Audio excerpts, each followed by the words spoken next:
We're streaming. We're streaming. It would help if I have the microphone in front of me.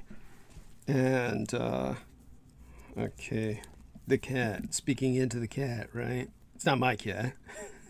But, don't maintain cats myself because I'm allergic. But, alright. Can handle them to a degree. Alright, make the phone call. That's a good place to start.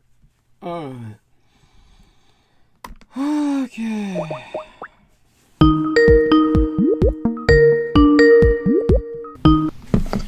There we are. Can you hear me?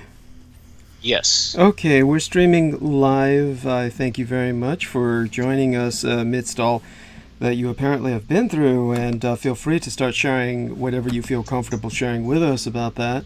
The gang stalking phenomena, and that will help us. Or whatever you wish to talk about. You don't need to speak about that. No doubt, no doubt. There's a lot of ironies coming up, and I don't think that they're coincidental. I come to figure that they're coordinated. Okay, so there was this girl who I had a connection with for a while. This was the woman I spoke about who lied about her age, and I had to cut it off with her, and we were just friends for a while. Then she went to prison. Ooh. When she was of age, she started she hooked up with some other dudes who were smoking weed, and apparently but whatever. by the way, when you say smoking weed, of course, in the old days that would be considered the equivalent of smoking crack. But was this while it was still illegal, or what? Yeah. It was still legal. Well, anyway, I have nothing against the young woman. She seems like a decent person to me. And she was someone who I did hold dear. She should be she's around 23, 24, 25. I don't know. I don't even keep track of this stuff anymore. But I had after a year and a half of silence, she decided to respond to something I had sent her on Facebook. So I'm like, okay, that's cool. I understand. I was a fucking dick back then. I was emotionally abusive in that I would say things that were horrific. Even though I was not the physically abusive type, I would but then again, I was just, pissed off. So, the sort of incel-like mindset, which is fucked up, but that's what I was back then. Anyway, so it's all right, that's fine. But then, I found out that somebody, there was a guy who I was friends with, who has he has a Chinese wife, and he ran a sort of shop that sold stones and crystals and stuff. Anyway, I spoke to his wife, and I found out that he died, and he was someone who I was sort of very friendly with. Wow. He was someone who I was, well acquainted with, and he was someone who was always talking to me about, trying to stay off the stuff and, get myself straight, with the AA and all that other stuff. So that was kind of painful. It's interesting how we had to take my cat to the vet because he had asthma attack. He had such a bad case of bronchitis or whatever that he was wheezing. So they diagnosed him with a sinus infection. I don't think that's connected. I think that's just him because he's always had problems with his lungs.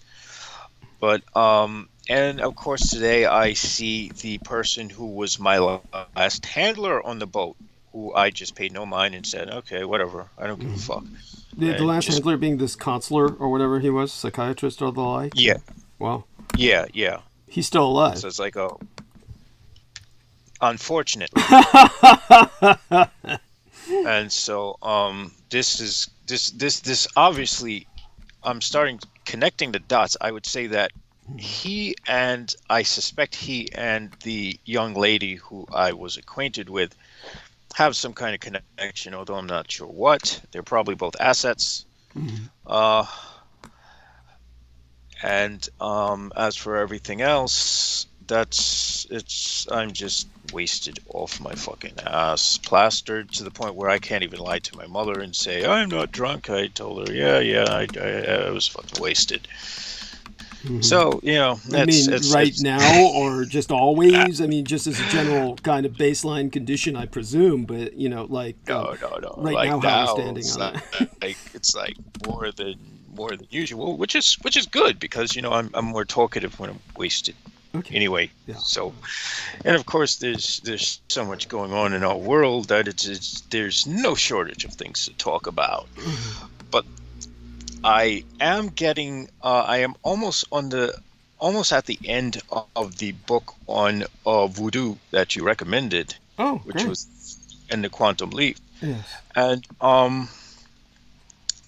I've noted some interesting things about their cosmology where, it seems like the universe we inhabit, the realm in which we would call the realms of the demons and angels and whatnot are parallel to our own. They're like right next door. They're literally overlaid right on top of our own reality.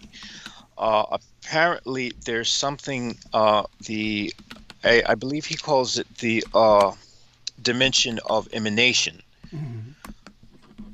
Which seems to be the only thing that's separate. That's that infinite domain. And so I'm wondering if there was something in the back of my head all week, and perhaps this might also have something to do with the sort of stalking phenomenon, where something about the demise of Michael Aquino had kept something in the back of my head that was sort of unsettling. And it was like, okay, knowing everything that he knows, knowing what he knew, why would he decide to take the place of the anti-gods and erase himself from existence unless there weren't something else to gain from it? You mean based on his massive ego, you would think he would want to leave an imprint, right? Well, yeah. I mean, he certainly has, unfortunately, and in the most horrific of ways. I mean, it would be better if the son of the bitch wasn't born, but, beside the point, to give the devil its due, if he hadn't existed, I wouldn't know half of what I know about sorcery through the expositions of yourself. And some people might argue that that's not a positive, but go on. Well, I haven't caused the end of the world yet. So. Understood. I'm just bringing up the average attitude towards this sort of thing, and in terms of, but by all means do go on. I mean, the question itself is an exposition, and by asking the question perhaps in a more extended manner while I deal with things like links, then you might yourself come up with a bit of an answer. Honestly, the simplest answer, most directly, it's because like so many of the fools who deal with the anti-gods, people who are that wrapped up in their own egos believe they will make a permanent imprint by service to the anti-gods, that when the anti-gods erupt in our dimension, even if our world is destroyed, the entire nihilistic aspect of this is in their minds basically balanced by the recreation of the universe in their image, because at that point they are as unto gods in company of the anti-gods. This is their belief system. So it's just the problem is, while I understand that's a belief system, he doesn't strike me as someone who would have been that stupid. I understand what you're saying. It could be simply just the ultimate sense of nihilism that he experienced with the disappointments he had in this life with attaining secular power.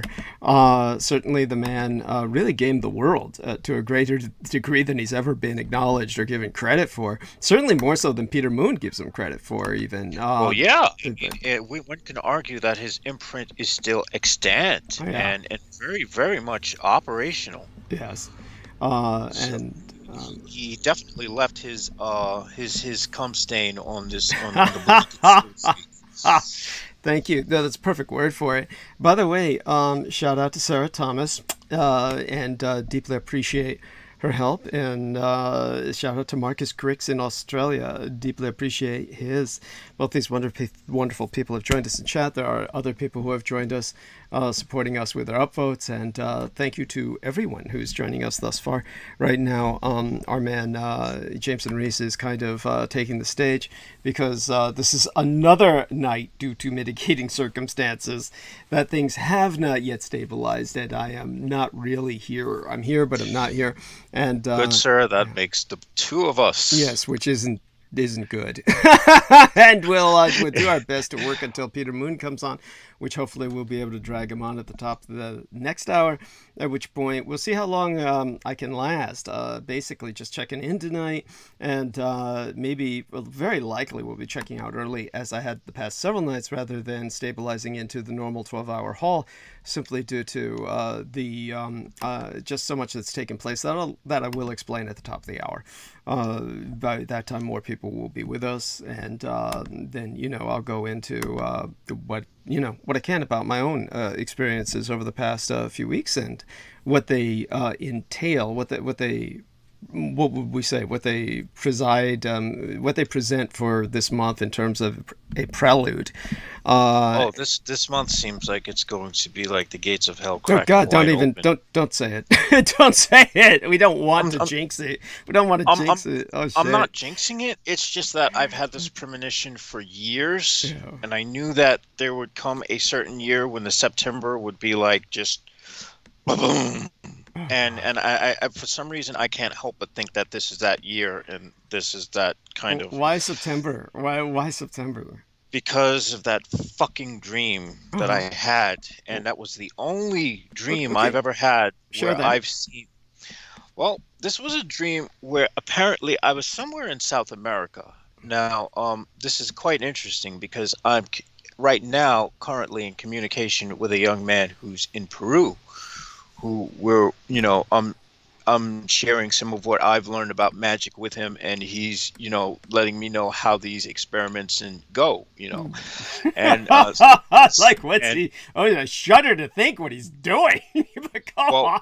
It's interesting because more or less the spells that I've casted on his behalf, which I only did to entertain myself, seems to have all worked. Mm-hmm. So this sort of confirms something that I speculated on for a while now. Which is that if you don't take it seriously, it seems to work better. Because that's what I would assume. No. What it is that it's the more time you spend on one thing, the greater the outcome is. And I'm learning that you cannot write a spell in a day and cast it the same day and expect anything to happen. I've been working with a process that literally takes maybe over a few days, several days to weeks to get everything together, and it seems to work perfectly. This probably has to do with the amount of focus and concentration and the sort of artistic focus that I have towards the certain technique that I've started to utilize. That aside, by the way, I want to give a shout out to Nancy Volker, who has joined us. She says D times 3, how the heck are you? So much the better for your being with us, Nancy. And please continue there, Jameson. Tell us about, Well, in this dream, basically, there's a sequence of earthquakes, and at the end of the dream, I find myself I find myself going into different rooms. Mm-hmm. And in one room, I'm copulating with some beautiful woman, and then in another room, there's other stuff happening. And at the end of the dream, I see a sigil of Lucifer, and it's the smack dab, the circular sigil that you can find in the Grimoire Verum. Mm-hmm. And underneath the sigil, I see the date, which is September something or another. And, so I figured something big was going to happen some September or something. And this was several years ago, and nothing really came of it yet. But now it seems like, for some reason, this is just one of those odd fucking years where I feel like, okay, if all shit's going to hit the fan, it's probably going to be this year. And I'm probably overthinking it. which is a good thing, Hopefully. because if I'm overthinking it and nothing comes of it, that will be good for all of us, because I don't really want to be in the middle of like a fucking global cataclysm.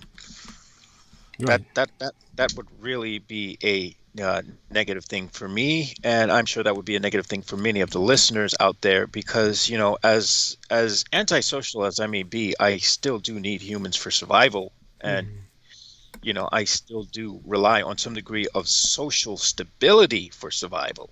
Yes, yes. Cannot emphasize Don't that we all? enough. Yes, it's true enough. Yes, the overwhelming amount of us are in the same boat. We can all relate. So there we have that. And Now, I yes, could go back to what yeah. bothered me about the whole thing with Michael Aquino, is Uh-huh. that, it it would seem nonsensical for a person with his brains. Granted, he had the big ego to contend with it, but it would just seem nonsensical for him to throw away any bonds with the entities of this universe, which are more or less finite as we are, from what I gather from Yes, reading the Voodoo and the Quantum Leap. yes. And there is a sort of reciprocity that we get when interacting with these things. They get something from us and we get something from them, no matter how mighty the angel or how powerful the demon. Now, why would someone forsake that which can give one, which satisfies one with worldly power and prestige, which he had all of that stuff and a shitload of money,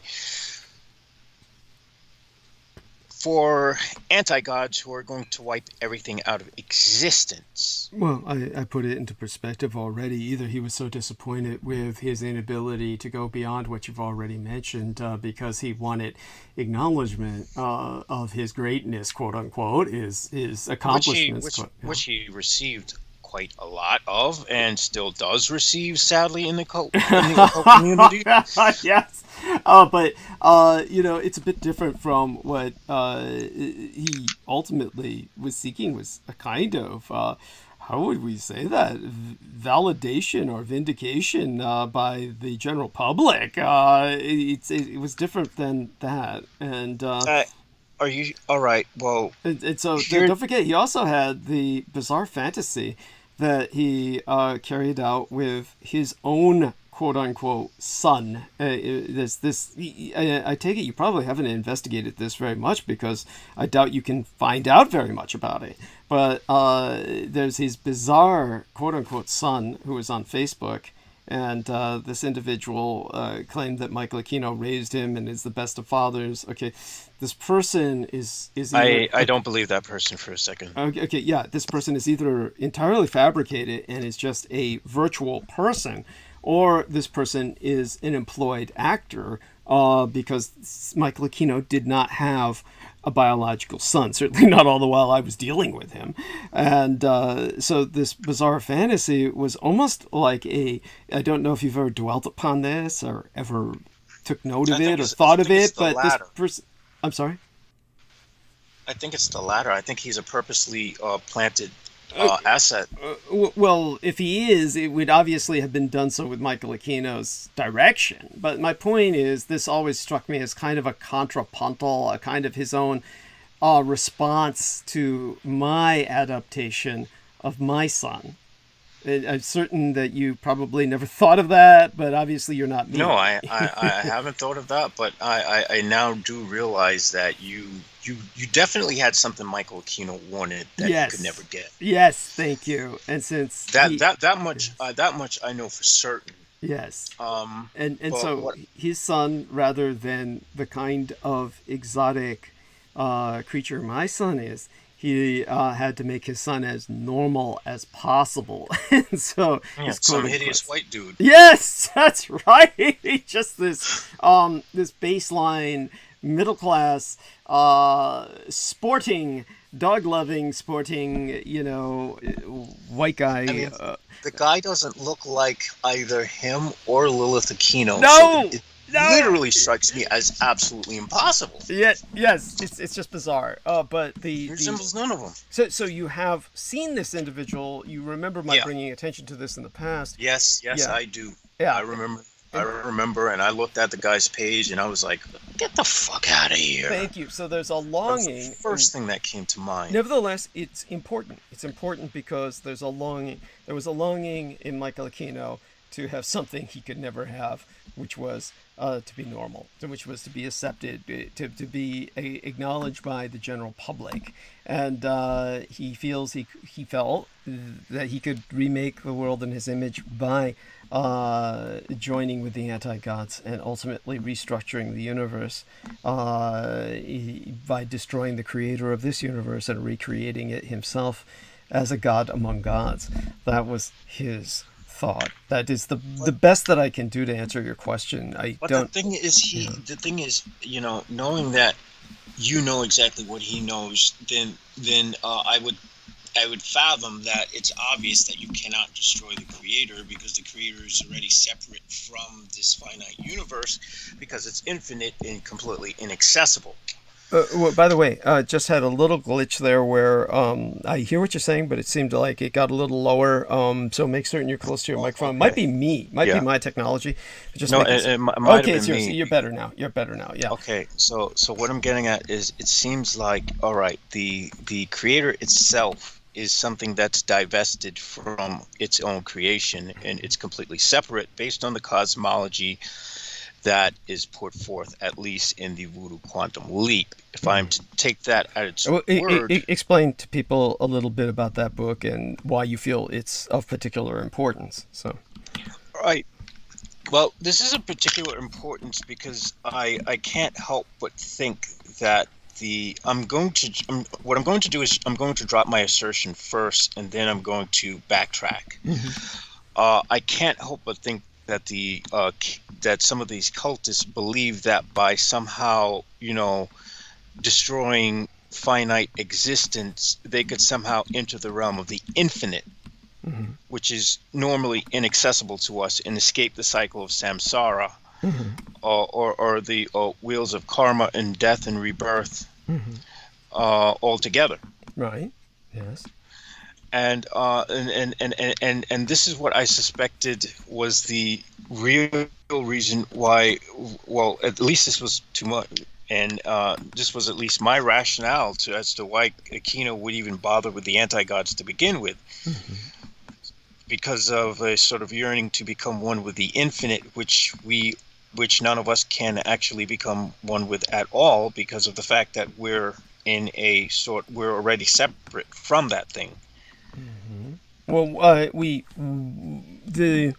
it's an interesting conundrum because obviously when we speak of metaphysical matters, we can go on about this for ages and write volumes and volumes. But one of the things that comes to my mind when you bring up what you brought up is that it's when you say we cannot be one with the infinite, most Westerners, I feel, would have the hope that in a sense that you do when you die. But of course, one of the things I've always pointed out is that the difference between Westerners and Easterners is that Westerners are very bizarre in their thought processes, in that they, unlike most other cultures, there's something to do with Christianity, something to do with Christ being the Son of God himself in the most singular sense. This imbues within many Westerners the concept that when you die, somehow you get all the answers. It's as if like, all the answers of the infinite cosmos are suddenly yours. And whether you're damned or whether you're saved or whatever, they somehow get the idea that somehow amidst all that, or aside all that, or parcel to that, you get the answers. As very different from most other cultures where that's not the case. The thought is that when you die, You simply are either progressing into a different realm or descending into a different realm that may be considered more unpleasant than the one we're in, etc., or simply reincarnate, or all of that combined, because reincarnation and the separate dimensions of heavens and hells are both extant within Eastern culture, which I'm the most familiar with outside of the West. And I'm looking at it from an Eastern perspective. Understood. And from the Eastern perspective, I get the feeling that, after we die, it doesn't matter even if we meditate and and become one with everything, we're still a part of a finite universe, which will at some point have a termination point. Right. Had a beginning. Right. Okay. That can be one way to take it. I mean, I'm not quite sure if East Asian cosmology goes that far as to seek a beginning or an end to the universe. It's more like a Western kind of concept. You're right. That's a very Western thing. Yeah, thank you. The idea of this endpoint, the eschatos, etc. That's it's not that there's not apocalypticism in Buddhism, as I've emphasized in my own book, as read by Peter Moon, but just so we lay that out there. The other aspect, because it's going to be very easy for me to lose thread of all of this in light of what I'm doing now. I believe I've got all of the hyperlinks up, and I've changed the links on all of the promotional banners. I do want everyone to understand I was unable to tag tonight's promotional banner for whatever reason. There was some notification that if you do not think this is a violation of our community standards, let us know. But it did that with none of the other posts on other pages, which is, this has happened in the past. This is obviously just a Facebook glitch.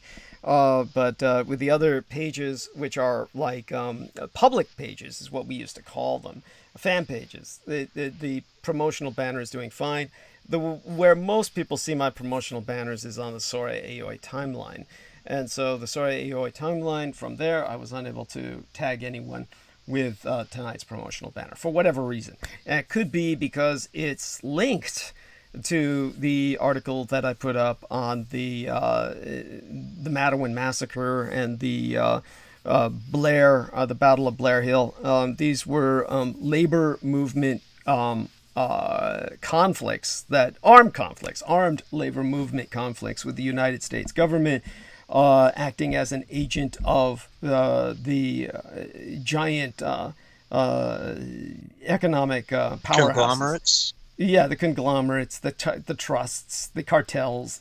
The U.S. government was acting as an agent of the mega corporations, in those days you'd call them just corporations. So this was basically labor versus capitalism.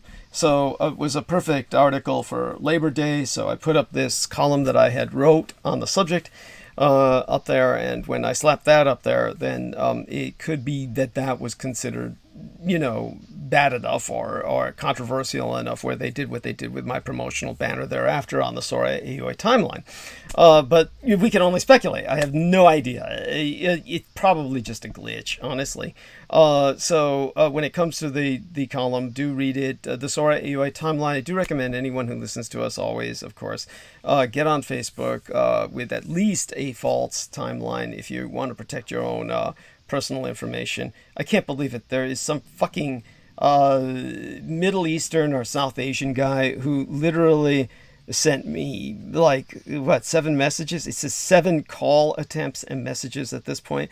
Abde Majid. Yes, I missed a call from Abde. I didn't miss shit. Yeah, you missed a call from Abde Majid. Yeah, I didn't miss shit.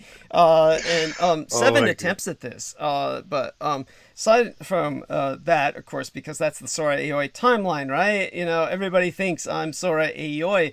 I think I look pretty masculine, or at least male, in the latest photographs. I guess they don't give a shit. They just they don't care. I think. Yeah.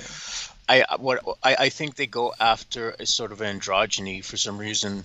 Yeah, you're right. Especially in much of the South Asian, Southwest Asian culture, Asia Minor, Turkey, it's a terror. There is that. I use the term masculine very loosely, of course. I don't think I look masculine. I think I look just male. But obviously not the definition of masculinity with all of its weighted implications. Could be because my belt is off and loose, which is in the photograph. Maybe that's what was considered somehow against community standards, is that I have my belt off. That doesn't even make any fucking sense. Nevertheless, it is obviously my pants are not down, but I'm caught with my belt off, and anyhow. So I'm drinking beer, I'm smoking. What is it? Maybe it could be. By the way, it could be literally the cigarette in the mouth. The smoking. But the thing is that, like, even if I didn't even know it was a belt, I was thinking like this was some kind of satchel or sack that was you were carrying or something. Or it's kind of like that. It really is that more than it is a belt. Honestly, I'm being facetious. You can see my belt if you look very closely at the pelvic level of my pants. My belt is on, but it is a belted bag. So the belt of the bag is basically loosened. So you're very astute, but you even blurred whatever drink that was being drunk. Yes, in the forefront of the vision. I had to because that can be considered. Yeah, that can be considered. But everybody can see I'm drinking an Asahi beer. So I'm obviously drinking a beer. You can see I'm drinking alcohol, and you can see I'm smoking. So it could be those images, but then it doesn't make sense because they allowed it to be published. They just didn't allow me to tag it. But then maybe that falls into the realm of, here's another thing that does make sense. They will allow people to put this up on their timelines because the timeline has extraordinarily limited distribution. And because of that, the only people who would see such an image would be people who would be seeking that, and otherwise they don't want me tagging it, where if you tag people, potentially their timelines are not adult protected, meaning that they're, child block, and maybe they don't have child block on their timeline, and therefore that cannot be tagged because of the smoking and the drinking. That may be the only thing that makes sense to me. Okay, so that's why they came up with the community standards thing. So I think they're targeting you, and they're just trying to, irk you with technicalities. It could be like, that too. I'm not gonna argue with that. because after all, this is Alexander Dugin book. Yeah. So I mean, what do we expect? Points well taken. Yeah. By the way, to get back before I totally lose train of thought with what you were asking.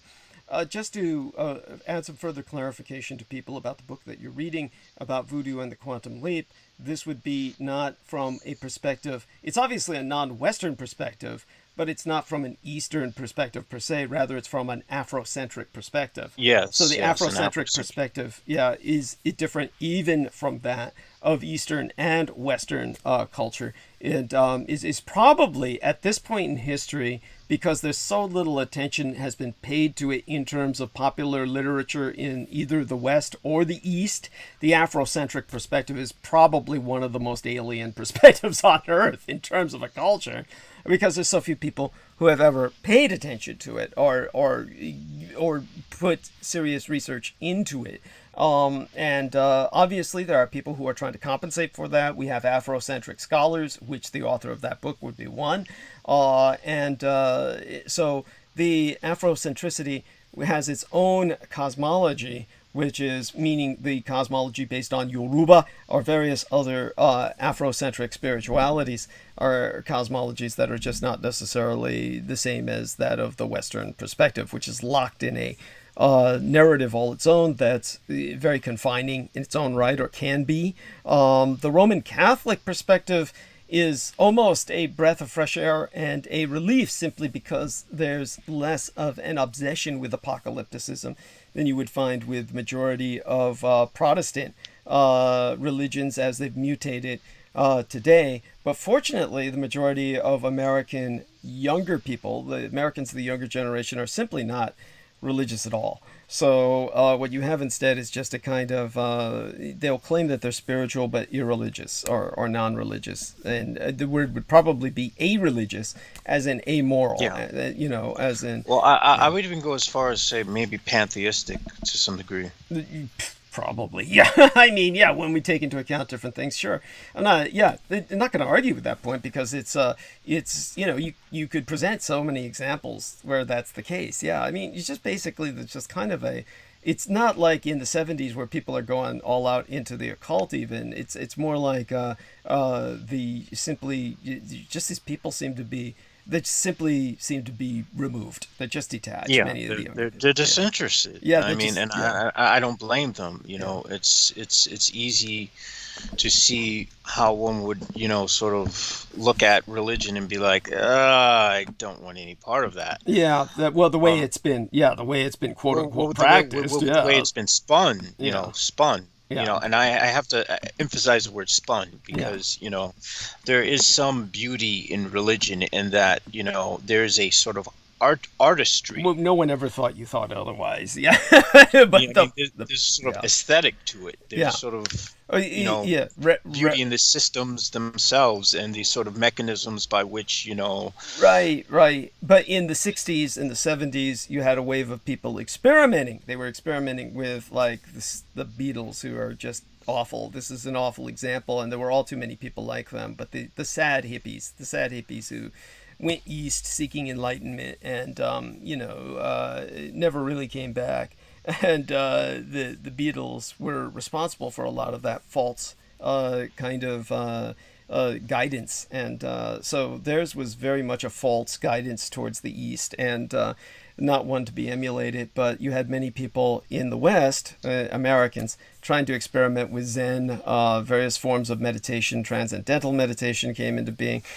People were practicing all kinds of things, like everything from primal scream to whatever they could get to kind of like expand their consciousness and shit and find a kind of enlightenment. It was just pathetic.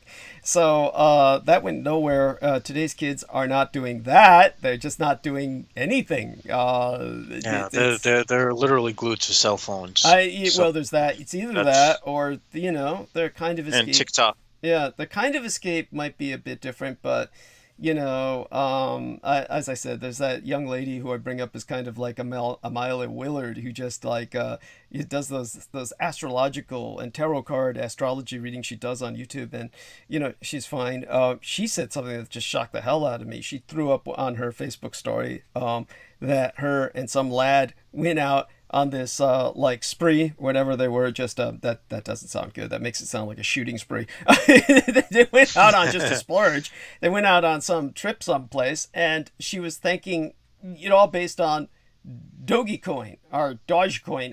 It seems, I don't know how to pronounce it, DOGG, some crypto coin. And she said, oh, we got all the money to do what we're doing now on this crypto coin trip. And it was like somehow, this Ponzi scheme paid out for them because, you invest in these things, and in some cases you pull out at the right time. When you've got a large amount amassed, you can translate that into quite a bit of money. You're literally making money from nothing. So in her case, her boyfriend apparently has a knack for this sort of thing, innate talent, and they managed to juice the system for a whole bunch of money that they got out of this. And so she was thinking, everything that she had was able to do recently was based on that. So, this is what the kids are into. They're doing shit like this. And, well, there you have it. They're surviving on the fringes of a society in complete disintegration at this point, because something like that should not be tolerated. I don't mean to condemn her. I'm saying that, as I've said before, and my own mistress and manageress, Selena Khan, enjoys this alternative currency. Okay, in any sane world, that simply would not be there. Okay, that's just that option would not be present. That would not be an option. It would simply be outlawed. That's end of story on that stance that I have with that. But in terms of getting back to the ultimate question, which you said about Michael Aquino and all the rest of that. His insanity, why knowing what he knew, and you make the assumption that I knew all he knew. Of course, he would claim, what he would say is, Douglas Dietrich, he would say in his egomaniacal arrogance, his own sense of hubris, he would say something along the lines of, I taught Douglas Dietrich everything he knows, but that's not all I know. Okay, and so obviously he had to think like that, or he would not have done what he did. Okay, well, from what I know, what he did and what he ultimately aligned himself with was auto-destructive in the most inclusive sense, completely nihilistic, as in he annihilated himself. That's just it, and that's what baffles me, because my impression, all right, and I know I don't mean to I'm not trying to butter you up, but I get the feeling that you might have known more than him in some ways. Thank you. I would conclude that myself, yes. because you didn't follow that discourse of self-annihilation. But on the other hand, there's just something that makes me wonder: is some degree let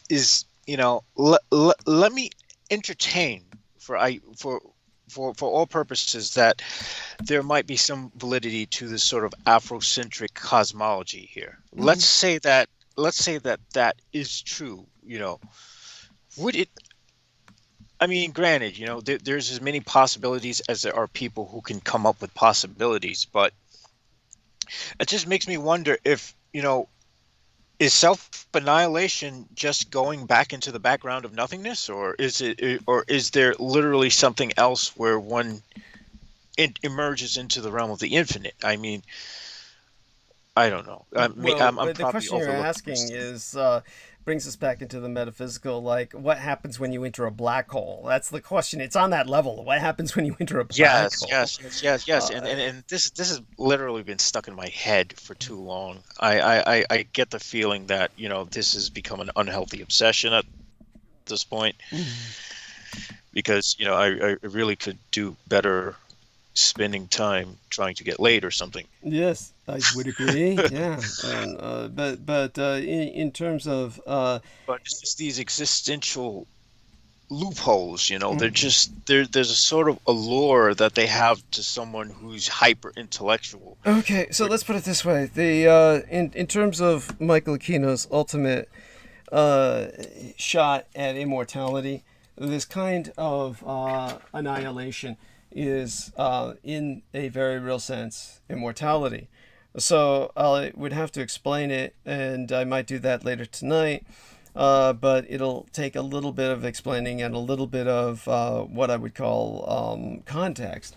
But maybe at its basis, I would simply say that he has managed to... It's like the equivalent of entering a black hole. If you're entering a black hole, of course, your space and time ceases to exist in any conventional sense. So you're warping essentially eternally. In other words, you will spend eternity disintegrating in the black hole. What might look immediate to people outside of the black hole, as you go through the black hole and potentially emerge out the other side through a white hole, which is a theory. This is a theory certain physicists have. Then, in that sense, you travel into another universe, or potentially another part of this universe, or you simply disintegrate. But the disintegration itself is nothing like any conventional disintegration. It's a disintegration that takes place eternally because you're outside of conventional space and time. So this is what's happened to Michael Aquino in the sense of his merging with the nullity, the ultimate essence of nihilism, is that it's like entering a black hole. His eternity, his soul is immortal in that sense. It is eternally disintegrating. And in that sense, he views himself as kind of like Mordor after the ring is destroyed. Mordor, or Sauron, is not destroyed. Sauron himself exists separate from the ring, but he's no longer able to congeal and form into a threat. This is not something Sauron wanted, but it's something that Michael Aquino might have taken as a kind of immortality. That is one way of looking at it, and he's probably convinced himself that he can ultimately emerge out of it, and be, at the top of the universe. If I were to explain anything, again, it requires explaining some context, such as the Kabbalah, and a bit more of a review of that for people so they can understand his thought process on this. And that would be the basics at which to start, because that's the basics of his own occult practices as they were practiced originally. And he would have been in the what they would call the transclyphotic void, like the tohu, bohu, and chisek. Yes. Sort of. Yes. Yeah, that's something I've worked with like a year ago. It's I mean, how do I put it? There's part of me that sees that as being better than being stuck in a finite loop, but at the same time, there's part of me that realizes that because of the limitations of our human minds, that there's the potential that this infinite, and the finite exist simultaneously, juxtaposed upon one another, and we just can't put it together because we're not able to grasp paradoxes. Mm-hmm. Okay. I don't know if that makes any sense. It doesn't need to. I mean, just remember, I'm incredibly distracted while I'm with you. And so Tricia Whitmar says, "Thank you for your service to others, Douglas. Incredible wealth of information." So let me concentrate on sending her a flower in a response. And in the meantime, go on with your dwelling upon such questions. It's obviously something that's not necessarily, how would I say, condemned by myself. You're free to go on with this.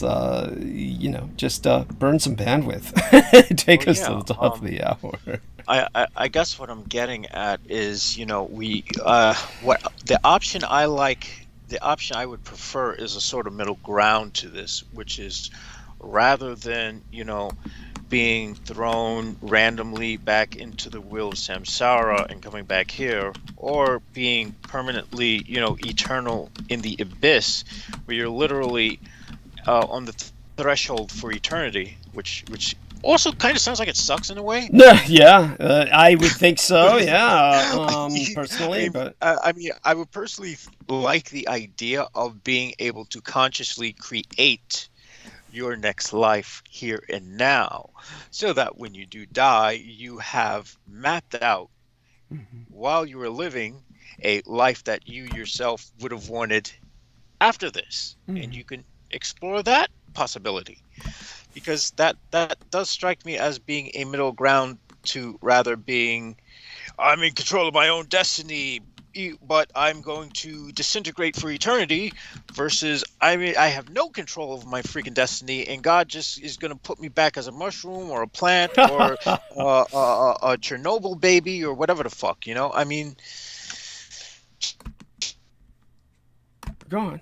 This is it's this exists. You see, well, you now see why the young woman who contacted me just doesn't want anything to do with me, because despite all my looks and all this other stuff, my mind operates like this, and women do not quite like this. Nobody does generally, but it's one of these things that it's what you do to kind of protect yourself in some way or another. It's kind of like what they say about fat people, right? They say fat people get fat because they're trying to protect themselves somehow, like eternally protect themselves from being hurt. So for whatever other reasons that people might reject them. Now, okay, I can't look this up conveniently. Does anybody remember what date exactly? Not that we have an exact date per se, but what date was that Max Spears died? If anybody remembers that. I'd like to ask Crystal that, and she would know, but I'm just asking that because I recently shared something about him, which probably came...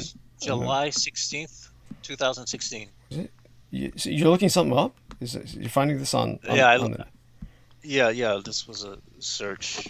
That's not Wikipedia, is it? I'm just curious because I'm No, curious no, if he's no. got a page. This literally just popped up on Google. Did it really? Okay. Yeah, And they said and then okay. July 16, 2016, Warsaw, Poland. Okay. Interesting.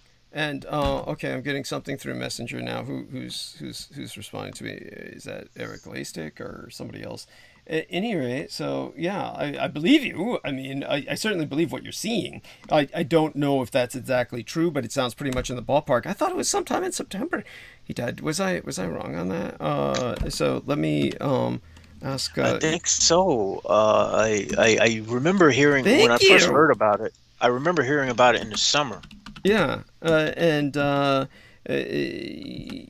to Max, let me ask her that. Oh God, and so there. Okay, we'll see what she comes up with, if anything, and I'll ask her that on the because obviously she should be coming on my show at around that time. But then again, she's like a fairy herself, right? She just comes on at times when she flickers into being. Okay, getting back into the call now. And with that, we've got like some 9 minutes to the top of the hour, and we will, of course. Oh, that was the note was Eric Lastic responding with his own thumbs up there, and let's see what other notifications I've gotten coming in, and then we'll take a look at the live stream.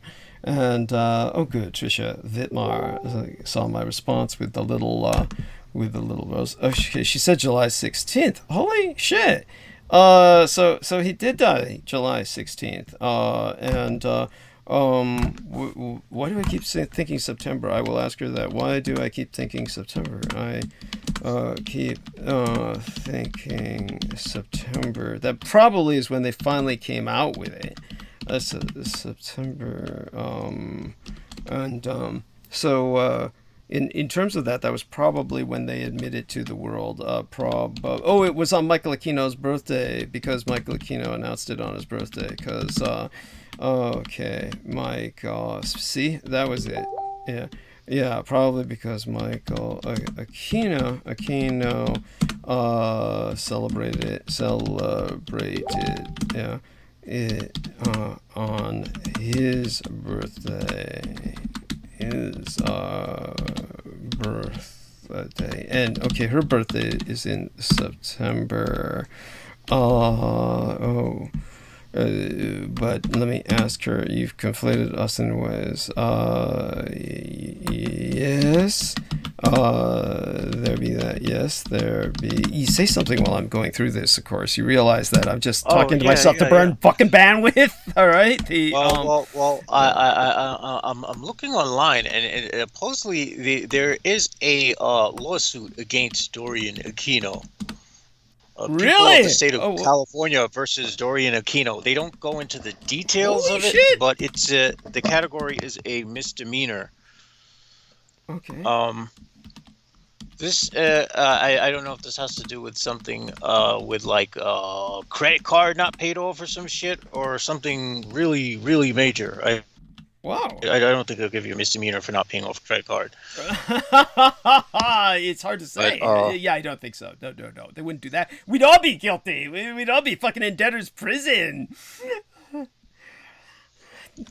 Yeah, I mean, this is very interesting. Oh, wow. There seems to be plaintiff Dorian Aquino is a state prisoner proceeding. Okay. Wow. This is from 2011. So apparently this guy's been in and out of jail. You're kidding me. Michael Aquino's You're son. fucking kidding me. But are you sure it's his, not somebody else named Dorian Aquino? It could be someone else named Dorian Aquino. I don't know. Honestly speaking, apparently this person has a SoundCloud too. I hesitate to question. I hesitate to want to know what their music sounds like. Right. Although there is a morbid curiosity. He didn't strike me when I saw his Facebook timeline. I saw nothing to do with music on his timeline. It looked like normal, like ginger, the normal white picket fence type the normal white guy shit. Yeah. You know, like, yeah. Not even you're normal right, in the sense of today's normal. We mean normal by 1950s standards normal as satirized by Fred Flintstone normal. That's what we mean. You know, the house, the picket fence, all that shit. You know what's interesting? Well, that's something I've always found quite interesting about Aquino, because he always had this, Michael Aquino at least, he always sort of had something about him that seemed a little bit antiquated. Well, of course. I mean, what would you expect? I mean, you know, it's like, you know, deep down inside of him was this longing for normality. That's what happens with all of us. You know, we all have that to a degree, or many of us do. Well, yeah. I mean, that's why I drink my ass off, because there's no normality. Right. Would you secretly long for normality of a degree? I mean, of some sort? I mean, like... No, I long for the normality of being able to have a woman I can have sex with. Right. Not be this, like, well, you know, look, none of that, that's not impossible. Look, dude, you're going to be inheriting a fucking home that your parents fucking own. You have a home in which you can, like, bring a girl to. It's like, if you just turn off the thought machine and just stop overthinking and ride the wave, you'll get what you're seeking. That's not a problem. The only problem is too much brain power. Yes, turn the fucking thing off. All right, power. You know. I mean, I don't understand with all the drugs you do. How is that not possible? Okay. How are you thinking at all? Would be the question with all the fucking drugs you do. It's like you really ought to be just sitting there drooling. I'm thinking because of it. Because honestly, there was a spell I did years ago when I was still sober, which permitted me to utilize more. Which permitted me to what I desired to do was lift the calorie limit of my brain's processing power. Of course, I got what I asked for. So I can literally use all the calories I want. I don't have a calorie cap for my thinking, meaning that even if I am stoned and on the brink of death, I'll still be thinking. And this is actually winds up being more of a curse than a good thing. So yeah, folks, be careful what you enchant yourself with. Don't enchant yourself with shit that's going to make you super powerful if you know death is going to super suck because of it. Why would death super suck? It might be a relief. I'm not quite sure why the... Well, I mean, the idea is that because my brain is over processing it, overcompensating, the moment of death would honestly, I've always thought of the moment of death as being an eternity in and of itself, where because even though one's in agonizing pain, and I have no delusions that listen, folks, death is painful. That's just it. There's no such thing as a painless death. I don't know about that. All right. I'm fairly certain. Why would you say I'm that? fairly certain. Well, it's just you're assuming. Yeah. When it's a rational assumption, because when you let's say you stop breathing, right? Have you tried holding your breath for really, really long? It hurts.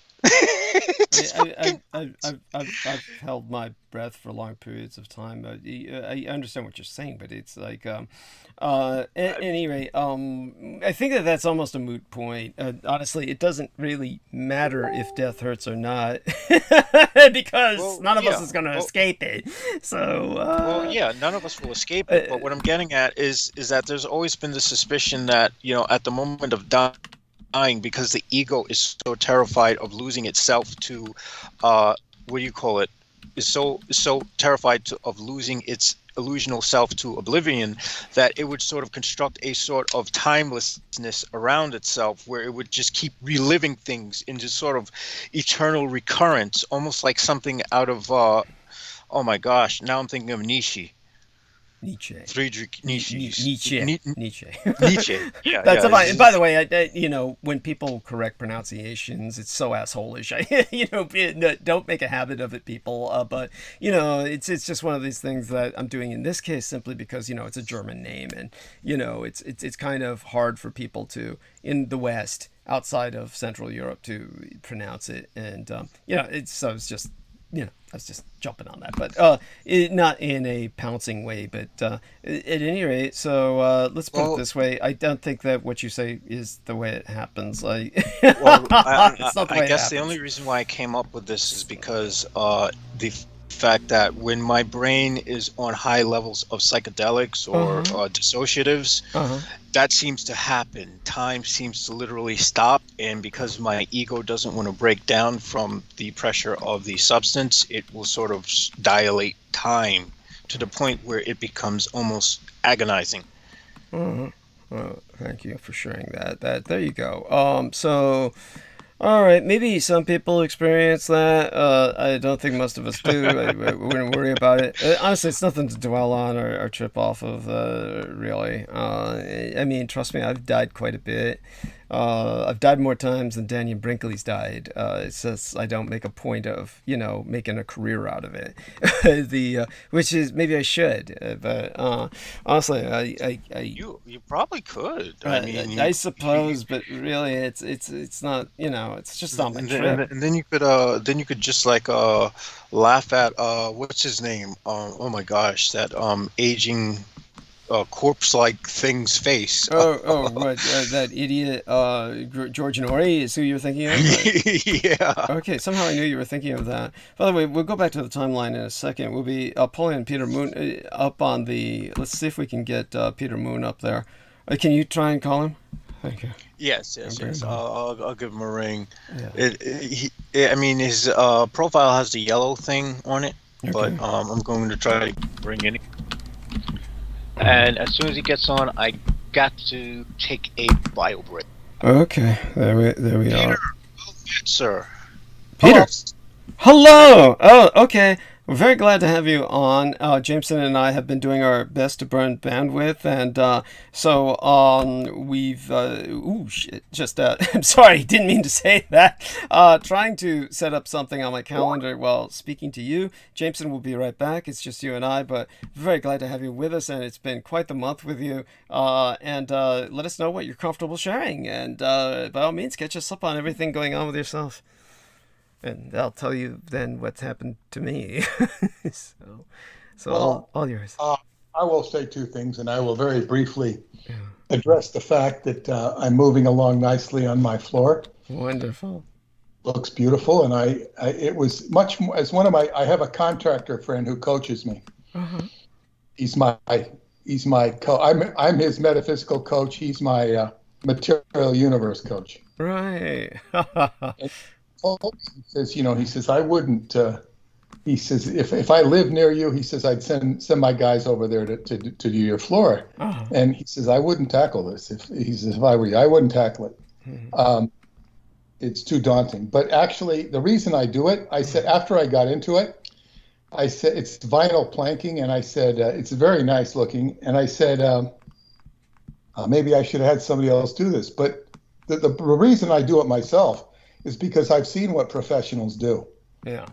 And sometimes it could be good, but I've seen it just be horrendous. And if it's going to be screwed up, I'd rather screw it up myself.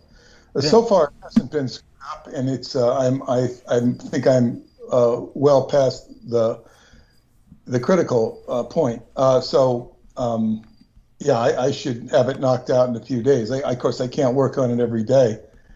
Full time, which is good because then it spares my back or whatever. So it's coming along very nicely, and it's the beautiful thing is I'm saying this I'm getting the feeling that this space is going to look far better than I would have ever envisioned.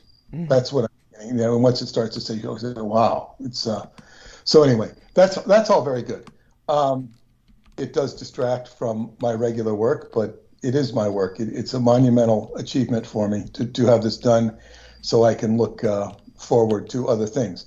The second thing I want to address is, and it's actually kind of funny, and I will correct it on Tuesday. These are the matter of I don't know if it was 5 or 6 books. I think you want 6 now. Yeah, probably so I can retain a reading copy if I... Yeah. The books that I sent to you that didn't arrive. I sent Childress package the same day. I remember taking it to the post office. I don't have the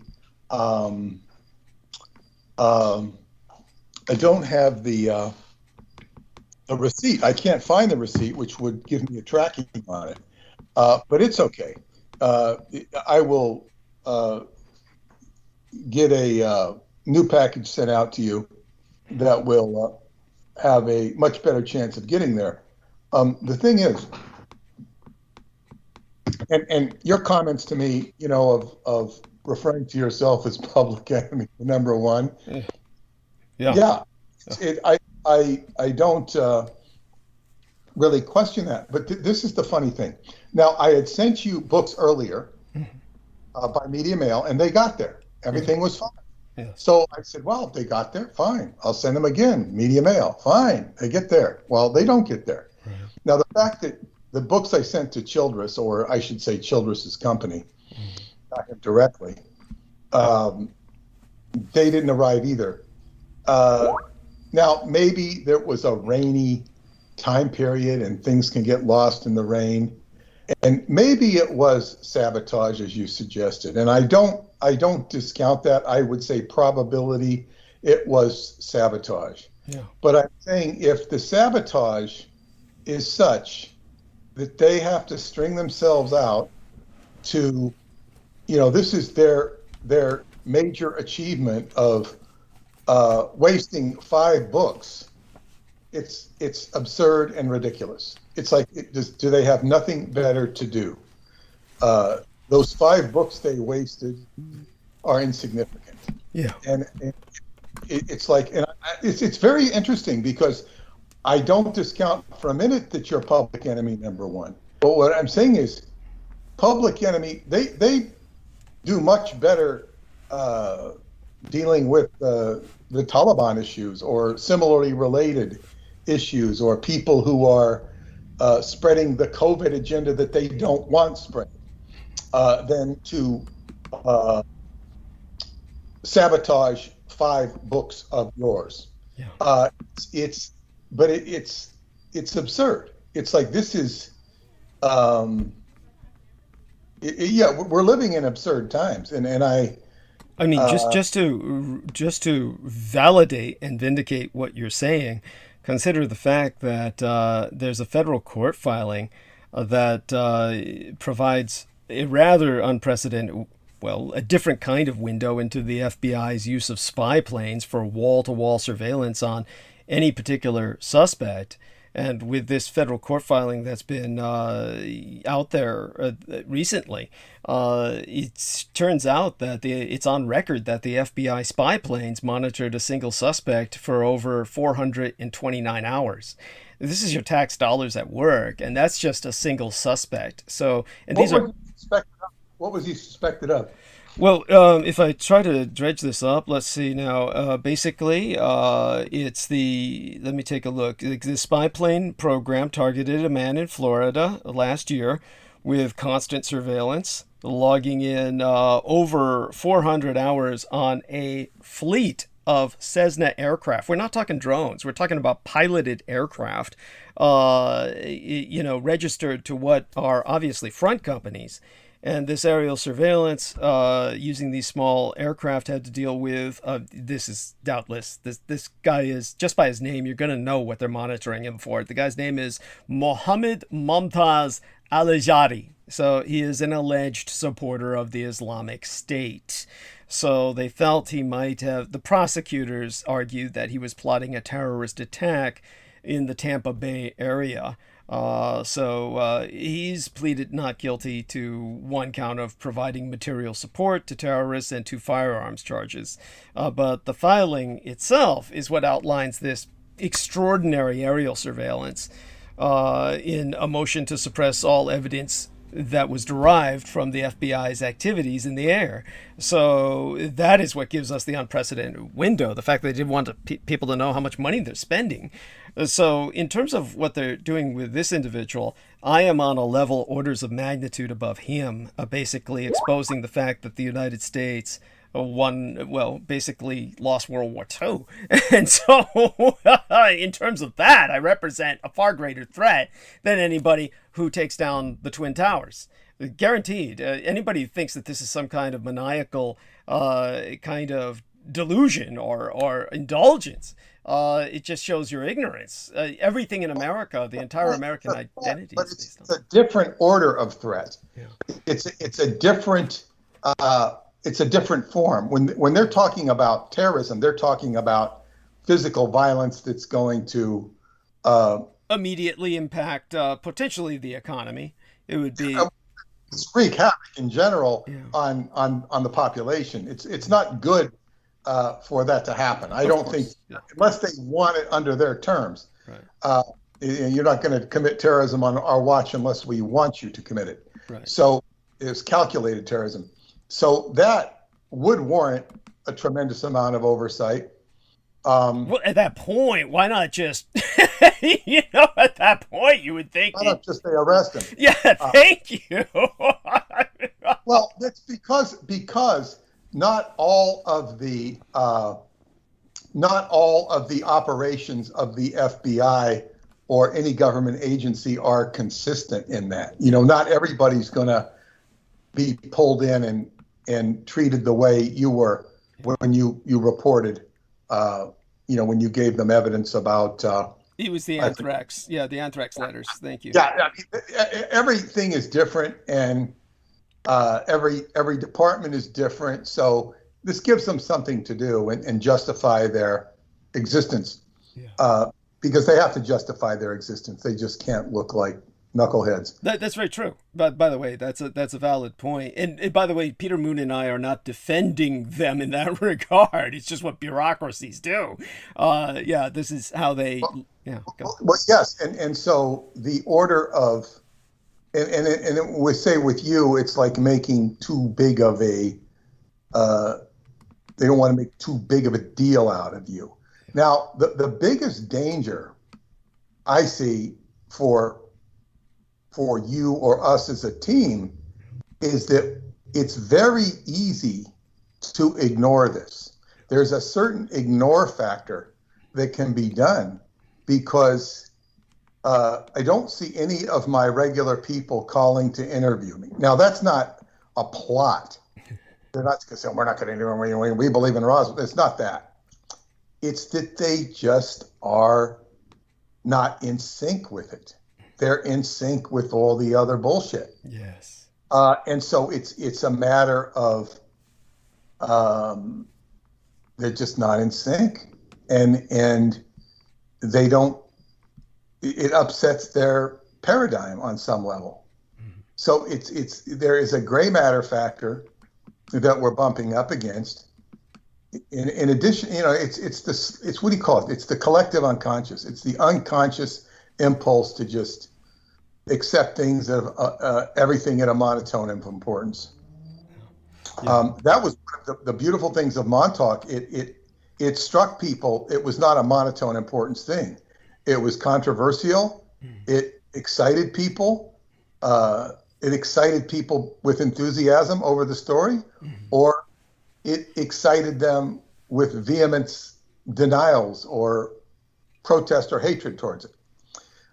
Your book it's like it's not even getting on the radar. Oh, it's just simply too much. It's too much. It's not getting to a significant extent. Roswell's been all sewed up, and Spielberg's sitting in his mansion counting his millions or billions, whatever he has. Yes. He did E.T. and he did what's that? Close Encounters. Yeah. Well, the best defense against me is, as you said, is just to ignore me completely. So rather than acknowledge me at all, what they do is they'll do things in response to what we do, such as releasing what's called an info dump, when they released everything concerning all of these UFOs and just a supermassive info dump at that point, so that people can proclaim disclosure and then hear the government. But they didn't really release anything, really. No, of course, that's the point. It's just it's like all of a sudden it's August and nobody's talking about it. Yeah, that's right. And what the government itself said was everything we released is no evidence of alien life. The government essentially said that. So in essence, basically validating and verifying what I've said. But in that sense, what they're doing is they're covering their ass. In other words, when people are finally paying attention to what we've written, however long it takes, or whatever it takes, then that's when the government has that to back their ass up, just basically covering their ass. Well, at that time that Douglas Dietrich and Peter Moon released this book, then we released all of this evidence saying there was no such thing as alien life. So, there you go with that. And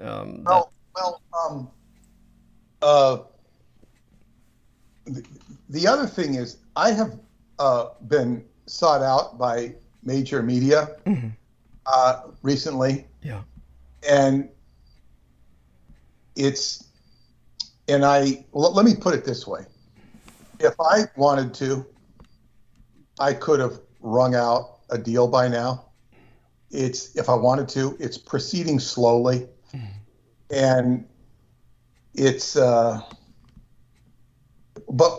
one of the guy brokering the deal, for lack of a better word, and I'm not doing the negotiating. He said, "Oh, there are other books. There are other books." He had no idea that there was more than one book, and I said, "Oh God, man, he knows very little. He's very enthusiastic about doing this on a major media platform, and." It's like, wow, he has no idea. He has no idea what he's getting involved in. It's also the potential is not exclusively, but is with a major network. So I don't know, in other words, where does the toleration begin and end? Certainly, they're very hard up for content. They're very hard up. So. Yeah. Well, let's just hope that brings us an opportunity for some level of exposure. But then again, this is not something they want to expose, even your average person. I'm saying my own stuff is controversial enough. Yeah. If then we take it into the realm of my collaboration with you, yeah, that's enough to not let me use the. Yes, it's a deal breaker. Yes. So I don't know. It's like, but as they say, the door, and there have been some overtures I have refused because they are of dubious history, dubious history. It's like lining yourself up with Richard Dolan. Not quite that bad. And so it has to do with relinquishing creative control or even tolerating any potentiality of them screwing things up, because they have a proven track record of screwing things up. And even when they screw things up, it can be good for business. But why should this be allowed to occur? Why must we? Why will they only tell 50% of the story? And block out the rest. It's and there's just a lot of stupidity involved. There was that one thing, it was called Mysteries Decoded, where they had Michio Kaku get up and lie about David Anderson's time reactor. Just lie about it. And it's like, but the stupid thing of that whole forum was they had good cop, bad cop. And this is a stupid forum that people can see right through. Right. It does not impress the audience. And what you want to do with any sort of show is do what they do on Ancient Aliens. Give it credibility, give it credence, and feed the hungry bee. You want to feed the audience. And the audience, and what do you have? You have a successful show. So it's like these people don't even know how to create a successful show. They go out and they do a stupid, and then, people complain to me about it because they say, oh, well, it didn't show the thing. What are they in the business of? It's like, I don't even think they know what they're in the business of. They sure do act professional when they bring out cameramen and a whole team of people. You'd think, hey, these guys really know what they're doing. You get that impression, yeah. The cameraman might have a completely different opinion than the editor, the final editor. Right. I mean, why do they shoot all this footage? And as I pointed out, that me and my partner / friend, we could produce something on probably if they give us 1/5 of the budget, we could produce something far better than they would produce for, $500,000. Mm-hmm. It's like, but it's just the absurdity of the physical universe and the people living in it. It's okay. So, things. Anyway, things have their rise and fall and so on and so forth. But that's what I have to say today. To start off with, well, I think that's a good place to start, and certainly it's appreciated. It's definitely, everyone, it's up to you to basically promote us, promote the book, let people know what's going on. And certainly probably one of the things that we need to do is just basically, Peter and I will talk about this personally and privately and decide what else to do to promote the book. But from my impression, from what Peter's saying, it's doing nicely among his normal readers, and from there things start slowly, but they get rolling. And ultimately, the important thing is to make certain that's known about in Asia, probably, and do our best to make certain that people pick it up in Asia. And people have been talking about Peter's book, other books in Asia, so this might get picked up eventually. So, yeah. The point is with some of the people that you don't like or shouldn't like, they will scrutinize my work, with anything I put out, and then try and siphon it off, co-opt it in such a way that, oh, wow. So I would expect that you'll see people, though not quite in the context of Mark Felton, because Mark Felton portrays himself as a historian, not as a New Age guru. Right, but he also shows himself as his introductory photograph to a lot of his little skits he puts up there on the YouTube, surrounded by Imperial stormtroopers. So I guess he's just trying to show that he's a fucking geek. I mean, what the fuck? It's just one of those things. What I think is when you get into your more the crowd that would follow a David Icke or a David Wilcock, that whoever's speaking to that audience, they're going to come out with and start iterating some of this stuff. In fact, Icke himself, I don't know what the hell he's doing in these days. If he got a hold of this, he'd go off on his own stuff. He'd do his own research and spin. Start saying, he'd do his own spin. He'd do his own spin. He'd do it in a historical way, I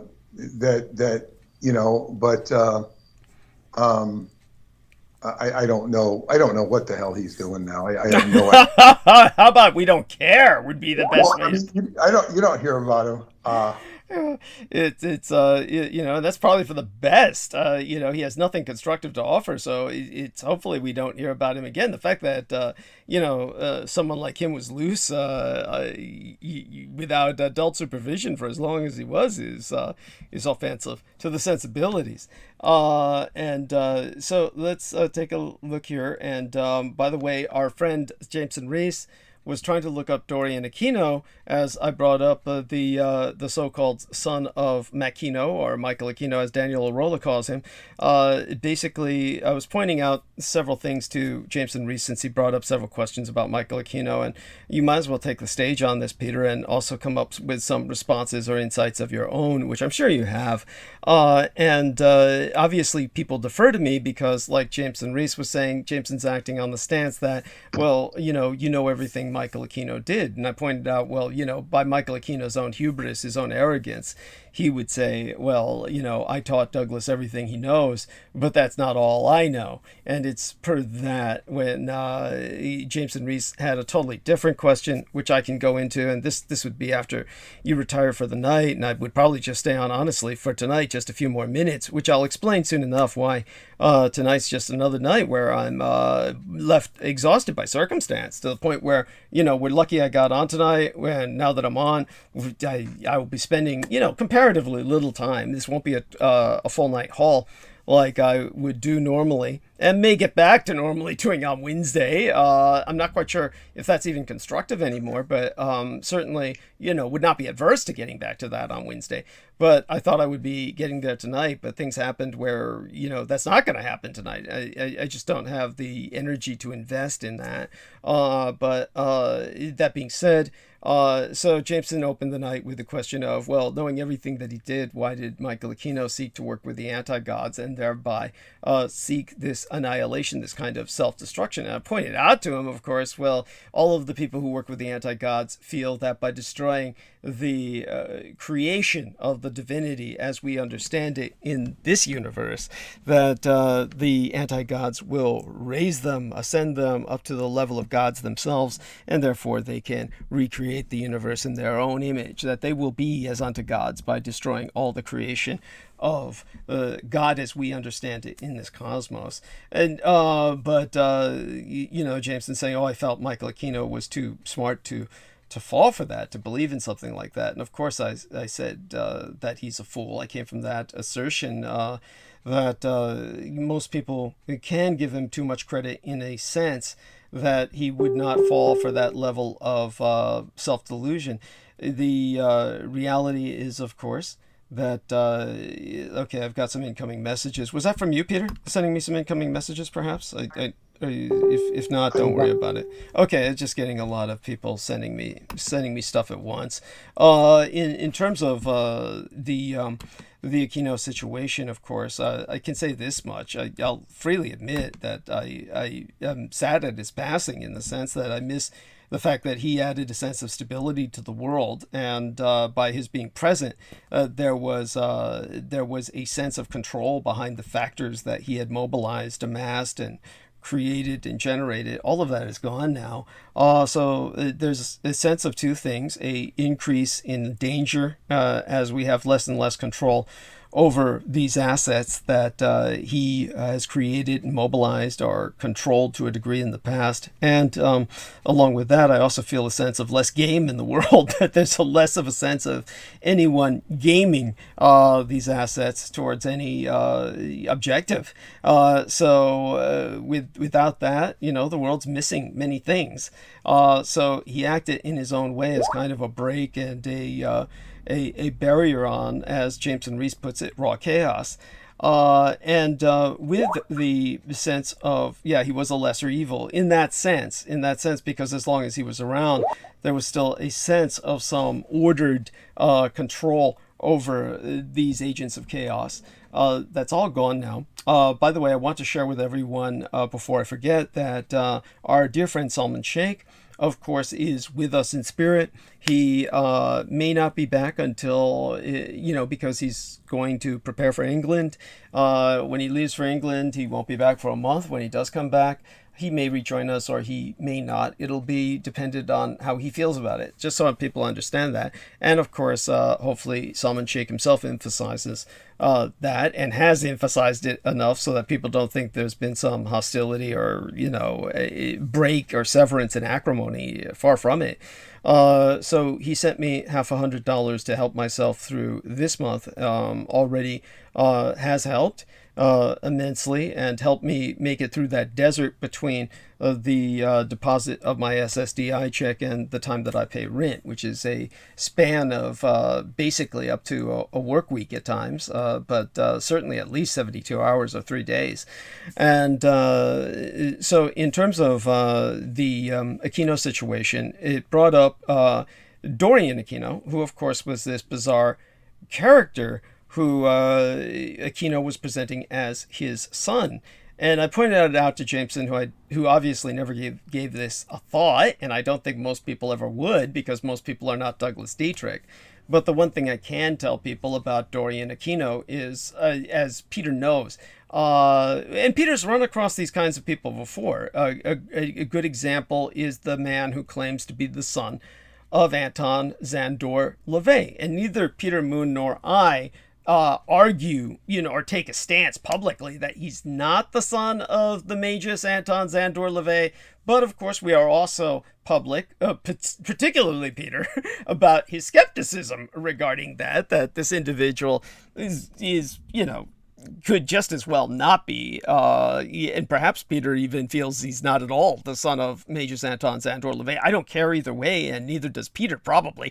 But the question needs to be asked. When these people come out and they say, I'm the son of this or the son of that, of course people question that. And people question that about what I say about Adolf Hitler.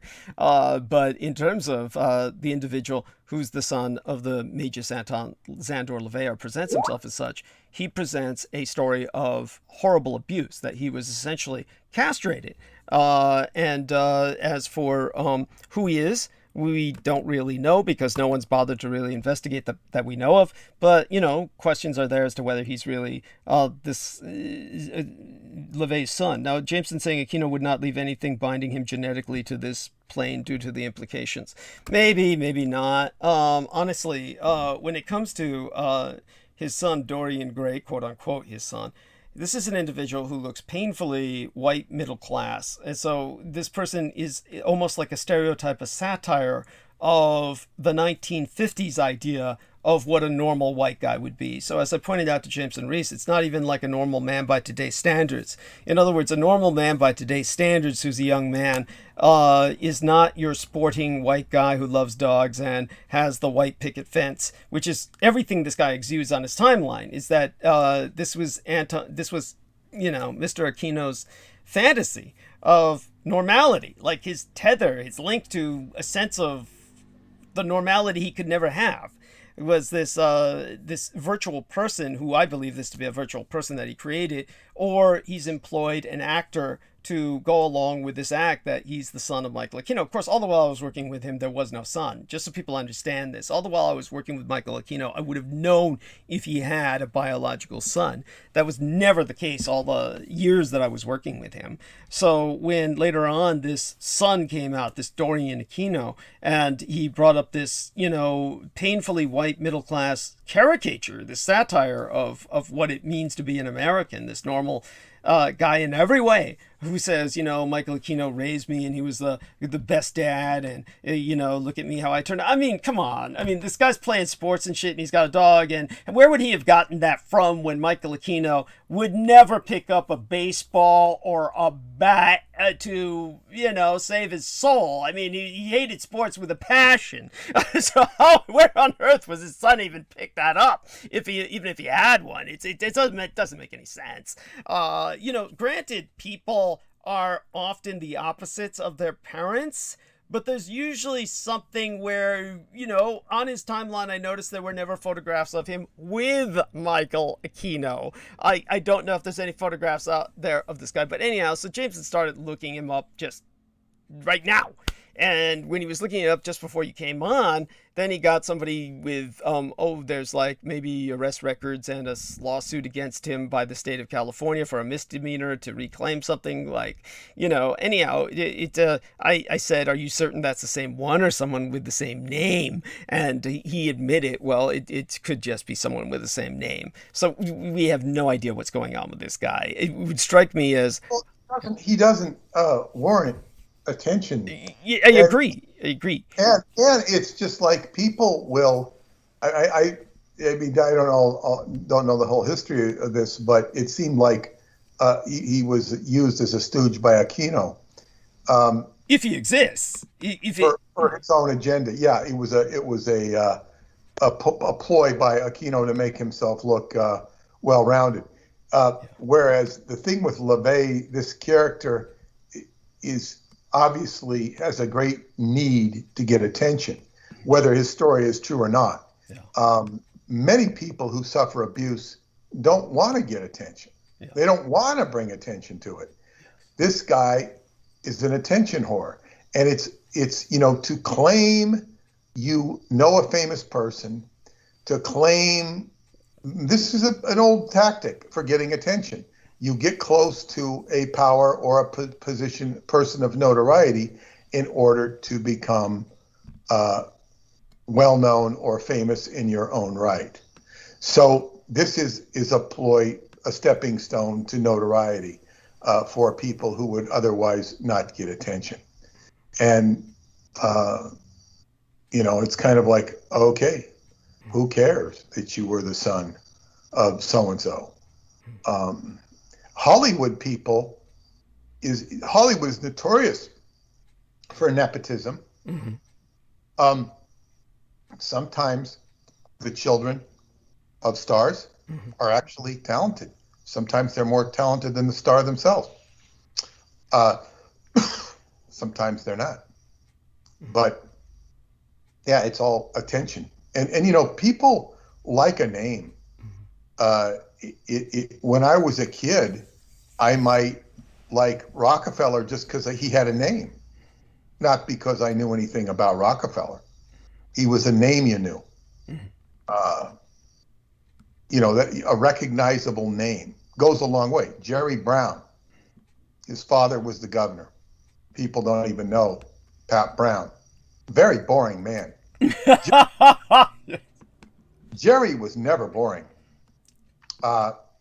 And he had a certain charisma about him that made him votable. I don't know if people really cared about his politics. This is the same state that put in Ronald Reagan.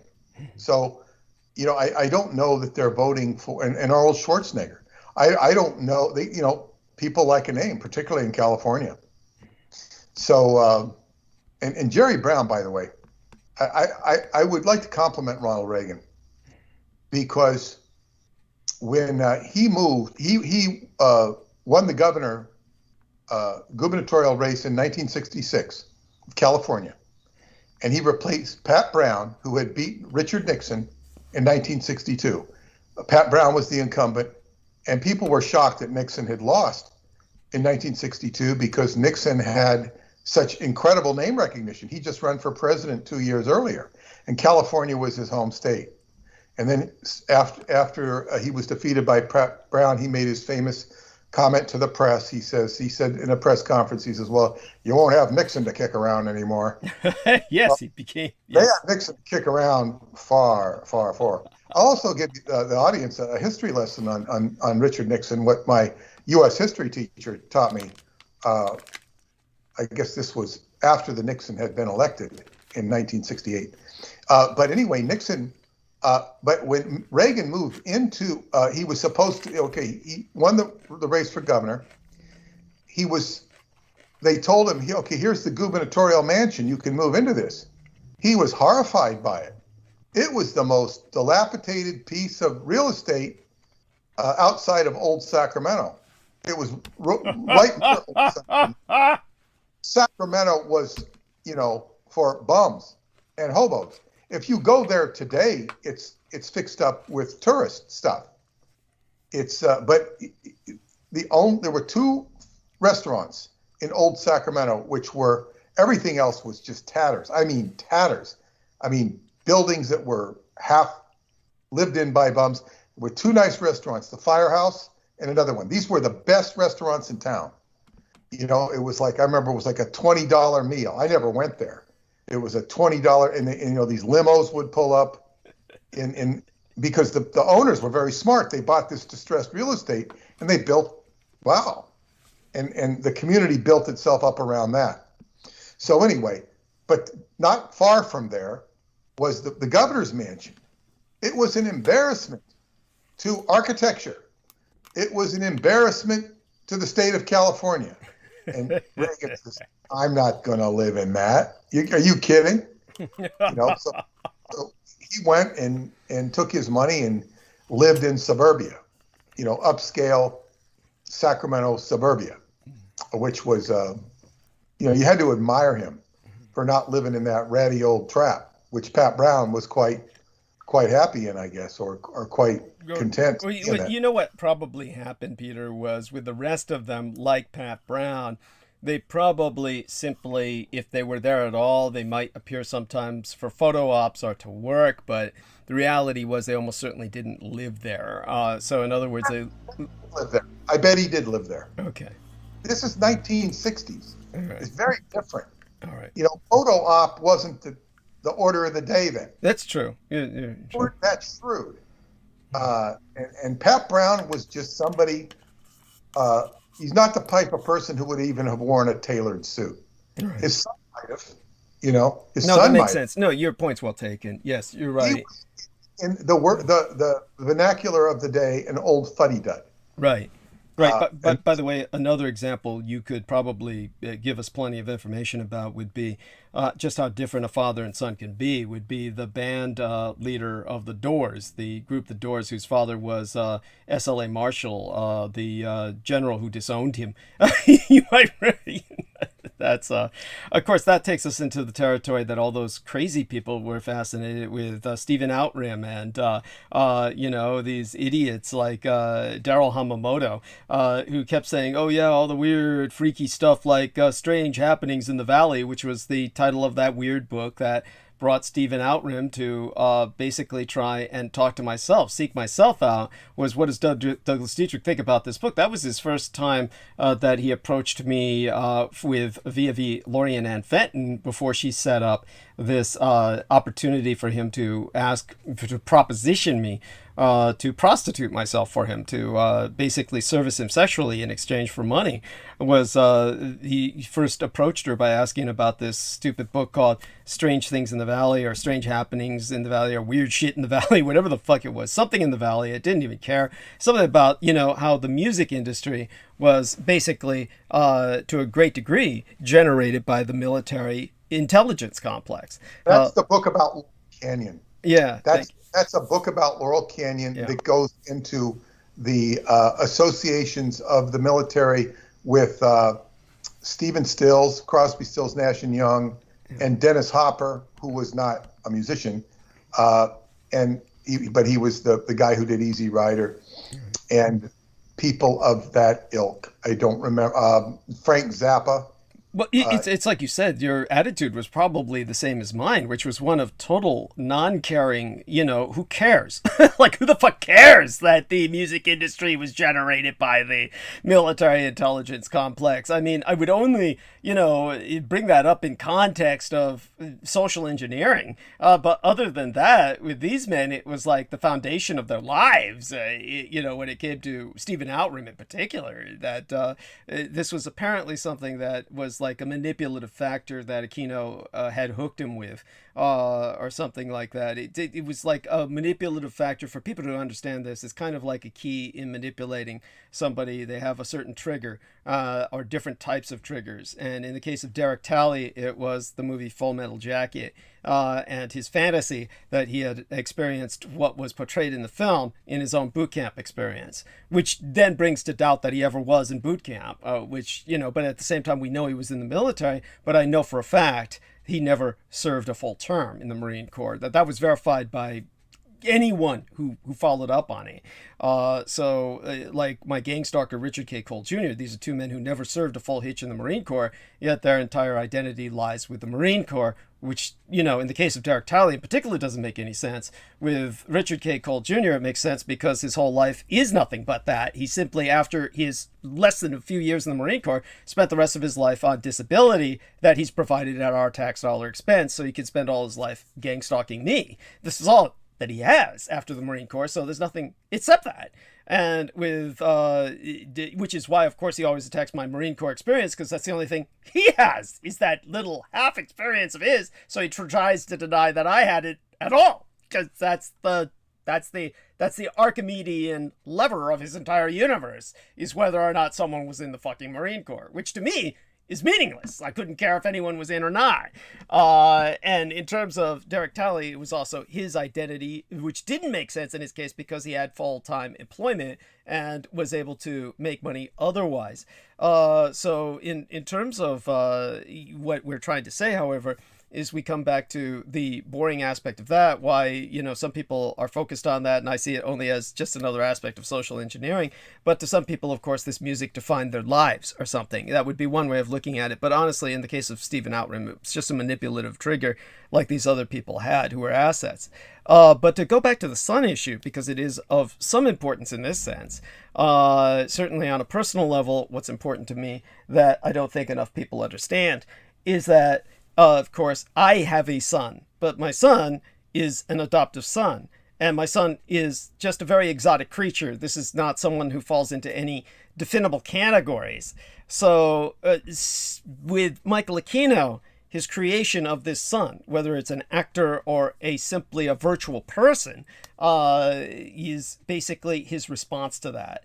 So the one thing I know was that it was only after I adopted my son and it kind of came out about him that we had Michael Aquino suddenly appear with this Facebook timeline based on this character Dorian Aquino saying, I'm the son of Michael Aquino and he was the best of fathers, and look at me, I'm sporting and I live this life of, you know, just complete and utter normality. So this was like Aquino's response was to have someone who was totally normal, and that was his fantasy, was to have someone totally normal who's like this, representation of his tether to the world, and the kind of life that he probably fantasized about having, that he could never have because of everything he had done. He could never be normal again. So his fantasy was, yeah. So let me say something about Aquino. Yeah. And it's a mistake to give him too much credit because he did have a certain genius.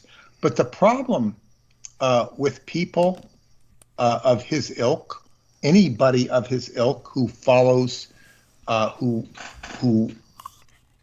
likes this magic, is there's this whole, the people who are empowered by it have inevitably made a contract, a pact. Yes.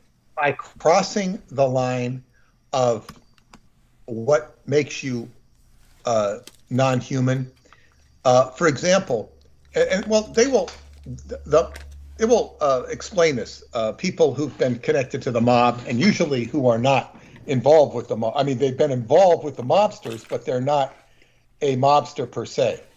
They're friends with the mobsters, or they can hang out with them, or they have grown up with them. Is that once you do something, you are then recognized, and you are one of them.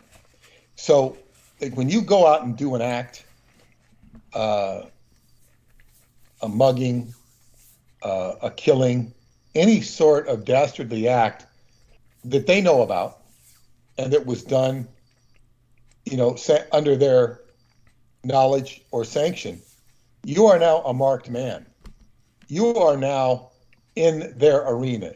You may not be one of them, but you are in their ballpark, and they can come and control or manipulate you by reason of knowing what you've done. Right. And they can hire you to work for them. It's the same way in dark magic. When you, even if you aren't out there doing criminal acts per se, you make a pact. You say, okay, I'm going to summon the devil. I'm going to summon a named demon, and because I want to make a hit record. And, the next thing you know, you got a result. Yeah. Now you've had a contract, and you are, and you can be empowered. And Aquino was somebody who was obviously, even by his own recognition, possessed of great evil. Yes. Associated with his birth and whatnot. And he was a, traumatized creature from day one. So you have a very, that pact with him probably goes way back when. Yes. He knew how to be evil. He's like, when you see this TV show, The Munsters or The Addams Family, that's a satire of what he really was, only it wasn't funny. Yes. It wasn't funny. And so, you make a contract, you go and commit a murder, you get a reputation. And even though it's a fictional scenario, the movie The Godfather, the Godfather makes his bones by killing a bad guy. Kills this bad guy, and now he's the most respected person in the neighborhood, and he has to take care of people, and he is now an enforcer. So, then you become one of them. Right. By the way, to verify what you're saying, and just to back this up, to give our listeners some context, my late and sainted sire, George Joseph Henry Dietrich, the Chief Petty Officer of the United States Navy, who raised and guided myself, told me a news item. He related a news item to me at one point where he said there was this guy who was, I believe it was on the East Coast, is when he related the story to me. Of course, I don't remember the specifics of the details, but he had read it in the news and he related it to myself that there was some individual who was caught killing a number of people, and his motivation was simply that he wanted to become part of the mafia, and he felt that since he wasn't born into it and didn't have any relations who were involved with the mafia, that he would somehow get their attention by killing people, and that this would impress them into recruiting him into their ranks. He thought that this could be done that way, and so it was very sad, a very kind of tragic kind of delusion that this individual... They would have considered him a nuisance. Yeah. Yes. Of major proportions. Yes. Someone who's bringing attention to them by his desires, and if anything, they would have striven to take any action at all, likely to eliminate him. Even without him bringing attention to them, they would have considered him a nuisance. Yes. Yeah. They would have the mafia in its, I guess, if it can be called its highest, most positive octave, was a protector. The word comes from mafia, my daughter, because of the Sicilians that would be going mafia because their daughters would be being raped in the country or the city square by these brigands, these pirates, or by the officials themselves. And the officials would not protect them, so they would go, mafia, my daughter.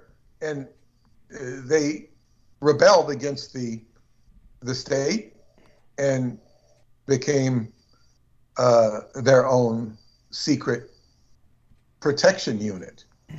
And the people would be silent and out of respect because they were protectors. Now, of course, Italy prior to that was Italy itself.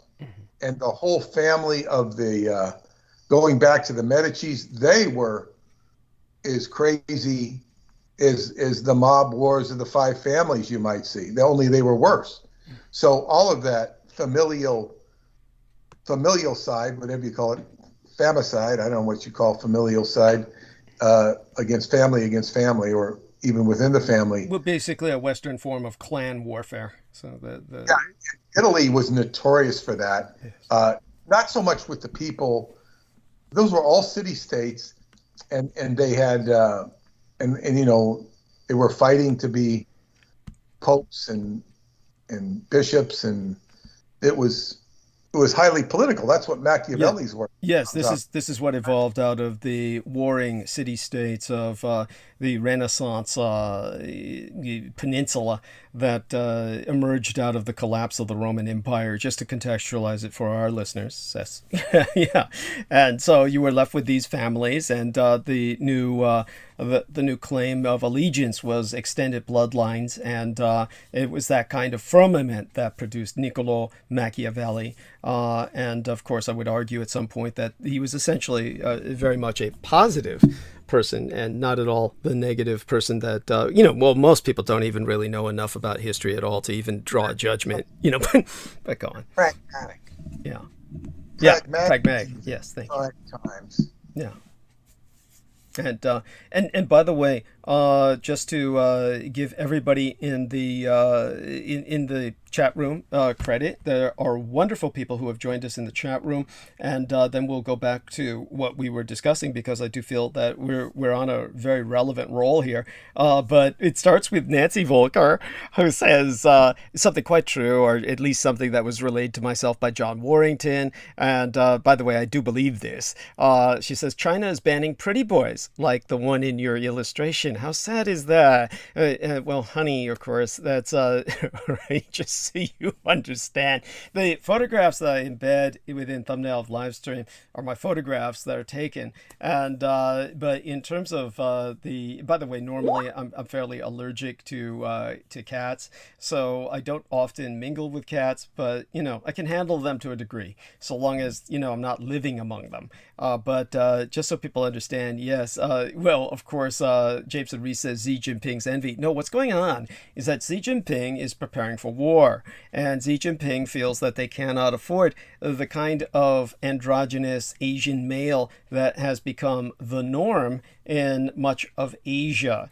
So people need to understand that throughout Asia, men understand that they look quote-unquote effete or effeminate by Western standards. And at this point in history, they've simply taken advantage of that to a degree where they're comfortable with that. And, well, Xi Jinping wants none of that. He wants to harden his men up for combat. And so he wants them to be men. And so he's encouraging this masculinity. And, this is all quite toxic. And it sounds, like the ultimate kind of direction that you see the spiral going into. And this is because, of course, as well, so people understand this, China is suffering from a threat of very pronounced prison homosexuality, in the sense that all of China is a giant prison, and they have a 75% male population because of the female infanticide that everybody committed to live up to the standards of a one-child policy, which went on for far too long. The communist government was insane in its autodestructive nature. This is why, even like when I explained this to my gang brother Beaver, he had as hard a time as grasping that as Jameson Reese grasping Michael Aquino's autodestructiveness. It's just like when I was explaining when we were both much younger, Daniel and I, my gang brother Beaver, when we were both much younger, and I was explaining to him the dynamics of where communist China was heading. And I'm talking about like we were both fairly young at that time when they instituted the one-child policy. And he said, and I told him that they were going to wind up with this overwhelming male population. There was no way that this could be tenable. And he said, but that doesn't make any sense with all the work they're putting into industrialization and trying to develop a middle class and everything that they're doing. He said, that's like somebody saying, I'm going to work a job, progress through the levels, make myself a successful career, and after having moved up in the ranks and established myself as a successful member of society, I'm going to kill myself with a real large heroin overdose. He says, and I said, yeah, it's like that. It doesn't make any sense. But that's the arc that they took. One of the results of that collaterally was I saw my medical cosmetologist over the weekend. And then she was telling me about our friend Rose's daughter, Char. This is a woman who, of course, was born in communist China. And her daughter and her still travel back and forth. I think things may have changed with all the recent Cold War since Trump became president and then Biden thereafter, especially since, the Biden transition into power.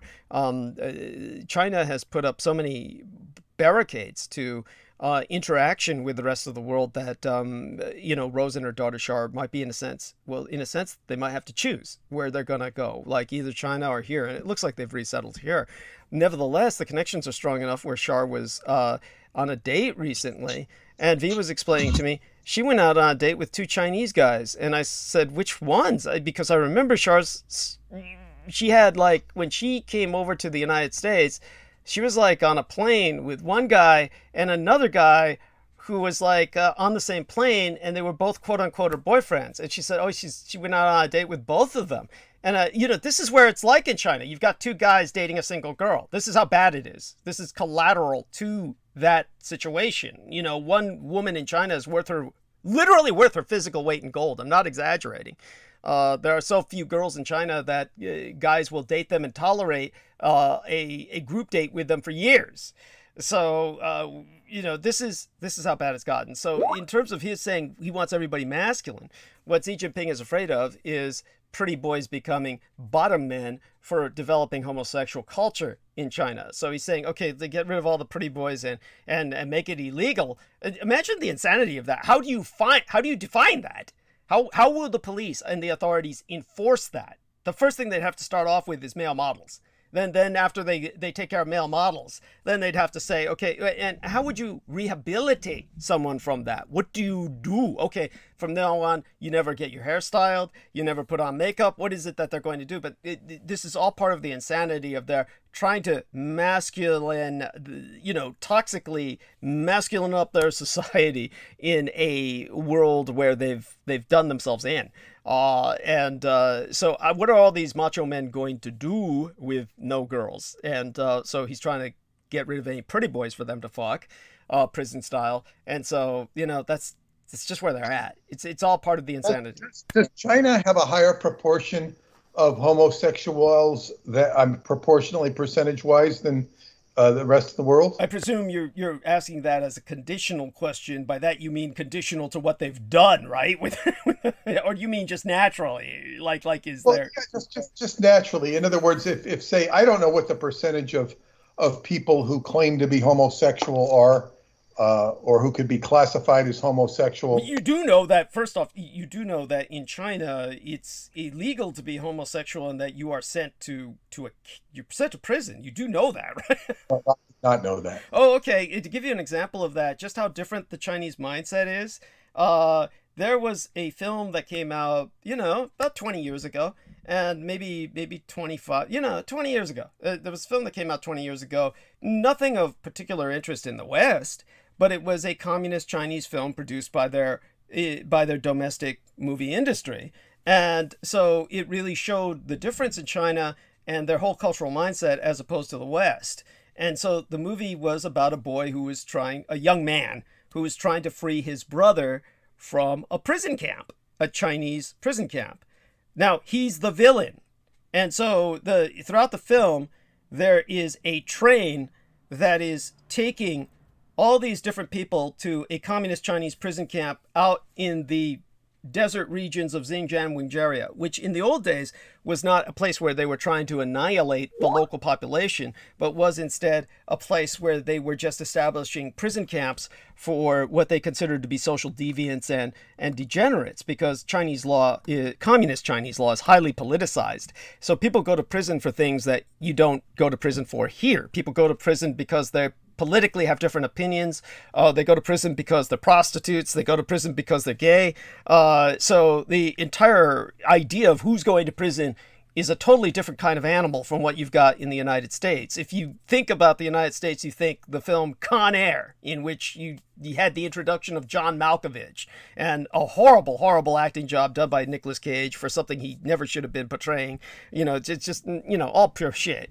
Just a real crappy film. Of course, made millions and millions of dollars because it's just pure shit, and this is what people ate up in the United States. But the idea was, you've got hardened criminals being taken on a plane for transport, and goes out of control, and everybody takes hostages, and the movie becomes an action free-for-all from there. In communist China, you have all of these people on a train, and they're people like gays and prostitutes, and people you would normally not feel any fear of, or people you would not identify as someone you automatically hate. And so these people on this train are basically being taken out to this camp, and then this young man is basically buying weapons, gets his girlfriend to basically give her body up to a guy who gives him guns. And so he basically just does everything he can to rescue his brother. And as the villain, in the end of the film, he's killed, and the people all go to prison. And that's the happy ending. That's the happy ending. The heroes are all a bunch of men in uniform who are the guards on the train, and one undercover Chinese guy who is pursuing this guy so that he can take him down before he rescues his brother. And so he winds up taking the guy down, and he dies as well. He sacrifices himself for the state. So he's the hero. He sacrifices himself for the state, and the happy ending is all these people go to jail. All these people go to prison, where they're going to suffer. In the case of the homosexual guy, he's going to suffer electric discharge to his genitalia until they're fried off of his body, until he no longer responds with an erection to homosexual pornography that will be played in front of him. And the moment that he no longer is capable of generating an erection when he's shown homosexual pornography, he'll be considered cured and maybe integrated back into society. At that point, he's going to be completely sexually dysfunctional and probably will not be able to even use his penile gland for anything other than to take a piss if he's lucky. It might be replaced with a tube. I mean, I'm serious. This is how it works in communist China. This is how alien the mindset is. So the idea where they suddenly say, okay, we outlaw any male who looks attractive. You're dealing now with a giant insane asylum run by a lunatic. It's like North Korea on orders of magnitude. Just beyond in terms of power and the ability to, in terms of threat projection. So, quite seriously, if these people inherit the world, it's the end of yours. So this is why there is a Cold War right now with communist China. The other approach was already taken, where for generations Americans have been saying, oh, let's open up, let's give them all the business, let's give them, all the business intelligence, etc. in one sense. And at the same time, this hasn't worked to make them any more liberal. But that doesn't relieve America of its responsibility for generating as many enemies as possible. And we don't need to go into that now. But my point is that what they did was they had an obsession with anyone who's Chinese. And with anyone who's Chinese, the FBI, for instance, was obsessed with anyone who's Chinese. And they would just put them, they had a China obsession. And the US government secretly spied on all Chinese American scientists. To the point where they completely upended their lives. They paved the way for decades of discrimination. And all they did was they deprived themselves of the science and technology these men could have delivered the United States. And they made enemies out of all of them, to the point where all of them had no choice but to defect to the Communist Chinese, because they were damned as spies for the Communist Chinese anyway. So if you're an Asian in America, you're automatically deemed the enemy. And you're automatically going to be interned, or you're going to be, if you're in any position of power like a scientist, you're going to be tormented until you defect. It's that simple. There is no choice. There's no if, and, or gray area. So one of the things I presented to Peter Moon in the past was some idiot who was writing me on Facebook defending this other idiot who lost his job because he was basically a gang stalker of a Taiwanese scientist. And he convinced this other idiot that the guy was a spy. And he lost his career finally because he was nothing more than a domestic terrorist and a gang stalker who had an intelligence position and was abusing it to gang stalk a Taiwanese man who was a scientist in the United States. To the point where the guy ultimately went back to Taiwan. So the United States has lost everything in terms of any connection with Asia. There is no connection with Asia. You have no Asian specialists. You have no Asians who can tell you what's going on in Asia, because you've tormented them all until they've left. The closest thing you've got is a Taiwanese woman who's in charge of your business right now in terms of the Department of Trade, so that she can organize some sense of business overseas. This is the smartest appointment that Biden has committed to. And, a few other commitments to internationalization and the cosmopolitan aspect of his administration are, of course, to be commended. But in particular, their trade with Asia might be expedited by this one Taiwanese woman. And that doesn't make up for all of the science that America has lost. So both sides are, of course, hopeless. There's no hope from either side. The end result is you can only look to Japan and Germany and Taiwan as the hope of the future. These other two empires are truly evil empires who are just damned to failure, based by their own insanities. And so, aside from that, in the chat room, we have EB saying, cast some voodoo on all those rich oligarch fuckboys. He's speaking to Jameson. Marcus Grix was saying, suddenly the guy with 2 garages full of ammo and a bunker doesn't seem as crazy as it did in the early 2000s. Yes. And so Lincoln, too, says that the Omen would be closer to Aquino's fantasy child. Moed Mechanics, of course, was going on about he's saying this was an interesting topic that few people talk about the anti-gods. He's never heard it aside on our program at all. Lincoln 2 says, I really like his research. Thank you, Lincoln 2. He's speaking of Peter Moon and myself. And Vicky Johnson says, oh my God, hi everyone. So hi, Vicky Johnson. Mwah. Love you dearly. And so Marcus Grix says, yes, please, DD, talk about Kabbalah, which I said I'd need to go into a little bit if I were to talk about Aquino's sense of magic and his sense of reality. But I'll do that later tonight for a bit.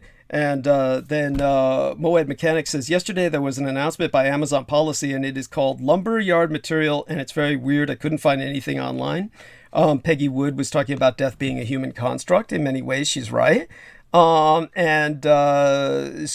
Lincoln 2 was talking about zombie claws, and EB was talking about CVS zombies. Now, Shamsan Ivan said, I recommend your disclosures in one of my last movies, Douglas, in the movie dedicated to Robert David Steele, spelled Steele.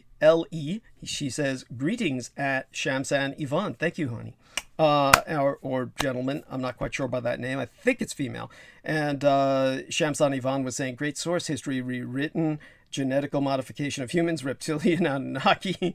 She's talking about somebody else. The repeated genocidal acts. I keep translating it in Polish on my channel. So she's talking about this other gentleman. But she says, America's grown on embarrassments, and yet there's some men of honor in there. Rest in peace to this individual she was sourcing. And then they go back to the music industry, and Chris Collins brings up the fact the title of the book was Weird Scenes Inside the Canyon. That was the title of that book. Maria Gregorich has joined us. Hey, honey. Peggy Wood says hello. And so aside from that, we turn back to our man Peter Moon. And with everything I've said about China, hopefully putting that into some context.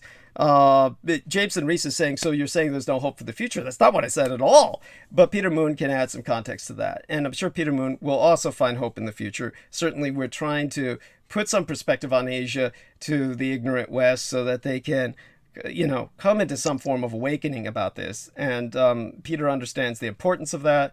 And so Peter, by all means. What I would say, what's interesting to me, without any prejudice on my own part, or what you would call,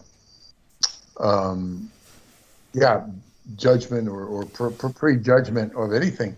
But when I think of the severe overpopulation issue in China, and one thing I never knew about China before until I met you was that the population is in a very relatively small portion of the country. Right. I thought China was pretty much filled with people, not most of it being arid. I mean, I kind of knew there was a lot of desert there, but I didn't know how much. So it's quite a overpopulation problem. But the person who was the most, I guess what you'd say, who took overpopulation most seriously was L. Ron Hubbard. Mm-hmm. L. Ron Hubbard, in his castigated upper levels of Scientology, said that the whole world was crazy and had this, he talked about an engram, which was a moment of pain and unconsciousness. He said there are engrams on other dynamics of life, including the dynamic of humanity. He says humanity has its big engram, its big moment of pain and unconsciousness, which is based upon overpopulation in previous existences, and stated that the solution to overpopulation was to basically extract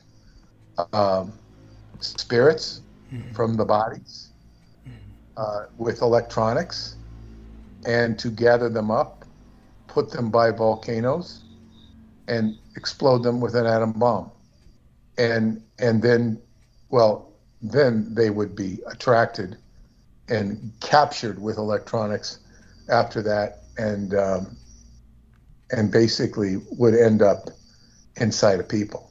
So you would have a whole host or legion of disembodied spirits inside of you. Now, this doctrine, by the way, that aspect of it, not the overpopulation aspect, is a standard part of Taoism. Taoism is like, this is more the religion of Taoism than the philosophy. Well, it's also philosophical, because if you have, like, say, your body is like a microcosm of the planet. The planet, what's the planet have on it? Billions of people. So, okay, your body has billions of quote unquote people inside of it. That is a doctrine of Taoism. Now, but more to the point with Hubbard, he said this was a reactive solution to overpopulation, where the population became so big that it couldn't contain. And so, just as you can have people doing crazy stuff on Earth, they were doing crazy stuff. Now, he said that this was a madness in the population. It was crazy, and that people would tend to act this out. The United States, well, there was also a book in the 60s called The Population Explosion. Yes. And Paul Ehrlich. Go on.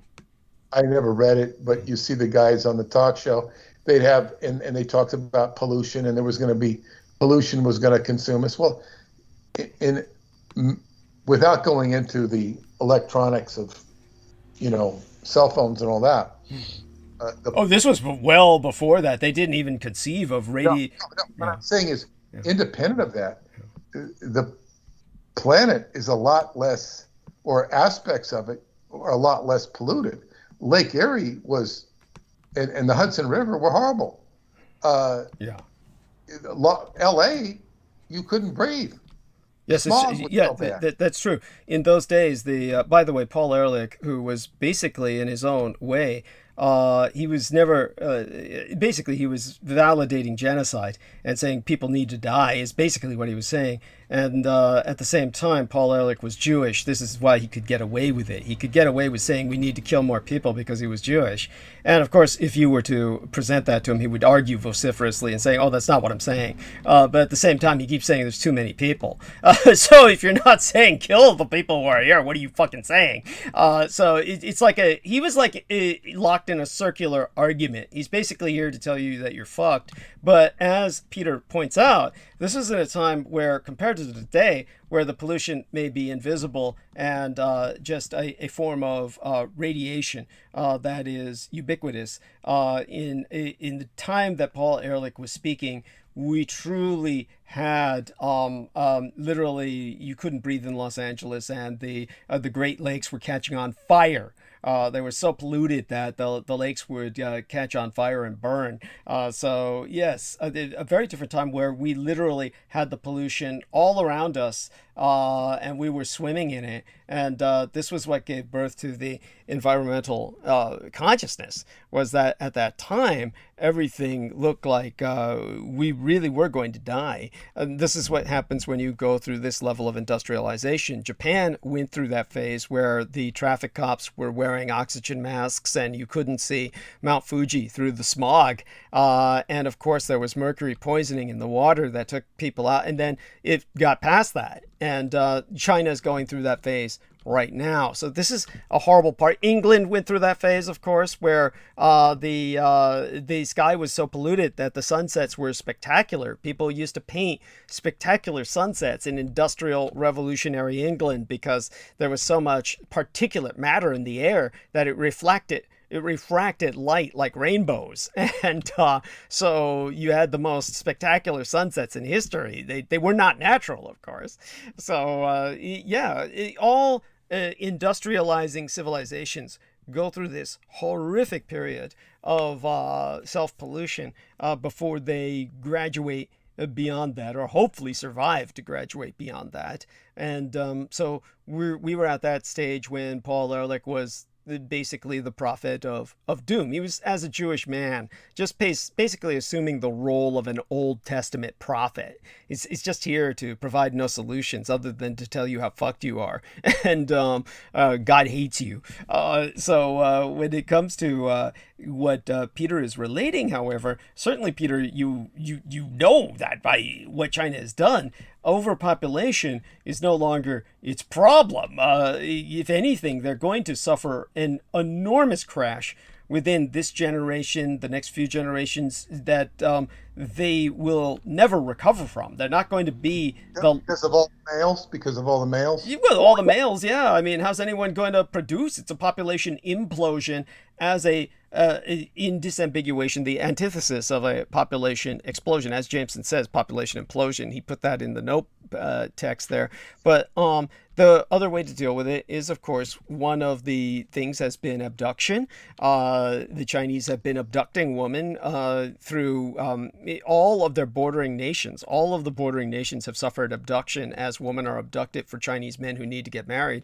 And as well as that, you're going to produce a bunch of people like myself, hybridized Asians who are not pure Chinese. So only the elite will be able to afford Chinese wives, pure ethnic Chinese wives. So you're going to have a ethnic Chinese elite and maybe a lower to middle class full of hybridized peoples. And maybe some of them will attain power. If anything, however, China as we know it will cease to exist. It is a terminal culture. They've exterminated themselves. And what about India? India is second place, and we have a lot of Indians in New York seem to be moving in. And they're the enemy. These are the people who are the people with over 1 billion people. They will never, ever succumb to any form of population control. And they are miracles of dreadful fecundity. And they want to impose their caste system upon the world. That is the horror, is that these are the people who are now, since they've gotten rid of all the Chinese, these are the people who dominate Silicon Valley. And so the Asian Indians, as I've warned, are bringing through the programming of most of America's computers. Your artificial intelligence will be programmed by these bastards, these sons of bitches from Asian India. They are your fucking enemy because they're programming the caste system into your computers. And we will now live like the Asian Indians, where the people who are ensconced in the caste system will be on top, and the rest of you will never have any opportunity for any advancement. So far worse than the Chinese. And they're, by the way, they are now number one in terms of population in the world. They're well over 1 billion people. China's population is crashing and burning. By the way, this won't be the total end of China, because China's real population explosion came with the Columbian Exchange. What happened was when Columbus discovered the Americas, and then the Europeans began exporting maize and corn to the Chinese. That's when the Chinese population exploded, because they could plant corn where rice did not grow. They could plant potatoes where rice did not grow. And because of these new grains and starches, the Chinese population exploded. So the China itself, a core Chinese group, will survive, but it will be more along the lines of the pre-Columbian population lines. And whereas, India, of course, give you an example of this, just to remind women to take their birth control pills. The officials would give them colored beads, because unlike China, everyone in India, statistically, is fucking illiterate. Okay, unlike the Chinese, where statistically everyone is literate, for all intents and purposes, no one in India can read. By that I mean, sure, you got millions of people who can read, but compared to the rest of the population, it's nothing. The majority of Asian Indians can't fucking read, and so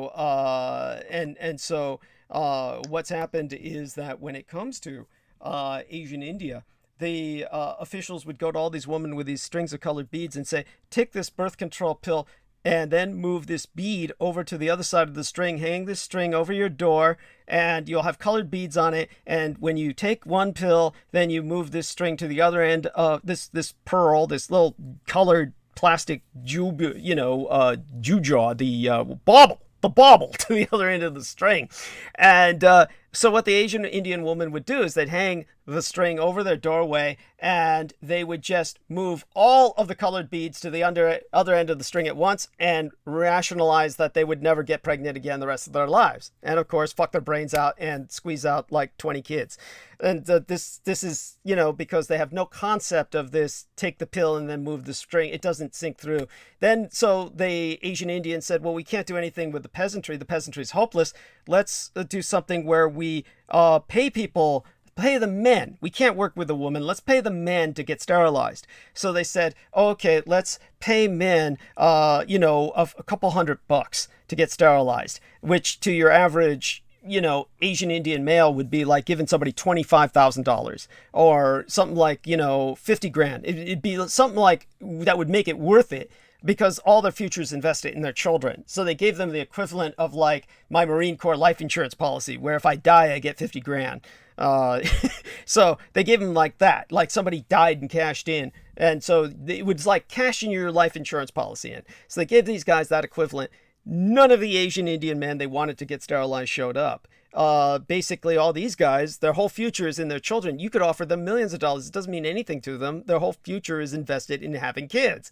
And so the only people who showed up by the millions was everyone in Asian India who could read and write, because they all said, oh, I don't want kids because I don't want the trouble of raising them. So in one single generation, the Asian Indians pretty much exterminated their entire educated class.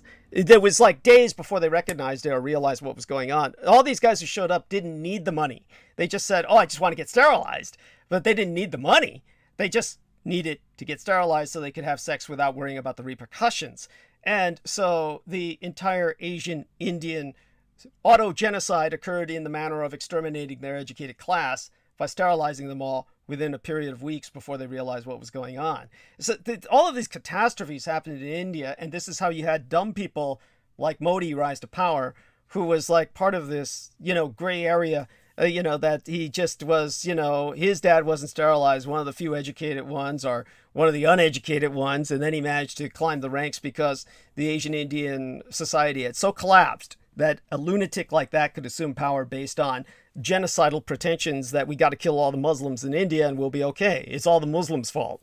And so this is where India is. These are the people who are now Silicon Valley. All of Silicon Valley is, by the way, Jameson Reese says that's why I warn against taking quote unquote wisdom from India. By the way, that's exactly what Selena Khan says. And even Brendan Zogin will tell you that Brendan Zogin would say that Asian India now is the absolute worst of what the Vedas talk about in terms of the age of Kali Yuga. It manifests there more than anywhere else right now.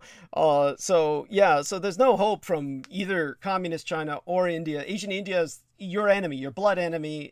You should do everything you can to make certain that you campaign to get Asian Indians out of technology, not to allow Asian Indians in your technology, because this is the kind of crap they're programming into your Artilex in America that will be produced in America will be produced by these people. So your future will be based on artificial intelligences who have this a kind of mentality as their background, this kind of cultural matrix that will program them. It's the end of the world as you know it. So there you go. When it comes to these things that go on in Asia, and these Westerners have no idea. Hopefully, through what Peter Moon and I do, we can educate them and bring them to some awareness of what the dangers are coming out of Asia and what is not. And by the way, let me look this up, and hopefully I can find it. Let's see if this works, because there was a timeline that I recently found that had something rather incredible in it, considering that its majority of its subject was about prehistoric history. It actually mentioned something about L. Ron Hubbard along the lines of what Peter Moon is saying. So let me see if I can locate that, find it in the document, so to speak, with the technique that Peter taught me of the Control F. And aside from all of that, Peter, by all means, take it from there. Yeah, obviously China will ultimately stabilize after a horrific period. Its race may completely change, or the composition of its race. And India, of course, is no hope for the future from there. I will give a positive spin on the conditions and circumstance of the world. Yeah. What you have here is in one context, the people of the earth are called surface dwellers. Yeah. They're dwellers on the surface. They've been responsible for, a great deal of history on this planet. Some of it positive, much of it not so positive. There is a constant human drama, and this is no secret. I mean, the Hinduism itself and Buddhism recognize this as a continuous series of unending lives. There is a I pointed this out in my book, The Black Sun, but there is a tarot card, Aleister Crowley's tarot card, that he calls, instead of, in the regular deck, it'll say alchemy, but he calls it art. His card is art. And across the top of the card, it has an alchemical phrase in Latin, visita interiora, visita interiora terrae rectificando inviene occultum lapidem. What this translates into English is, visit the interior parts of the earth. By rectification, thou shalt find the hidden stone. And the initials of visita interiora terra rectificando inviene occultum lapidem is vitriol. This is how we get the word vitriol. Or one explanation for how we get the word vitriol, which means the universal solvent, the philosopher's stone. Now, visit the interior of the earth, and by rectification thou shalt find the hidden stone. Well, the hidden stone is the universal solvent. It's the answer to everything. Rectification is basically correction. Constant, vigilant correction, refining, and refinement. What are the interior parts of the earth? The interior parts of the earth are what I've been led to by all of my adventures and all of my writing. This showed up with the Black Sun. When I first got involved with Montauk, I had met a woman. I was introduced to a woman on the phone named Joy. Joy, I think she's a professional massage therapist, but she was a professional clairvoyant. And this is before, she's known me since before Montauk, or as I was getting involved in Montauk. And she said to me, she wanted to get on the phone with me because her friend, who had been abducted at Montauk, said, she said, well, I keep getting the names Cameron coming up. Cameron, of course. Can you please explain this to me? So I told her my stories, and she said, but I also get another strange name. It's Wilson. Now, these two names are the hallmarks of my work, and so she was right with me there at the very beginning. Now, Joy said to me, she says, this stuff with Montauk has to do with the inner earth. This is what she said. There was another lady, Yonda, who became a very dear friend. She was not even a friend at the time. I was told to go out with a clairvoyant to Montauk. Preston said that. A guy gave me the name of Yonda, and Yonda said, I contacted her, and it turned out her boyfriend, who was originally, I didn't know it was her boyfriend, but he was supposed to write the Montauk Project. He got scared and says, you do it. I don't have anything to do with it. Wow. And he was connected to it. She told me that he was years later, Yonda and I became like real fast friends. We're still friends to this day. We don't see each other anymore, just because of life circumstance. We used to go out to Montauk together. We did a lot of things together. She even went into the trade towers a few weeks before I went down. She said, something's going down here. She picked it up. Wow. Her and a guy I had living here as a roommate for a while, they went in. I didn't wish to go. They went in right to the trade tower. Yonda's very, very perceptive. And Yonda says, she says, you're going to get more than you bargained for with all this. She says, this is all connected to the inner earth. This Montauk stuff is real, she told me. She said the inner earth too. Now, I would not get any joy of those or corroboration of those statements until I would have my experiences in Romania. Right. And the whole tradition of being initiated in caves and the interior of the earth. Now, Paula's stepmother is a citizen of the inner earth. This is something she has stated, she has asserted, and I remember when I first had met her, I talked to her class, and she would look at me and stop me and say, she wanted me to talk to the entire class, which I did on August 12th. And she said, she kept looking at me and she says, we are not human. I'd say, okay, I'm all right. We are not human. And I mean, you know, I accepted it at face value. It was not a big deal to me. Right. Okay, I said, you know, that's fine. You know, we're not human. Well, and Paula herself has aspects of this. Mm-hmm. I don't know what you have to say about that because you've met her. Yeah. But she's very unique. Yes. But the thing is about the inner. Now, see, the thing is about Tamarinda, her stepmother. She would, of course, I take her at face value, but I know from Paula and her brother, and even her children, because she has 2 children that are natural children. Right. Why no? She would disappear for a time period.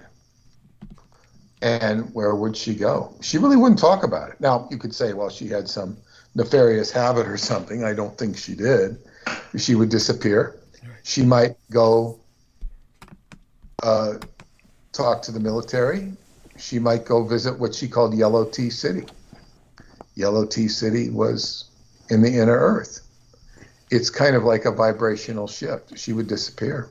And I remember when I was there in, must have been 2014, she had showed up at the hotel we were staying at.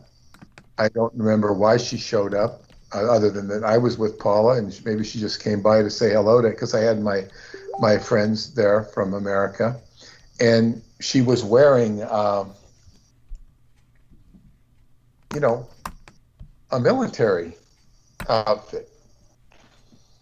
And I said to Paula, why is she dressed like that? I said, I don't know. Or she says she has meetings. She has meetings with the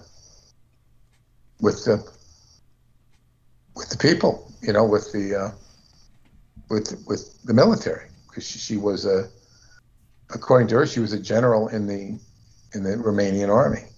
And one of her main jobs there was to evaluate aeronautical equipment, psychically, basically, and talk about it, tell them, give her input, and this is something they do in Russia as well. They don't do in America. Right, like a remote viewer. Yeah, sort of like that, but just, you know, assessing this. What do you think? What do you say about this? What do you think about this? So anyway, she's a very unique person, And I have recently been given a great gift from her school. It's not, I can't talk about it, but it was such a great gift, because if I talk about it, it spoils it.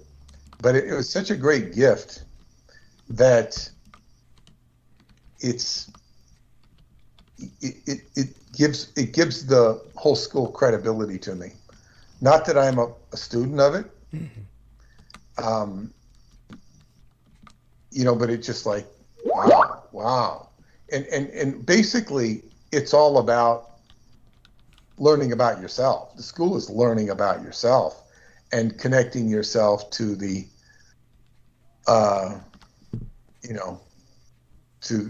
you could call it the other world, but it is connected to the inner earth. It's connected to your non-human state, but it's also balancing yourself with the human state.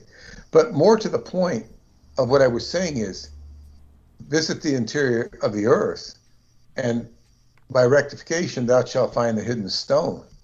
It's like in Radu Sinamar's work, he's teaching you to constantly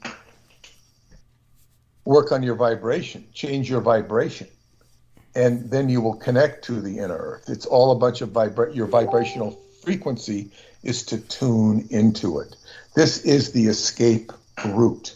Now, this coincides with David Anderson's work of telling me that the most active site of time reaction on the planet is Choklavina Cave, by far the most. And this is evidenced by the sediment. In the sediment, there was a huge discharge of energy, which was, he said, 200 or 2,000 years ago.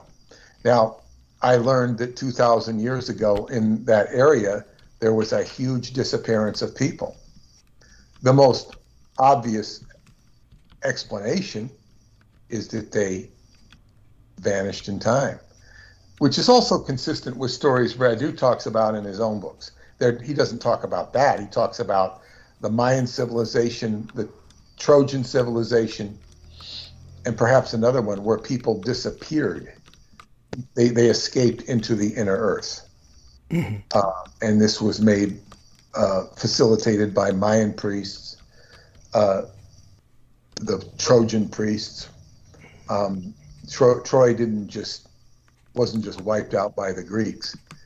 They disappeared. There's also other stories of this ilk. So my work has been about, and it's not a work that I've been, I guess, preaching or pushing. It's a work that's been, I've encountered.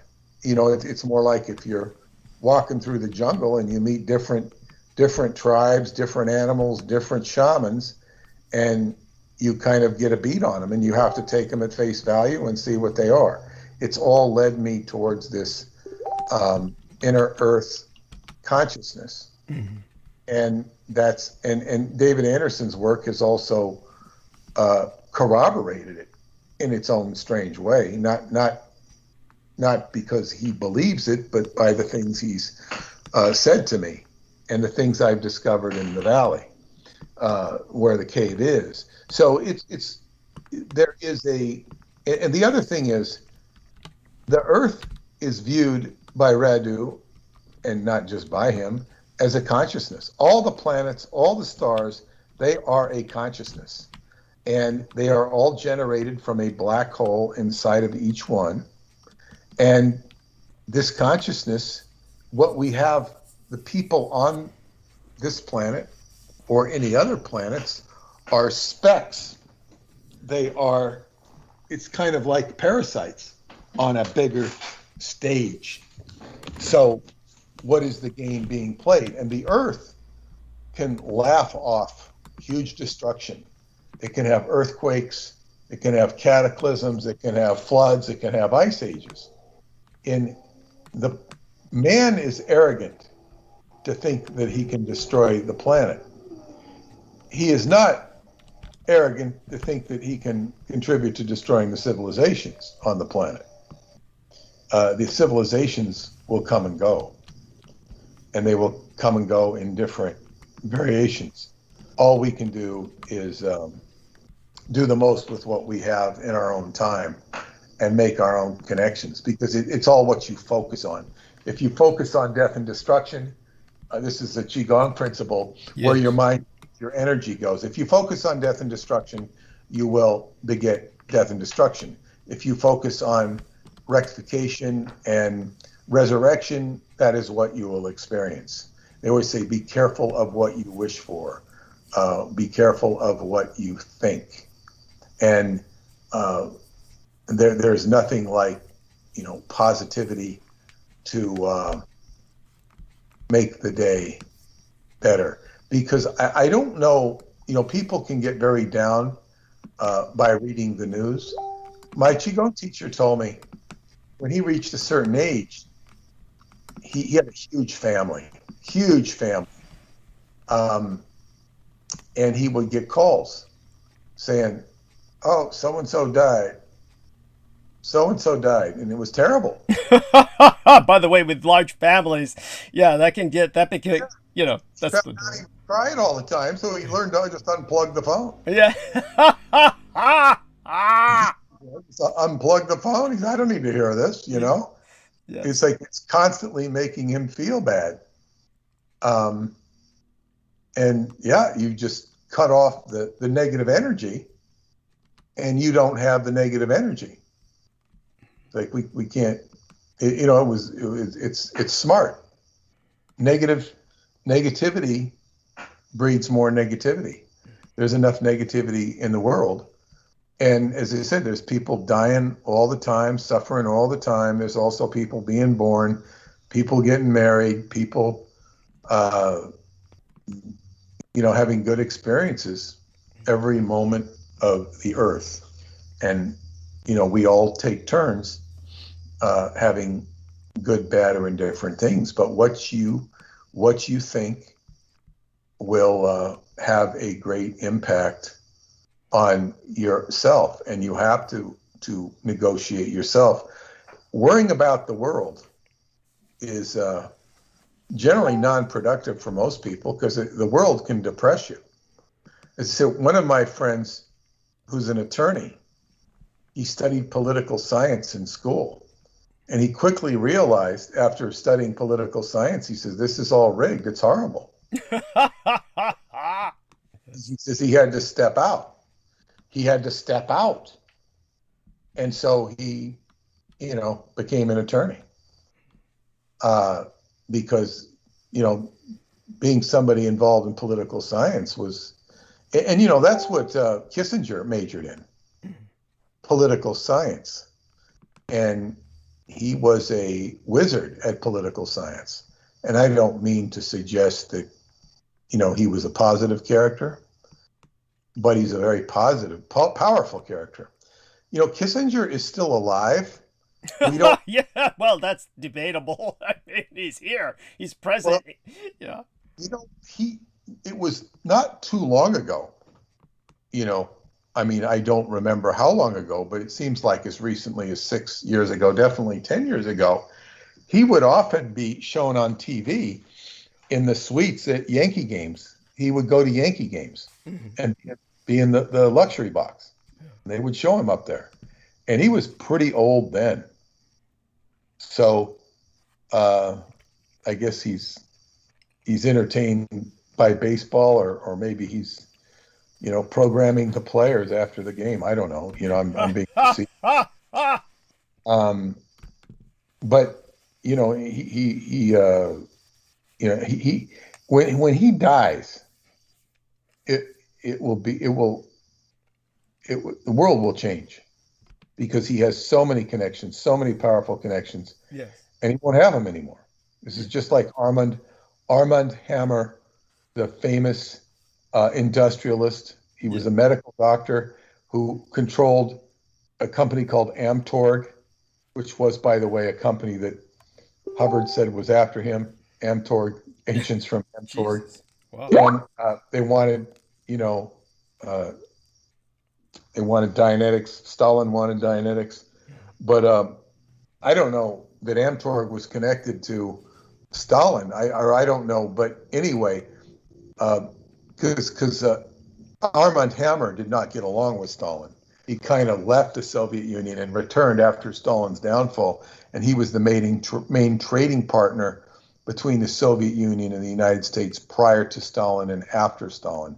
I don't know how Lend-Lease worked, if he was involved with that. It's quite possible he was. But anyway, when he died, the Soviet Union collapsed right after he died. You know, that's an excellent point. And I feel that's not that's not emphasized enough. And, you know, Peter Moon, of course, emphasizes something that's important as well. He also emphasizes not to overplay or overemphasize the power of Michael Aquino. But believe me, he's in this role, Peter's acting as a balance, which is necessary. You always need to have that balance. World was powerful in this world. Yeah. Yeah. But he was bought and sold sort of too. He was a contractor. He was sucked in. You know, he wasn't the Satan he'd like us to believe he was. Yeah, there are elements of that. And in terms of, however, when he died, we have yet to see, because so many of his connections were so covert, we've really yet to see or realize just how much the world is changing with his passing, just as it did with Armand Booth, or the Armand Hammer, and Armand Hammer and Mr. Kissinger when he does pass, which can't be soon enough as far as the majority of humanity is concerned. But with Henry Kissinger, of course, what Peter Moon is saying, again, to put it into context, as Peter Moon has said, the Kissinger is not a good man. He's simply saying that he's a very powerful man. And because this individual, the way I would change the narrative or change the expression of your narrative would not be to say that he was brilliant at politics. He was simply well connected, and a lot of that had to do with his Jewishness. There's no denying the simple fact that being Jewish can get a person very far if they. Plus, he rounded up the Gestapo as a American army officer because he was German and he spoke German. Right, German national, so that people understand that. In other words, he was born in Germany as a German national, but he was ethnically Jewish. And so the way Americans would refer to him, so that they wouldn't sound like Judeophobes, is they would call him Superkraut. That literally was a nickname for him. There's actually a book by that title about the adventures of Superkraut, which is just it's not satirical. It's more like what you'd call just a journalistic perspective on Henry Kissinger, and that was available. And then you had many other people who began to realize that this person was essentially controlling America's foreign policy, and ultimately America itself, during the period of time that Nixon was purged from office and effectively Henry Kissinger was running the country, is when America went to war on the side of Israel. And for that reason, during the period of the 7-Day War and the Yom Kippur conflict, the conflict that took place during the high holy days of Islam as well, you had basically Henry Kissinger launch America onto a course from which it could never reverse. And at least not until the constitutional republic itself dies.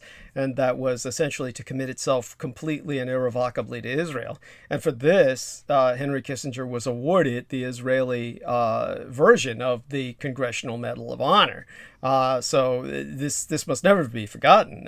Henry Kissinger is a traitor, a foreign agent. He is responsible for the Vietnam War in many ways, or many aspects thereof, etc. There's really no underplaying or overemphasizing the evil of this individual. There's no way to underplay it. There's no way. My question would be, what, if any, was his connection with Aquino? In terms of that, now that's interesting because the one thing, this is one of those areas I'd almost be reluctant to go into. But I'll say this much. one of the things that Aquino hinted at was, and of course, just to put this into perspective so that I don't wind up at the end of a lawsuit, not that I have anything for this idiot Kissinger to sue for. So we can say, we could say that Michael Aquino basically was alluding and perhaps simply doing this to coach to basically perhaps what would we say, stroke his own ego. He could have been stroking his own ego, but Michael Aquino was alluding to having basically arranged for Kissinger to be entertained by young children. Now, what's interesting about this, and people, if they do their research, you will find this because it was reported. It made the news. One time, Henry Kissinger and his wife showed up at an airport, and before they got onto the flight, then a woman who was working at taking their tickets and helping to arrange for their embarking on this passage, she basically asked Henry Kissinger point blank to his face, "How many young children have you fucked or tortured to death?" And that's when Henry Kissinger's wife physically assaulted her. And at that point, the security had to be called in because she was within an inch of her life, because Henry Kissinger's wife literally had her by the throat with her claws. I'll use the term claws, but her nails, literally severing this woman's carotid artery. So that woman had to be put on life support to be recovered, and then they sued her. So she obviously lost her job. She came to within an inch of losing her life. She almost lost her job. She almost lost her life, but she definitely lost her job. And but the fact that she asked that question was bizarre to me, because all I could think of when I heard that on the news was what Michael Aquino had said. By the way, Ryan C. Bailey says, "Great program, Douglas and Peter. My heart breaks for the good people of Afghanistan and those of all nations left behind enemy lines. I'm surprised there is no media reporting on the opium angle. Could you address it from the perspective of the Flying Tigers flying escort for cannonball-sized opium deliveries that I first heard you addressed December 7th, 2008 with George Norrie? Keep up the good work." And he brings the flags of both Taiwan, Afghanistan, as well as those of, I believe it to be Romania and the United States. I hate these fucking tricolors, man. The tricolors. I hate tricolor flags. And I do so wish the Europeans will go back to something definitive that made sense rather than these goddamn tricolors. But anyhow, so those four flags are presented on his comment entry. God bless him. Thank you, Ryan C.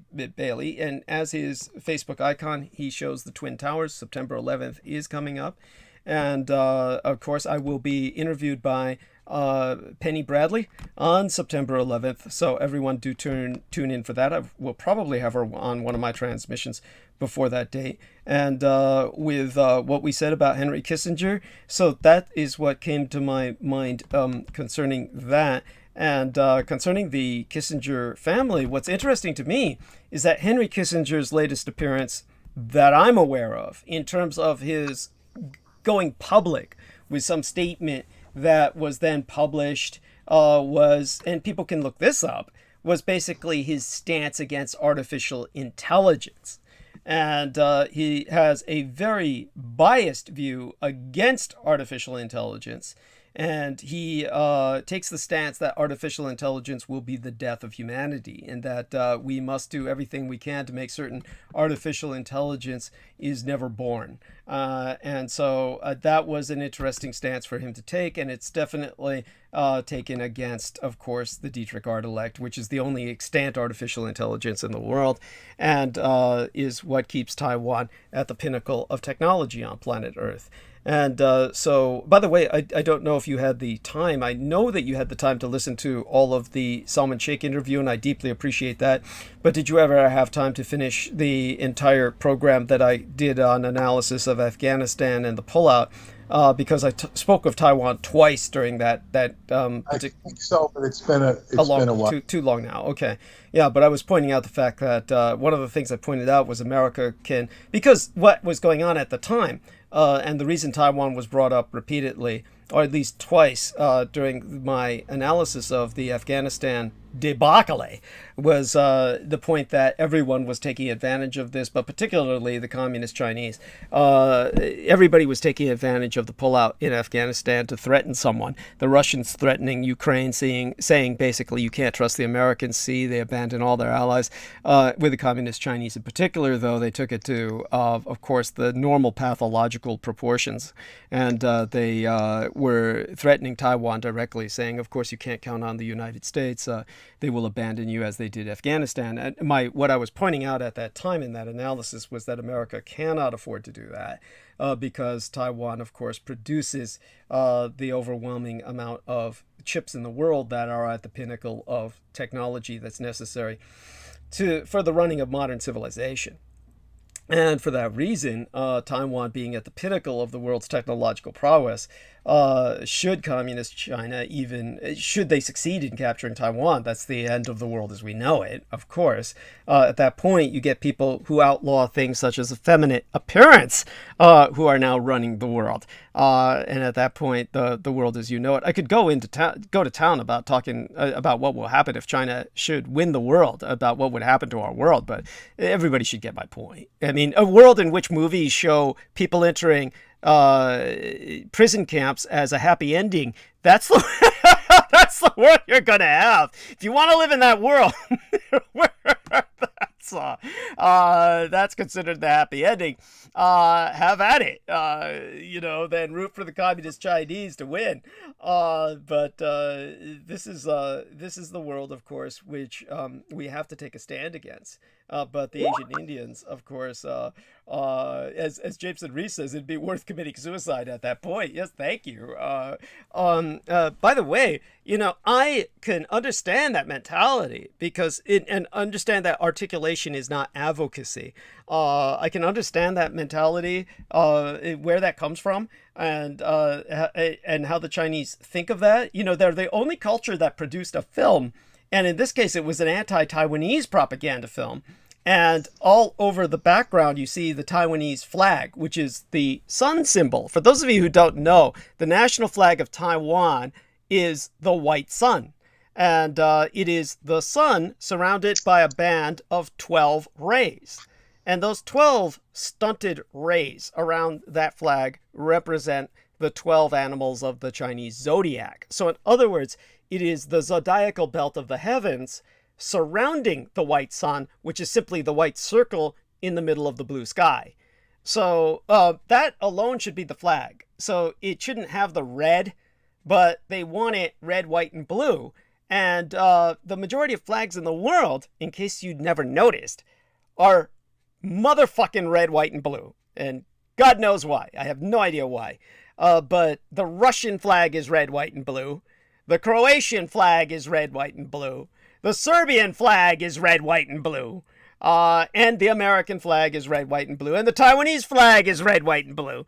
It's just this common color schematic that is supposed to represent some kind of acceptance into the Society of Nations. And so the Republican Chinese, meaning the original Chinese who instituted a non-monarchic republic, they basically created a red, white, and blue flag to be accepted in the modern Assembly of Nations. And so they put this red field on the flag, which is totally unnecessary, and it really just needs to be the blue and that sun and that zodiacal belt, which symbolizes the sun in the sky surrounded by the zodiacal belt in the blue heavens. And that's all they really needed. And that was the original flag, and then the red was added simply basically to get American support in World War II, just so you know. And it was supposed to represent all the blood that was spilled, of course, that as well, but you really don't need that. And like Jameson says, why not purple and yellow, gold, and of course the communist Chinese flag is red and gold. And for those of you who don't know, there's no national flag in the world that uses purple other than the Vatican, because that's the Vatican color. Purple means the Roman Catholic Church because they consider themselves the heir to the Roman Empire, and therefore the Roman imperial color was purple, and therefore the only flag in the world with purple is a purple base, is the Vatican flag. Just so people understand that. Nobody else is, it's kind of implied nobody else is allowed to take that. It's like an unwritten rule. Just so people know. Though I'm sure no one would sue over it or really fucking care. But, it's considered polite. It's like when they were searching for a new flag for New Zealand, because New Zealand is trying to really declare its independence from the British heritage. And New Zealand is trying to become kind of free of the vestiges of this kind of British past. And so they are seeking a new national flag. And their biggest problem was everybody kept presenting a black field. Everybody wanted a black field for the background of the New Zealand flag. And so the New Zealand government had to publicly state, we're not going to accept any entries into suggestions for a new national flag with a goddamn black background because that's a pirate flag. So that implies piracy. It implies that you're a piratical power. In other words, it implies that you are a rogue state and that you are defying all international conventions of the law of the seas. So, just so people know a little bit about flag design, it's called vexillology. That's the science of flag design. There's a whole science behind it because there are all kinds of requirements for international flags. Just so you know, which nobody fucking knows. But at any rate, so, okay, see, I know shit like this, which Kissinger never learned. And yet Kissinger simply was Jewish and therefore was put in power because, of course, he was a Jew who happened to have German nationality and therefore spoke German. And so they allowed him to interrogate a bunch of Gestapo boys. And then they said, oh, this guy's so useful at torturing Germans. Oh, let's, put him in some power position. And then, then he got to the point where he was running the American empire and leading you into a position of total commitment to Israel, which you've never been able to get out of. And all of this thanks to that son of a bitch. So when he dies, maybe that's what will change. Maybe America's relationship with Israel will change when he dies. After all, like Peter said, shortly after Armand Hammer collapsed, then, after he died, the Soviet Union collapsed. Perhaps after Henry Kissinger, God willing, James is asking if he's still alive. Yeah, like I said, it's debatable. I don't know if he was ever really alive. You could have always considered him some, bizarre golem. He was like a golem. Not even so much the Jewish golem created by a rabbi, but rather like Gollum from Lord of the Rings Gollum. So there you have that. But maybe when he dies, we will see Israel collapse in the sense of its total control of the United States. And wouldn't that be something? Some more background here with regard to Kissinger, if I may. Of course, by all means. Kissinger, now, this is from an article. Well, first off, David Icke quotes him as being a Satanist and a pedophile, and he's not the only one. Yeah. You can find a lot of stuff about or assertions about that. But it says, basically, this is a article, State of the Nation, the Spy Master is outed for all time, in its August 26th of last year, 2020. And it says he was naturalized in June 1943 at age 20 in Spartanburg, South Carolina. By age 22, he had been catapulted into the senior echelon of the U.S. Signals Intelligence, working directly with William Donovan, OSS, Bank of International Settlements, Gold, Zurich, CIA, Brigadier General David Sarnoff, General George Marshall, Dean Acheson, Undersecretary of State, and Henry Stimson, Secretary of War. All the aforementioned figures were or are members of the British Pilgrim Society and dedicated to constructing a one-world government. He was quoted as being aligned with the British. He was a Pilgrim Society vice president from 2007 2009, according to IRS records. He bailed out fellow Pilgrim Society bankers. Jesus. As a young U.S. Army intelligence officer Kissinger took orders from pilgrims Sir Stuart Menzies, MI6, Lord Rothschild, William Donovan, Alan Dulles, David Sarnoff, Wellcome and Carnegie funds, Rockefeller funds, AT&T. By the way, for anyone listening, if you're too young to remember who these people are, this is like a roster of the people who run your world. Okay, this was. So now but see, this is the other thing. It says that he controlled presidents, but when we get deeper, and this is the Mae Brussel was the first one to bring this up, was a man named Fritz Kramer. Now, Fritz Kramer, there is a Fritz Kramer who was a Nuremberg. He was a war criminal. His name was Fritz Kramer. He might have spelled his name differently a little bit, but she said they were one and the same person. Okay. So the conventional history of Fritz Kramer, who's spelled Kraemer, there is a new book. This is an article by Tilman Dietrich, who was Dr. Fritz Kramer. Now, what I'm going to tell you here is the conventional history of Fritz Kramer. This is not disputed by conventional sources. Right. He was the most influential German in the Pentagon from 1952 to 1978. Geostrategic advisor to the U.S. Army Chief of Staff and the U.S. Department of Defense. The true Dr. Strangelove, unique with monocle and walking stick, a last Prussian at the Potomac River in Washington, D.C. A German engineer to the U.S. born in Essen in 1908 with Christian denomination but Jewish roots, Kramer, an intellectual with 2 PhDs, scraped a living as a farm worker for 5 years. In 1944, he was conscripted and thus became a U.S. citizen. Now, that's suspicious to be conscripted in 1944. Well, you notice what they said. They're calling him a Prussian, and it's, again, there was a book that was very good that was published about Karl Marx that was a biography, and it was titled The Red Prussian. Okay, this is, again, the way that people avoid accusations of Judeophobia. The guy's not fucking Prussian other than by acculturation. He's ethnically Jewish. Okay, now granted, I'll be the first to say I'm looking at this from a Nazi perspective and the way the Nazis would look at all of these people, whether it's Karl Marx or Henry Kissinger or this individual Kramer.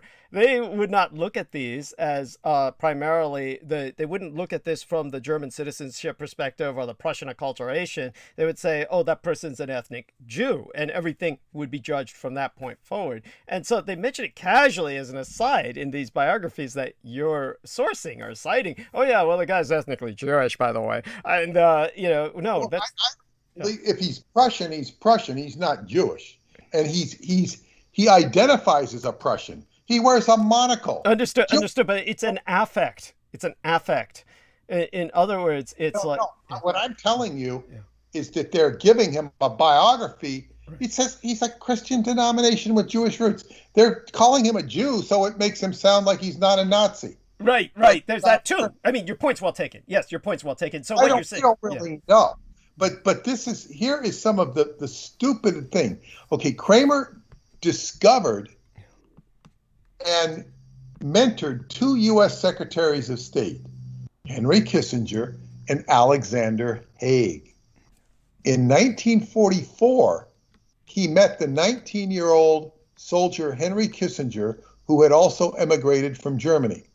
He formed as Kissinger's Kissinger, his thinking and worldview, and fought with him in the 84th U.S. Infantry Division for the liberation of Europe. Kissinger himself writes about it in the new book, True Keeper of the Holy Flame.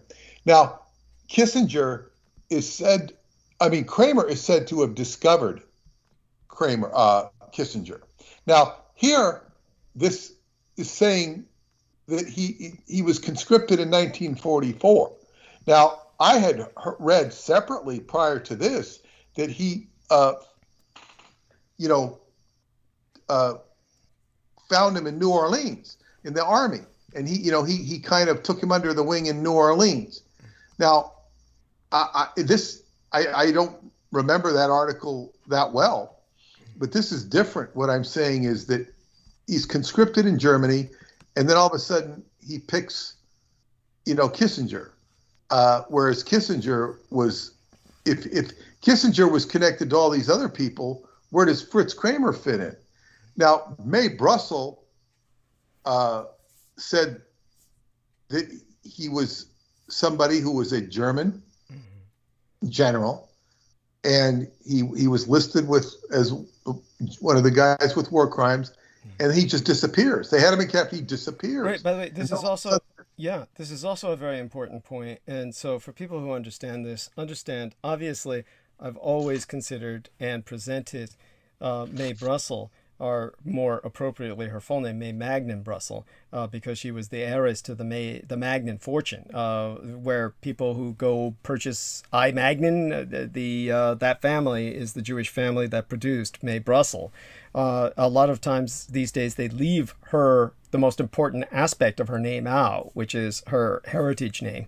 And that is to kind of make her more sympathetic to the general public, I presume, so that people don't think of her as some rich little girl who had nothing but time on her hands. But that's what she was. She was a rich little girl who had nothing but time on her hands, and as she got older, assumed a kind of hobby, for lack of a better word. It really came down to this, a kind of obsessive hobby that she cultivated, that she ultimately paid for with her life, because she was pursuing something that, we've gone into enormous detail on this before. We don't need to go into it tonight, but hopefully people understand that I've always been sympathetic to and presented a sympathetic picture of May Brussel. But when she is talking about someone like this Kramer fellow, her filter would be to present him or represent him to the public as a Prussian, a war criminal. And by the way, he was all of these things.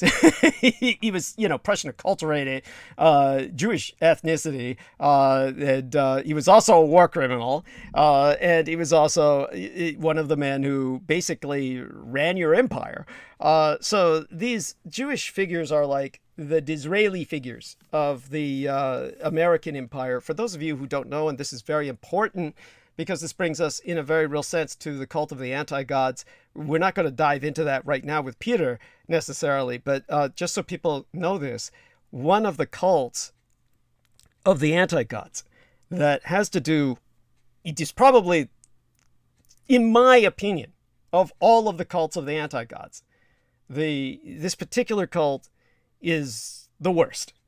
And it has to do with people who do their best to infiltrate the ranks of power by becoming Disraeli figures. The very cult is the cult of Disraeli. It's called the cult of Disraeli.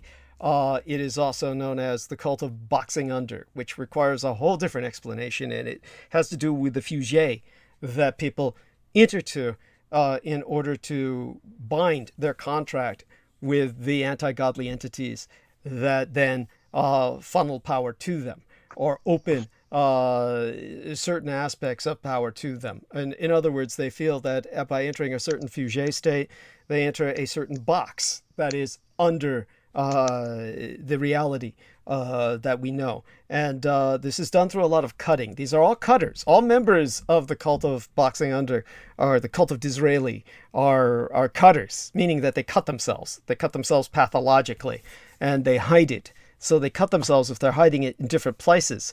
With men, the favorite place to cut themselves in that cult is their penises. So I met many of these people through Michael Aquino of these various cults. But with the cult of Disraeli, the cult of boxing under, their entire aspect of entering into power is to emulate Disraeli, who was this Jewish individual who controlled the British Empire. By the way, his government was brought to an end by Britain's military defeat by the Zulu kingdom. The Zulu kingdom was ultimately surrounded by the British and kind of contained, but it was never conquered. This is why KwaZulu-Natalia, the homeland of the Zulus, maintains its own Zulu language newspaper. To this day, their own educational system, They have their own attorneys. In other words, they maintain their own culture, and they were never acculturated or assimilated. They were never assimilated into the British Empire. So the Zulu defeat of the British on the field of battle at Isandlwana and various other battles, this is what earned them their freedom, their independence. And in that accomplishment, they also overthrew the British government at that time, which was run by Disraeli. That was Disraeli's last words that he was famous for as he departed his position of power, was basically, who are the Zulus? That's what he didn't even know who these people were. But their defeat of the British forces on the field of battle disgraced him. And as a consequence, he lost his public position of power. So in terms of the cult of Disraeli, these are what these figures represent. They are all members of that cult. This is what I can say with Kissinger and with this Kramer character. This I can say that much definitively. And let me give a little more background with this guy. Yeah. By all means, yes. Yeah, he's he is all over. Now, Reagan had unmistakable Germanic ties, and he had an office in Reagan's White House. He was an authority on Germany and an educator of high-ranking officers and politicians during the Cold War. Now, this is just a description. He remained a true Prussian inside his heart and stood by his strong principles of a freedom fighter. Passed away in 2003 and was buried with military honors in Arlington. Eulogy delivered by Kissinger, with whom he had not spoken since the mid-'70s. They had a falling out. Kissinger said he was the greatest single influence of my formative years, an extraordinary man who will be part of my life as long as I draw breath. Haig said, for me, Kramer's lifetime of service confirms the importance of the nation's elites in pursuing and advancing the value of a free society. But Mae Brussel didn't like this guy, and I'm sure she thought of him basically as... She didn't make so many judgments about him. She wasn't even absolutely sure he was the same one as the German, Fritz Kramer. But she says, who the hell is this guy in the White House? You know, what is this guy? He knew Germany inside and out. He was from Germany. He doesn't make any sense. He does have a son named Sven, who I haven't done a search on in a long time. There is more on Fritz now than there was, but his history is obscure. How do you pick this guy up in 1944? And he fought alongside. It's like it's really hard to say. And if he was actually plucked from the war criminals, if he was plucked, what the hell was that about? It never that feeds this Third Reich. But there was so much. Well, that's what. Who was he in the first place before he was a German general? Why was if that's plausible? It's plausible in the sense that, as I've emphasized before, people, of course, also need to understand that Adolf Hitler, or I could say my biological father, he was someone who was not psychotic in his anti-Jewish pogroms. He was someone who basically had Jews established throughout the Third Reich in various positions because these were allies of the Third Reich. And much of this is because he was doing what the Zionists wanted. Now, bear in mind, this, just to contextualize this, no Jews at the time, statistically or demographically, were Zionists. The Zionism was a militant movement that was very fringe, and this movement wanted to establish a Jewish homeland and ethno-state in Palestine. And so the Zionists were cooperating with Adolf Hitler to annihilate all of European Jewry until enough Jews survived who would quote unquote come to their senses and have nowhere else to go. They'd want to leave Europe at that point, and they all did. And other than Palestine, they would, this is what created Israel. Adolf Hitler is the founding father of Israel in so many senses. But in this sense, many Jews were actively cooperating with Adolf Hitler all the way to the point of the death camps, because they were willing to kill as many Jews as possible, because Theodor Herzl and so many other people who were responsible for Zionism said, if you don't destroy the diaspora will destroy you. In other words, their stance was, if Jews continue to live in other countries, they'll breed out of existence, and the only way to create a thriving Jewish identity would be to create a pure ethno-state based along racial lines, the racial state in manifest in Palestine. And this is what their entire government is based on, the Third Reich. So in Israel, they are simply an emulating satellite of the Third Reich, but for Jewish people, as opposed to people of Nordic Aryan descent. So understand that their entire policy is Third Reich. Like, anyone can tell you this who's a Palestinian and has suffered interrogation at the hands of the Jewish Gestapo, quote unquote, or the state police. This is all basically Gestapo is an acronym for simply the state police. The GE would, or the GE in the acronym would imply covert action. So like secret state police. Stapo is simply state, STA, sta for short for state, and po for police. It's short for police. So it's an average kind of German acronym where there's several letters involved in the acronym per each word, as opposed to just a single letter that stands for all entire word. So Geheimdienstpolizei, is a Staatspolizei. It's just state police and secret state police. So the Jews have their version of that. It's all basically what happens is that these people in Israel who have taken on the manifestation of the Third Reich, but for Jews, and try to compensate for that by being as anti-Nazi as possible. And all that's changed now. Of course, they seem to have rediscovered their Nazi roots, and the Israelis now under Netanyahu, who's no longer in charge, they were cultivating all of the connections they could with neo-Nazi groups, and were fostering these right-wing groups as they're basically what they feel were their brothers under arms and their next of kin, really, in terms of ideology.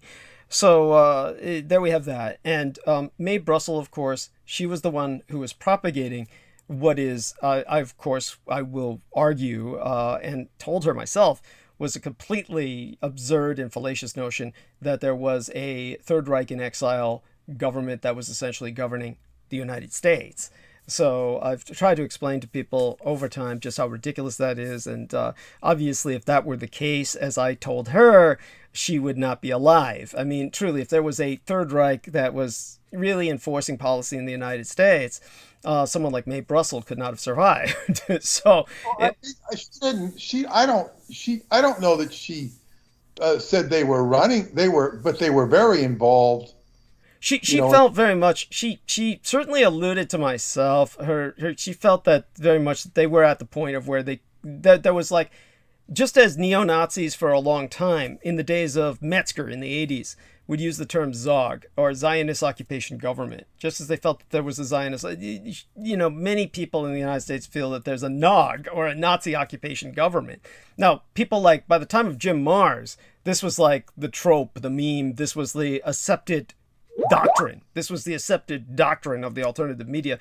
But Mae Brussels was very much a source of that, even though she never expressed it. As you say, she never expressed that as succinctly or as, shall we say, coherently. But basically, that's what she was saying. But what she was pointing out with due outrage was she started studying the Warren Report and saw all the names coming up associated with the Warren Report were all German nationals, and there was Reinhard Gehlen forming up the CIA. And there was, in the Project Paperclip, before everybody knew what Project Paperclip was, there was a serious amalgamation of German nationals, members of the Nazi Party, right, who were amalgamated into the U.S. Right. And it was like, and Reagan was steeped up in it, and it all came connected to the Vatican.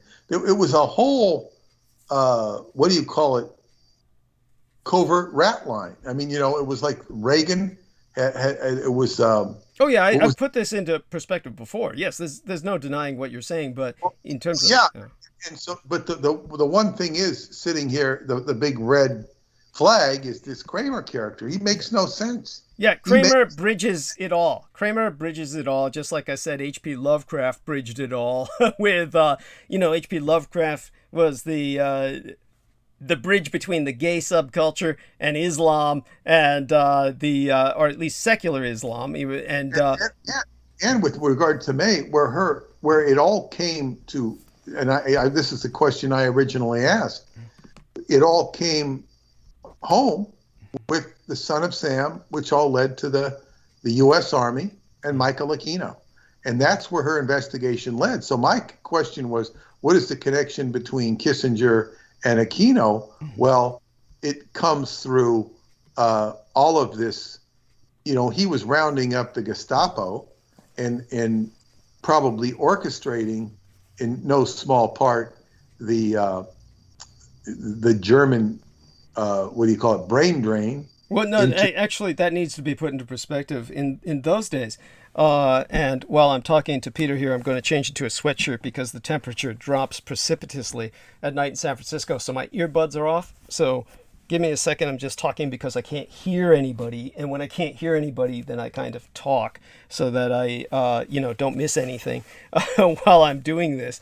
But one of the things that I want to point out when it comes to Henry Kissinger at that time, he was part of the American occupation forces in Germany that were basically interrogating under torture various German prisoners. And this is what Kissinger reveled in because, of course, he was a Jew who could speak German and was brought in to interrogate and torture them to try and gain as much information as possible. So at that time, he's not orchestrating any goddamn brain drain. He's not helping people relocate to the United States. Far from it. Nixon was a key player there. Nixon was, in other words, when I say the brain drain, I'm talking about the paperclip scientist. Yeah, understood. And I know what you're referring to. And Nixon was involved with that later, of course. During World War II, of course, Nixon was in the Pacific Theater.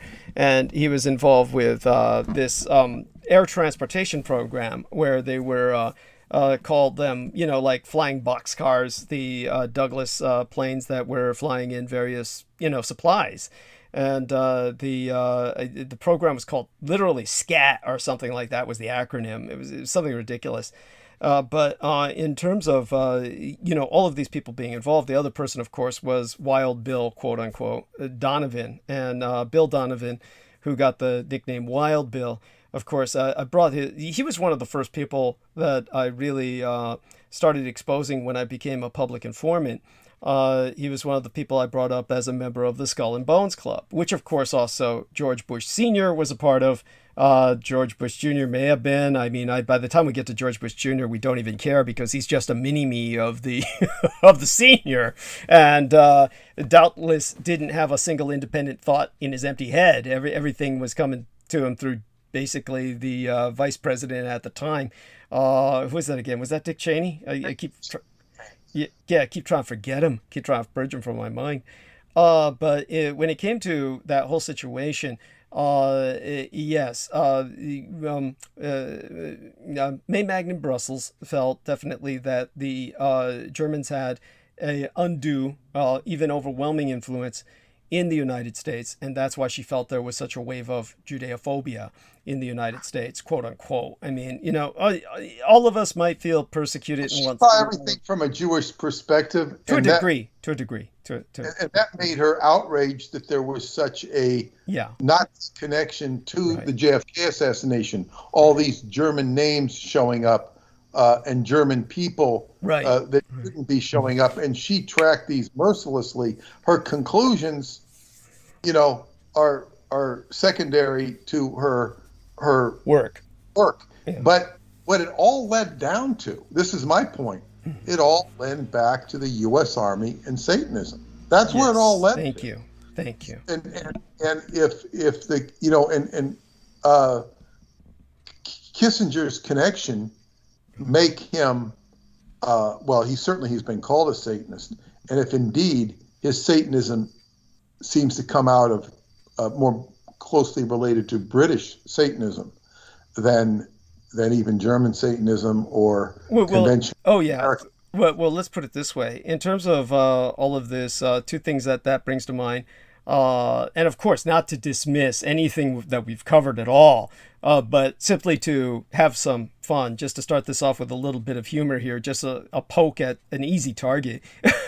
When it comes to David Icke, of course, to him, anyone is a Satanist and a child molesting pedophile. I mean, David Icke would just say that about anyone. It's anyone he doesn't like, anyone in power. David Icke is going to say they're a satanic pedophile reptilian. So it's like, if you don't know that about, what's that? Say that he's not the only one, but beyond. Of course. Yeah, he's not the only one who says that. Beyond that, any Satanism from Kissinger's background would seem to be more connected to the UK version than the American version. Certainly, I think that's a bit nuanced. It could be, but the way. Yeah. So the connection would be that the question then would become what was Aquino's connection to the Satanic lodges in the UK? Well, we all know that. I mean, in terms of that, I've gone into that in depth. I mean, for all intents and purposes, when it came to the original Satanism that migrated to the United States in the modern sense, modern political connections, not the historical connections, but was interact. Very British oriented, and this is why you had L. Ron Hubbard as an agent of the British government, or connected to the British government, or certainly a double agent, an agent for both the Americans and the British, so involved with taking orders from the Crowley himself to basically kind of take over the lodge from Jack Parsons. And so when you have this kind of thing going on,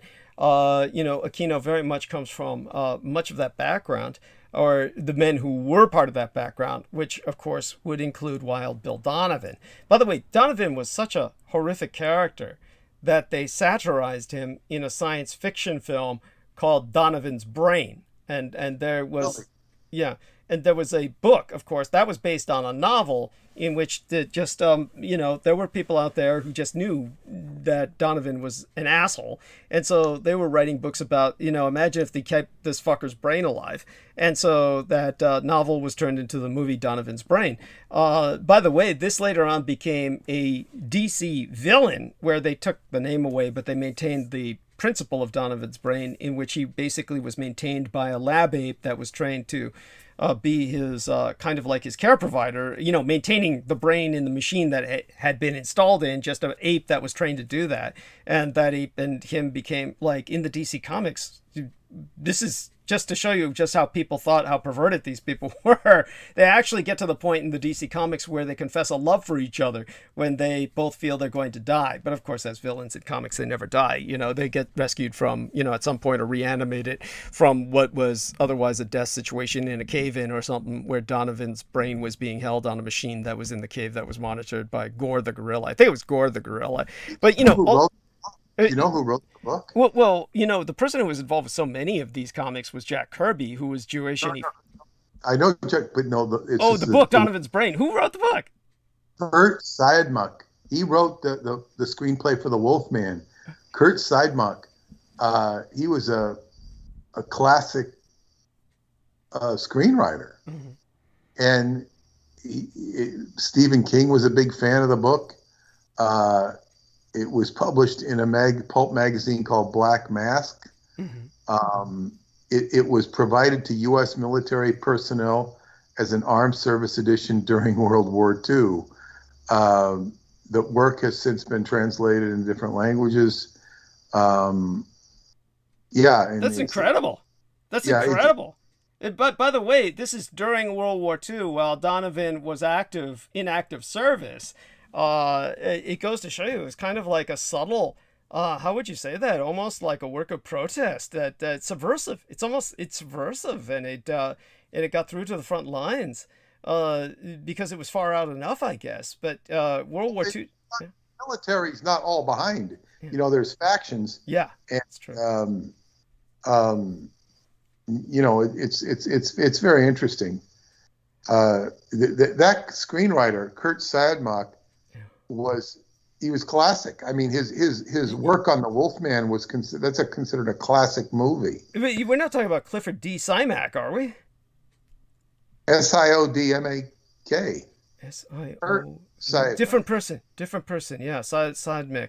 Yeah, but that's amazing. But by the way, there's another science fiction writer named Clifford D. Simak who was old too. So one of the old boys. So I wanted to make sure that we're not talking about the same person. So this Siodmak character, by the way, one thing you didn't explain the other day when you were talking about the Wolfman, you brought up the pentagram. You could explain to our listeners who are much younger that none of that has anything to do with our true understandings of lycanthropy. It was just Hollywood. It had a bizarre way of treating some of these concepts. It was like the Universal Studios Hollywood added things they didn't need for whatever reason. I think it was just to make it somehow more palatable to the public, but they added occult aspects to many of these concepts that just were not necessary. And one of them was the pentagram and the werewolves, that somehow this was like a cursed mark, almost like a mark of the werewolf, that you would begin to manifest this pentagram. Okay, none of that has to do with lycanthropy. And then the other aspect was with the mummy, and that for some reason Michael Aquino wouldn't let that go. He loved that, was the whole mummy trip with the fucking taro leaves. And it's like, that had nothing to do with anything real concerning mummy lore or anything, but they introduced that into Universal Studios. So that became a running joke with Michael Aquino, who was always making a joke about being addicted to taro leaves. And he would even bring that up in his... Taro leaves. Tano, thank you. I couldn't get that out without you. I did a whole thing with that in my book, Synchronicity in the Seventh Seal and the Tana Leaves. Okay. I forget what it was, but I did a whole thing paying tribute to it, just because it was such a meme in that movie, you know. Okay, there you are. Well, for some reason, it seems to have fascinated yourself the way it captivated Aquino, even when he was responding to people in popular sites, when he was answering questions, or on YouTube, or in that stupid Above Top Secret site where he was brought in as a guest columnist. He would talk about that, the Tano leaves and shit. By the way, the only thing that I saw that was ever done well with that was a comic strip in which they had all the Universal Studios monsters. And of course, for those of you who don't know, the man who produced the original Frankenstein films at Universal Studios that we all get our iconic concept of Frankenstein from, and all that's Frankensteinian, was gay. And of course, because he, and you can find this anywhere these days, that's just out there. But in his day, that was a big, hidden to do, as they would say, to put that in the most archaic terms. It was something nobody brought up, but everybody knew in Hollywood. Hollywood was very gay, of course, at all times, and just never shared it with the public. Yet anybody with a brain should have known. But at any rate, so in this comic, they presented the Frankenstein's creature as gay, and then they were presenting the werewolf as basically on all these behavioral meds, the original werewolf, and showing all the young werewolves growing up in his community. He was talking about how the community was going to shit because of all these Egyptian immigrants who are all these mummies who are selling the werewolves Tano leaves, which are, of course, they're all getting high on, and therefore the community's going to shit, right? Because it's all ghettoized by this immigrant influx of Egyptians, all these mummies that are selling Tano leaves, and bringing a drug problem to the werewolf community. And he's talking about it to his gay friend Frankenstein. The creature, and it's just that was the only good shit I ever saw done with that. And by the way, that reminds me of this, to show to the gentlemen who are with us right now. I'm going to put on the screen share, and I take it Jameson Reese is still with us at this point. You should be able to see Peter Moon and Jameson Reese, the little cursor moving around Jameson's head there, and one of the more decent images he puts up aside from demonic SpongeBob's and shit. And this is this ancient timeline that I found. This is like going back millions of years. Here's this timeline that was on the internet. This was all just very serious paleontological research, like saying things like 83,600,000 to 72,100,000 years ago. Campanian age of the late Cretaceous, basically talking about the plesiosaur, Elasmosaurus swimming the Dakota Inland Sea, going up to the fossil records from 1853, fossils of flowering plants. And then recently a few of these fossils, wound up in various private leaf collections, and then they bring up books referencing such as The Abominable Mystery of the First Flowers, clues from Nebraska and Kansas. The majority of anything archaeological or paleontological fossils and ancient artifacts are in private collections, in case you didn't know. And then suddenly this curveball where somebody added into the timeline about 75 million years ago, according to L. Ron Hubbard, Xenu, ruler of a galactic confederation of 76 planets, transported billions of his charges in spaceships to Tigay. Tigiak? Tigiak, thank you. I couldn't have gotten that out without you. Tigiak, Earth, placed them near volcanoes and killed them by exploding hydrogen bombs.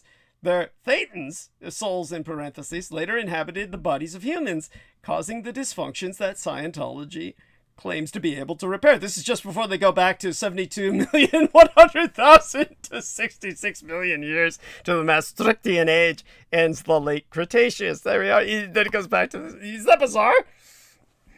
Yeah, it's like, that whole thing is so out of context. It doesn't fit in with archaeology. It's not meant to. Understood. And it's like and people will throw it in. Yes, they'll throw it in, make a salad out of it, throw it in it's just stupid. Yeah. But what he said, the only reason I brought it up is because overpopulation was an issue, and he said it was one of the deepest psychological issues on the planet, and that people have actual mental and emotional reactive charge connected to it. Well, that makes sense. And that it goes back into history, and he viewed the world as a place of human beings, as people who had been massively abused and implanted.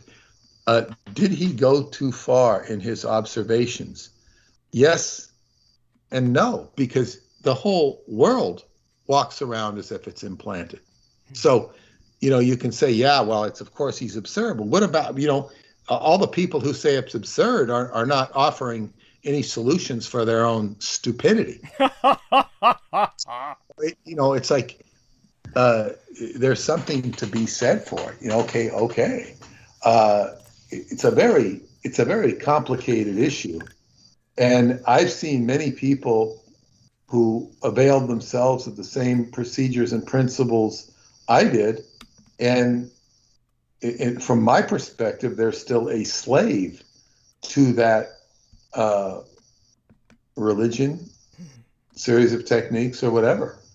What are you going to do? Be a Scientologist your whole life? Yeah, I wonder about your ex-wife in that regard. Is there no way to convince her to leave? People who did a lot more Scientology than she did. People that helped guide me into the movement when I was there. They were old timers when I came along, and now they're still doing it. And I'm looking like, what? And of course, I will also tell you this, is those people would have had the fur go back up on their neck if they were cats when I told them I was going to the Sea Organization, because it was something no, I ain't going there. So and one of them did go in the Sea Organization, at least one, and I heard I thought she was a wonderful lady. She really was good. And I heard she ended up kind of messed up. I don't really know. I read that, and maybe she's fixed, but these, and the difference is I was able to get so much straight from the horse's mouth. Yes. And I saw what it was, and the price I paid was that I was willing to subject myself to be loyal to him, and I was interested in him because he was the one putting all this food on the table.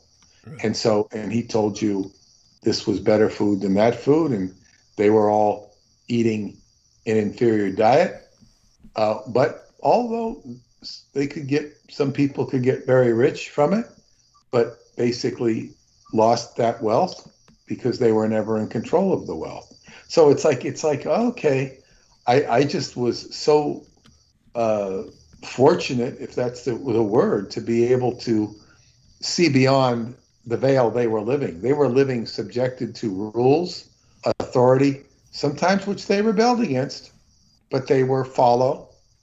And then there were even other people who went up the line and did join the Sea Org, and I'm horrified to see what's happened to them, from what I've heard.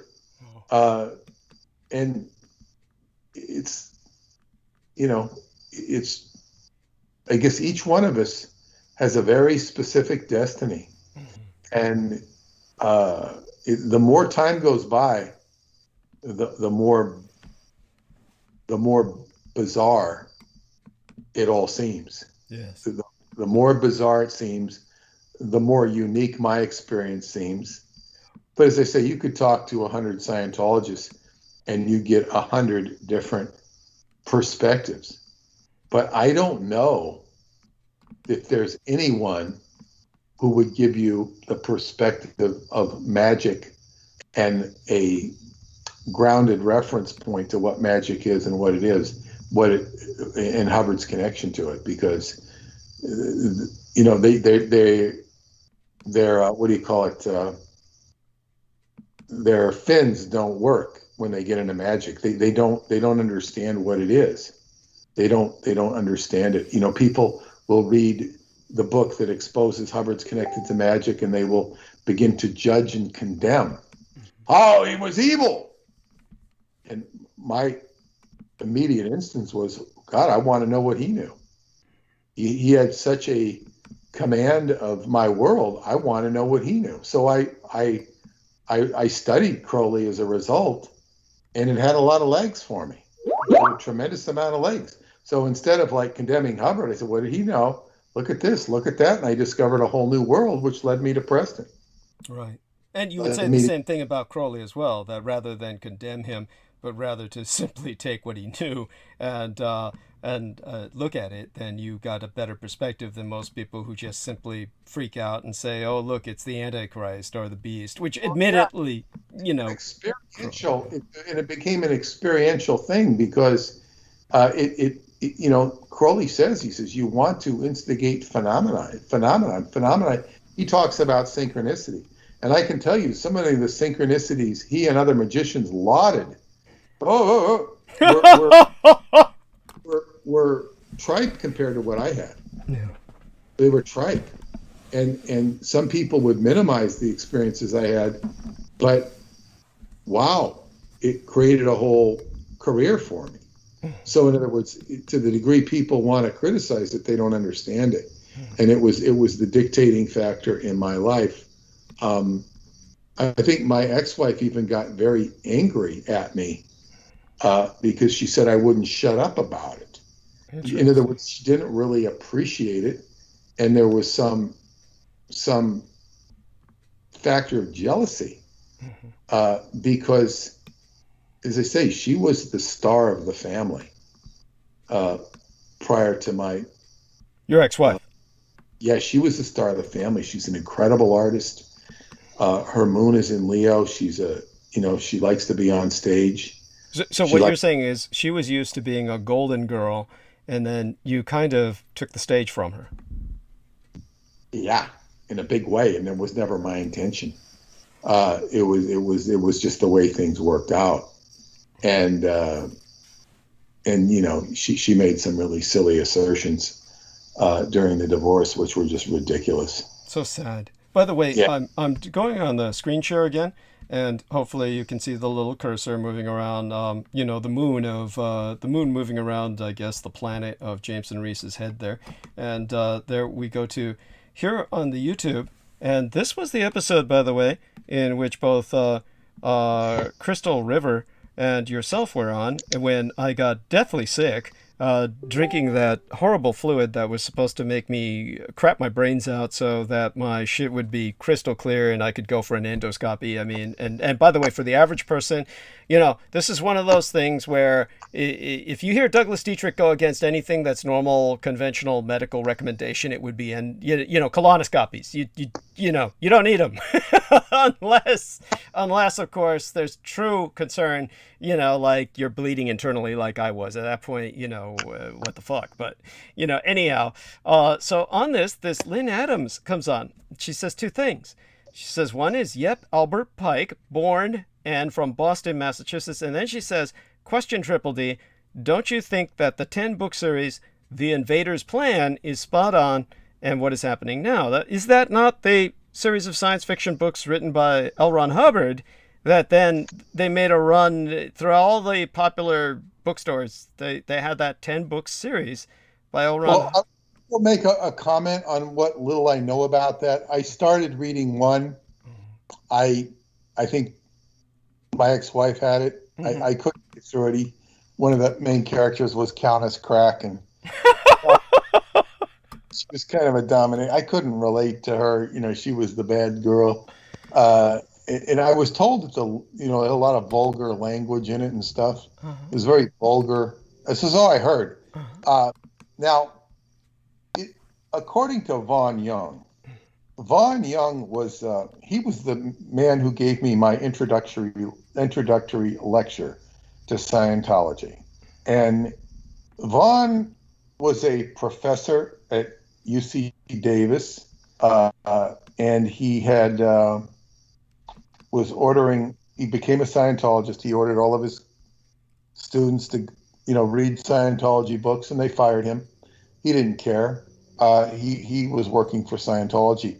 Then he went to become a member of the Guardian's office. Jesus. Okay. Do explain to people that that's Scientology CIA, okay? Yeah, it was the Guardian's office was there to protect Scientology. It took care of their legal and public relations factors. There, it was relegated under the awareness characteristic of existence. It was there to ensure the existence of Scientology. Vaughn was a PR. He was a PR, and he would get press. I remember when we brought the ship to San Francisco, he got press, and he came on board and talked to us. And the one thing about Vaughn, I had conversations with him, and, you know, I would see him, and now I was in a, you know, higher organization than he was. You know, he had a much more, I had a invisible profile. He had a high profile, but he would never acknowledge me or have any recognition of ever having known me. Wow. Or seen me. It was just like I was just a face in the crowd that he didn't recognize. Whereas his wife remembered me very well. Interesting. You know, and you know, it was like I said, what is the thing with somebody who doesn't make eye contact with you, doesn't recognize you? It didn't bother me because he was just to me, he was just somebody who liked to talk about himself. Well, not, you know, he was very proud of himself. He was very proud of you know, he was a professor, and he, anyway, as life evolved, and I left because I saw the writing on the wall. I knew what was going on. Right. He became a public relations officer for L. Ron Hubbard when Hubbard was still alive. He didn't have any personal contact with him. I think he got communications from him, but it wasn't direct. And he claims, and I believe that he's quite accurate, that he wrote large portions of those books. Interesting. Yeah. Holy shit. His whole thing was to be a writer. He wanted to be a writer. He really was so proud of being a writer that he really had a high value on being a writer. He was a very capable writer. There's no question of that. He was a good writer, I suppose. But he had this, his item was to be a writer. And then when he basically... So this was the only way he could get published. Well, it wasn't so much that he was trying to get published. His job dictated it because Hubbard wasn't really up to snuff. Right. In terms but by the way, to put this into perspective for people, I'd have you describe that Hubbard was suffering a lot medically probably at that time, right? So please go a little bit into that so people understand that. And Vaughan goes into it ad nauseum. I mean, you can find his writings on the internet, Vaughn, Young. And his problem, I think, when he eventually, he became a very vocal critic. He became a very vocal critic, and he was very upset. He never resolved it. His wife at the time, who became a critic with him, they got involved in active, causes. I don't know if they were involved in lawsuits. They probably were. I don't remember. She divorced him to go with this guy, Bob Minton, who was this rich banker who thought he could take on Scientology. And boy, his life was destroyed. Oh, what a fool. Destroyed. And she, left Vaughan for him. And then he ended up getting prostate cancer. Oh, God. And I wrote to him for some help. I offered to help, and he said, I don't communicate. I only communicate who I want to communicate to. So it's like he didn't write to me. I said, this guy's cut himself off. Right. He's cut himself off. He felt emasculated because he wasn't able to provide for his girl. And this guy took her, and it was like it showed up with a prostate. That's my analysis of it. And then he cut himself off. He was highly critical of Hubbard. He didn't know who Hubbard. I mean, I knew who Hubbard was. I was never mystified by Hubbard. Right. In the sense that you lost all sense of reason in his presence. In other words, you understood him in context. Right? I had passed the test he'd given to me, and I used to write for him, and I kind of saw the ludicrousy of what so many Scientologists thought, and that was their own thinking. And he really didn't. Was it only like an inner circle that called him the old man, or did everyone call him the old man? No. Well, see, the old man, and of course I was familiar with the term from having read the book The Puppet Masters by Robert Heinlein. The old man was a term that is used to describe the commander, the guy in charge. Yes, that's right. It's a military term. Yeah. People thought it was one of affection or something. The old man was used predominantly on the ship that he was on. The old man's in session. Oh, we got to do this for the old man. The old man needs this. It was, and I recognized it from the Robert Heinlein book that I'd read. He's the old man. Now, people would say, do it for the old man or what this. But yeah, it was like Ronald Reagan, we do this one for the Gipper. Yes, go on. It was used, it was used referential by who anybody could use it. I don't think I ever used it. I never used it. In fact, I don't remember. I wouldn't, but whatever. But anyway, Vaughan was, he proved, God, he was a professor. He was a smart guy. He was really intelligent, but he had an ego. And I watched this guy deconstruct. I watched him deconstruct over a period of years. Jesus. And he probably wouldn't have remembered me. Right. You have a conversation with somebody, you kind of remember them. And he was the one that told me to read the Dianetics book. He was an integral part. But I never could take him. and this was a big problem with Scientologists in general. I could never take any of them too seriously. As a general rule, there are some I could take seriously, and some that would help me. Those were few and far between, and I guess it's because I'm ruled by the planet Saturn, which sees the bottom line in things. There are certain things. So, but Vaughn was a character who wrote, he said, big portions of this book because it was necessary, and there might have been some sleight of hand involved in terms of what Hubbard knew was in the books and what he didn't know, but because I think Miscavige was the interlocutor, and Miscavige had his hands full because he had to deal with Hubbard's comments and stuff, and it all had to be right. But in the end, Vaughn heavily contributed to those books, and maybe he did some real creative writing. But Stuart Swerdlow read those books when he was in prison. Holy shit! I didn't even know the fucker even did time. What's the story behind that? Well, it's a long story, and it's discussed in his book. It's not a secret.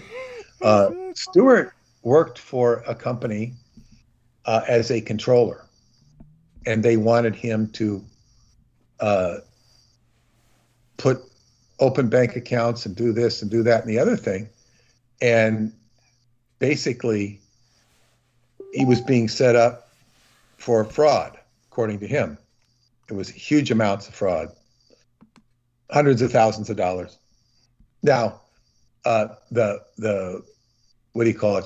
I have to say that it sounds. Yeah, I was about to say this sounds kind of like what's his name? Sean David Morton, when he says he's the victim, that he was set up. Go on. Well, see, this is the thing. Preston believed it was true because all of this came about when Stuart started going after he worked with Preston and started going public with the Montauk Project. Stuart was going to be featured on Geraldo. Geraldo had a big show, Geraldo Rivera, and he was going to be about aliens and abductions. And then once Geraldo found out about Montauk and stuff, they axed him from the show. Holy shit. In other words, Montauk was no. And so anyway, I had Stuart ended up it was like, I think he had to like agree to prison, or I forget what, I forget. I edited the book and everything. But when I didn't meet Stuart until after he got out of prison. By the way, that's a subtle way of letting you all know that Peter wasn't doing, he wasn't inside the big house himself. Just like... No, when the book Montauk Revisited was written, we put, there was this, Preston was telling his story about Stuart had memories of going back in time to kill Christ. And he went back in time to kill Christ. And this was coming out of his subconscious. It's not like Stuart was making this stuff up. It was coming out of his psyche. And when I first heard the story, I told the Preston, I said, that was an excellent story. I said, you get an A+ for that story. He says, it's not my story. He says, it's Stuart's story. I was, regressing him. And with his Reichian techniques and stuff. So it was, you shouldn't laugh because it's like, this was very serious. There's an aspect of that that's very serious. I understand. I'm so sorry. I understand the laughter, and there's a time for the laughter, but it was like very, very serious. So in the story, Stuart, and this is in Montauk Revisited, he goes back into time to kill Christ, and Christ is waiting for him, and to take his blood. You might be able to relate to this. But Christ knows what he wants. He gives him his blood, gives him a vial of his blood, and says, you take that. And so Stuart now takes it back to Montauk. This was during the last 9 days of Montauk. This was a heavily charged incident. It was very, very heavily charged. So then Stuart is sent to Mars with the blood, where he's to meet Duncan Cameron, and they're going to give the blood to Duncan. Whether this is Mars, a studio, whatever the hell it is, he sees Duncan on Mars. He gives him the blood, and the whole purpose of this is to give Duncan the blood so that Duncan's blood will have the same. They're going to mix the blood with Duncan, so it will show the DNA of Christ. They'll match it to the Shroud of Turin, and Duncan will be declared the Christ, when in fact he's the Antichrist. There's a lot of metaphorical, archetypal truth in all of this stuff. It sounds, it's a comic book rendition here, right. But this was coming deep out of Stuart's psyche. Mm-hmm. And Duncan takes the blood, but what happens is the blood of Christ cleanses Duncan. Mm-hmm. It cleanses him. Now, in real life, or back at Montauk, it cleanses Duncan, who's been programmed to be the Antichrist. It results in the whole project being shut down. Mm-hmm. And Duncan conspires with Preston to tear the project down. And the beast appears and tears down the project. Now, Stuart, so we're going to tell this story in Montauk Revisited. It's called The Devil's Chapter, Chapter 11. No pun intended with Chapter 11. Referring to the 11th degree. Yes. But I thought you meant Chapter 11 as in filing for foreclosure, but go on. Nobody had to file for foreclosure, but so anyway, the question, I said, well, Preston, are we going to use Stuart's name? He says, well, you better write to him. So he gave me the address, and I wrote to Stuart in prison. I told him who I was, what I was doing, and I got back a full-page typed letter saying, I want to have nothing to do with this. No. It was a total disavowal of Preston and everything. And I told Preston, he says, well, okay. He says, it's prearranged with Stuart that if he sends us a typed response from prison, it's not genuine. Okay. He's just capitulating. If it's a handwritten response, it's genuine. He says, that's not a genuine response. However, he says, we have to honor it and not use his name, because otherwise, we're asking for trouble. So we used a made-up name, Stan Campbell. I made up the name Stan Campbell. And the book was published.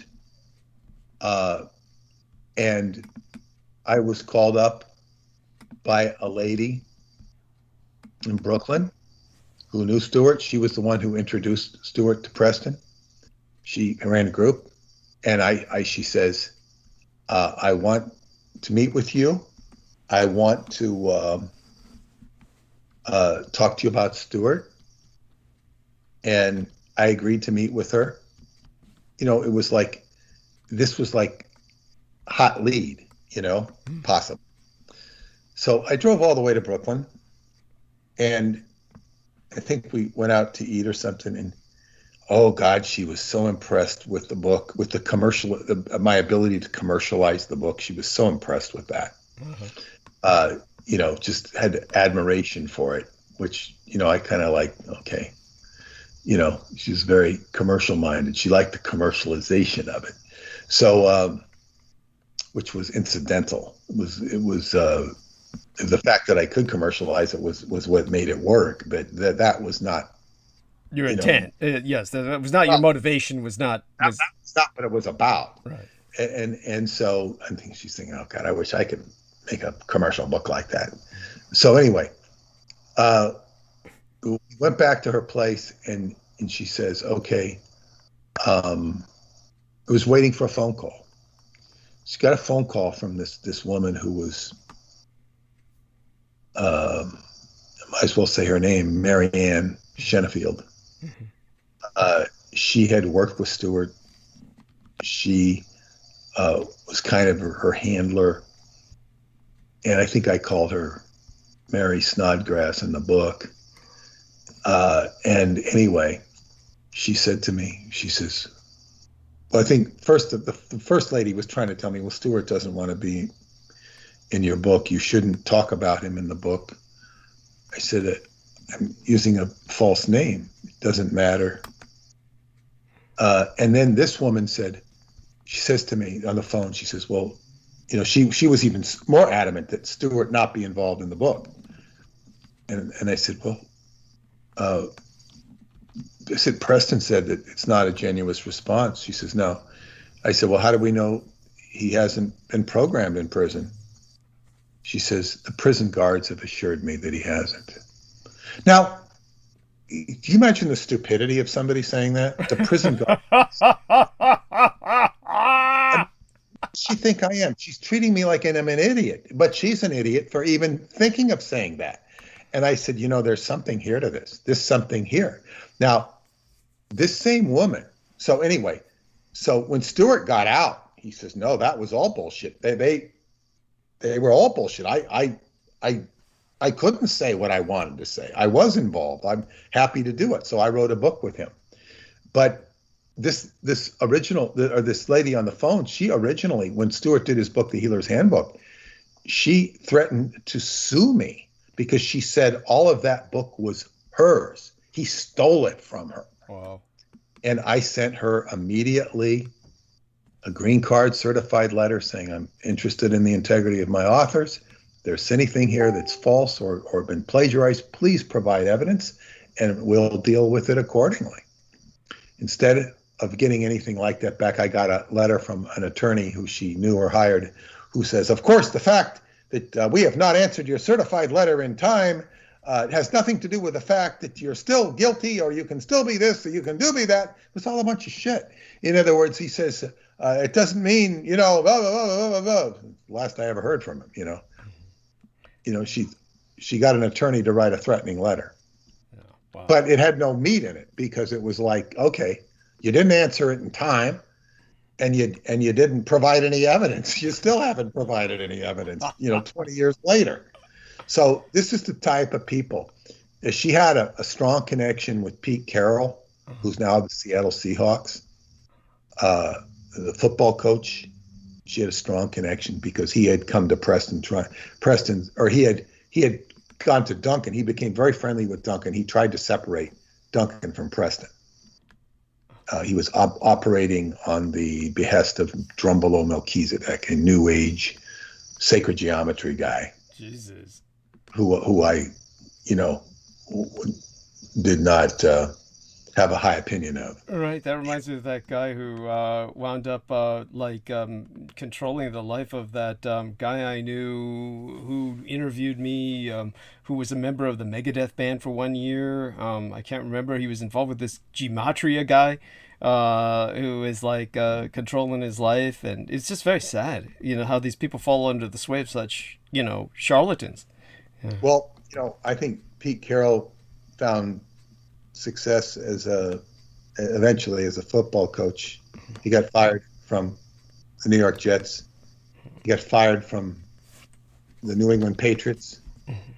Then he went to USC where he had some winning teams. And then he went to Seattle where he finally won a Super Bowl. But he had lost contact with Duncan. He looked an awful lot like Duncan. They looked so much damned alike. It wasn't funny. Like they came out of the same batch. What was it? He was also connected to Drumbelow, Pete Carroll. He had a strong interest and he was from California. He was a strong interest in metaphysics and was always called a California guy because he was always laid back and relaxed. And he got fired from the New York Jets because the owner, Leon Hess, had seen him playing pickup basketball outside the training camp at Hofstra University where they used to train. He saw him playing pickup basketball. This guy's not serious. And I tell you, they fired Pete Carroll. And the guy they hired was an abomination. Mm-hmm. I think they lost every single game, but but one. They were an abomination. It was a wrong move. Yeah. So anyway, but this. So Stewart said this. What Stewart? We went a digression there about Stewart. Stewart. There's a lot of stuff about Stewart that's very real. There's a lot of stuff about Stewart that's real. There's phenomena around him. A lot of it, I wouldn't envy. I don't envy him at all. But in any case, um, he said about this books. He said, these books which he read while he was in prison. He said these were. He said this is what's happening. These books are accurate. Interesting. He was talking about an alien invasion. I guess that's what I never read the books. He said they were accurate because he sees an alien invasion. I guess I don't really know. I'm not worried about an alien invasion. We've already got a Cthulhu invasion. Thank you. We can call it one and the same. It's just from a different perspective, whether they come from outer planets or inside one's head. It's basically the tree of life inverted, the ash can of life. So, to put it in Kabbalistic terms, it's a qliphothic invasion. Yes. We're invaded by the qliphot, and we've got all these garbage entities coming at us. It's kind of like, let's just say you were a bully and you went back to school for a school reunion to meet all of the old kids that you'd beaten up.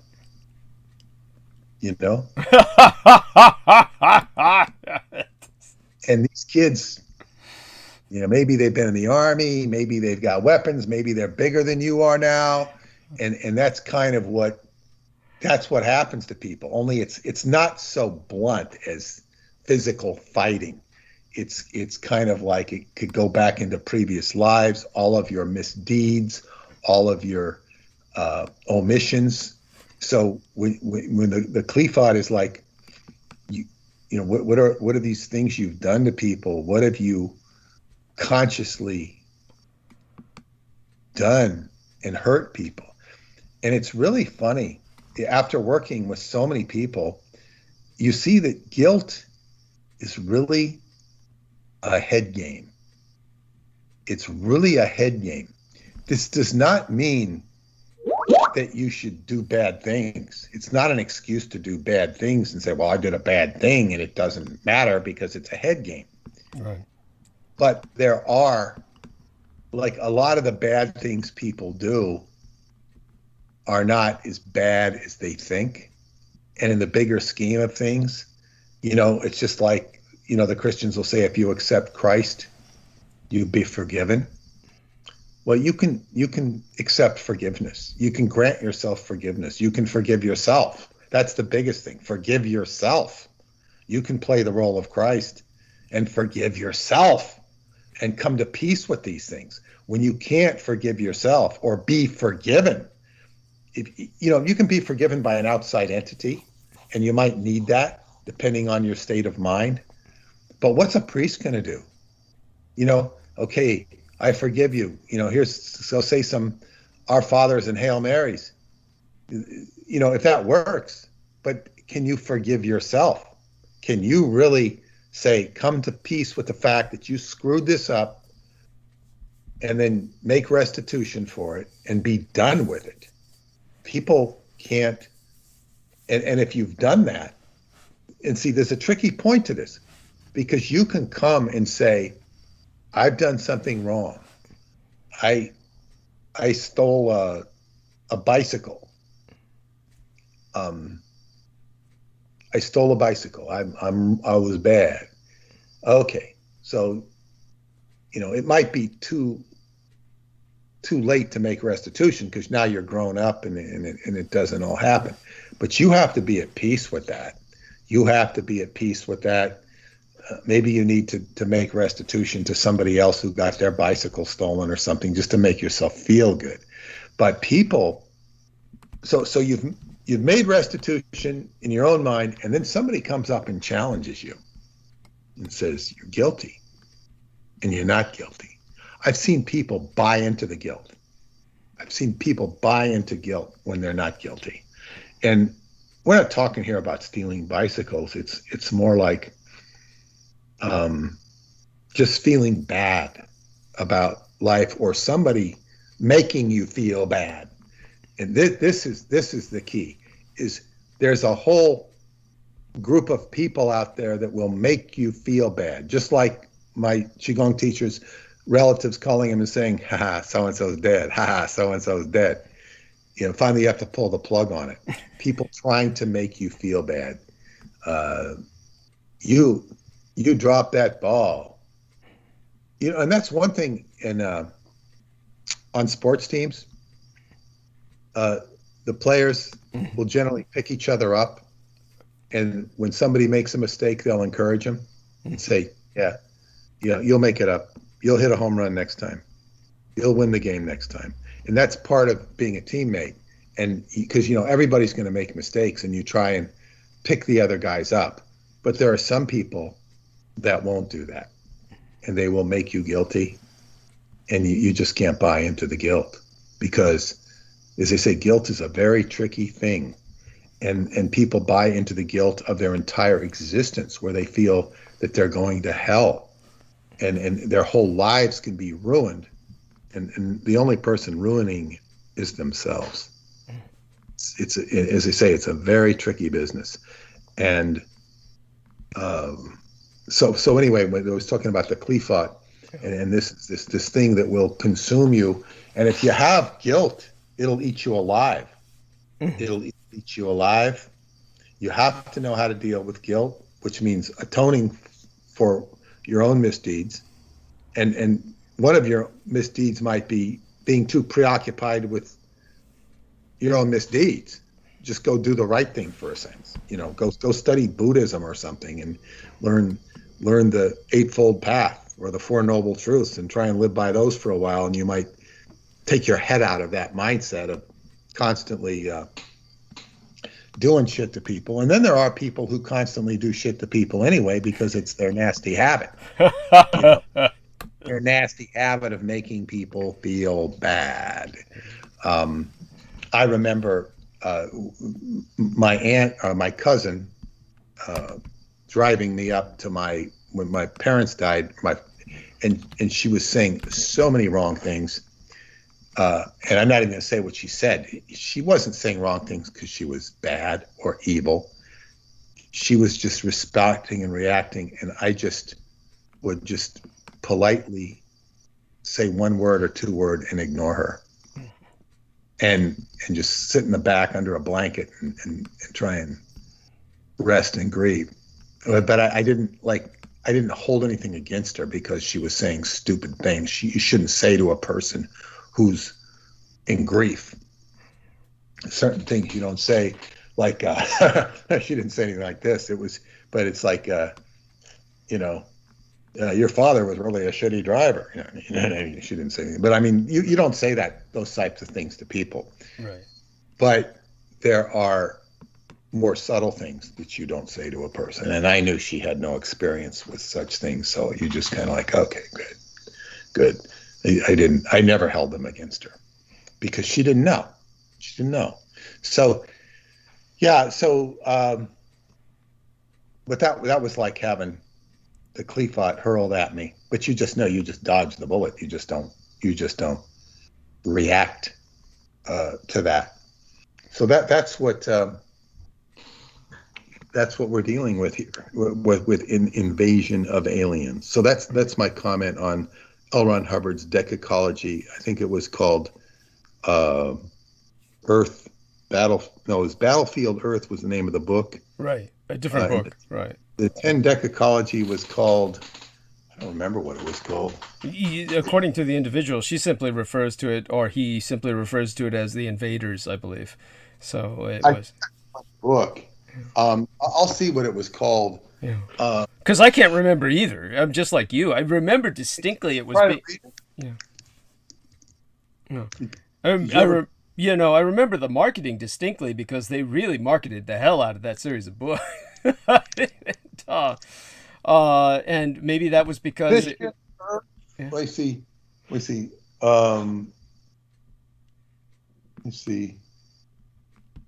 What was this? 10 books, Decacology.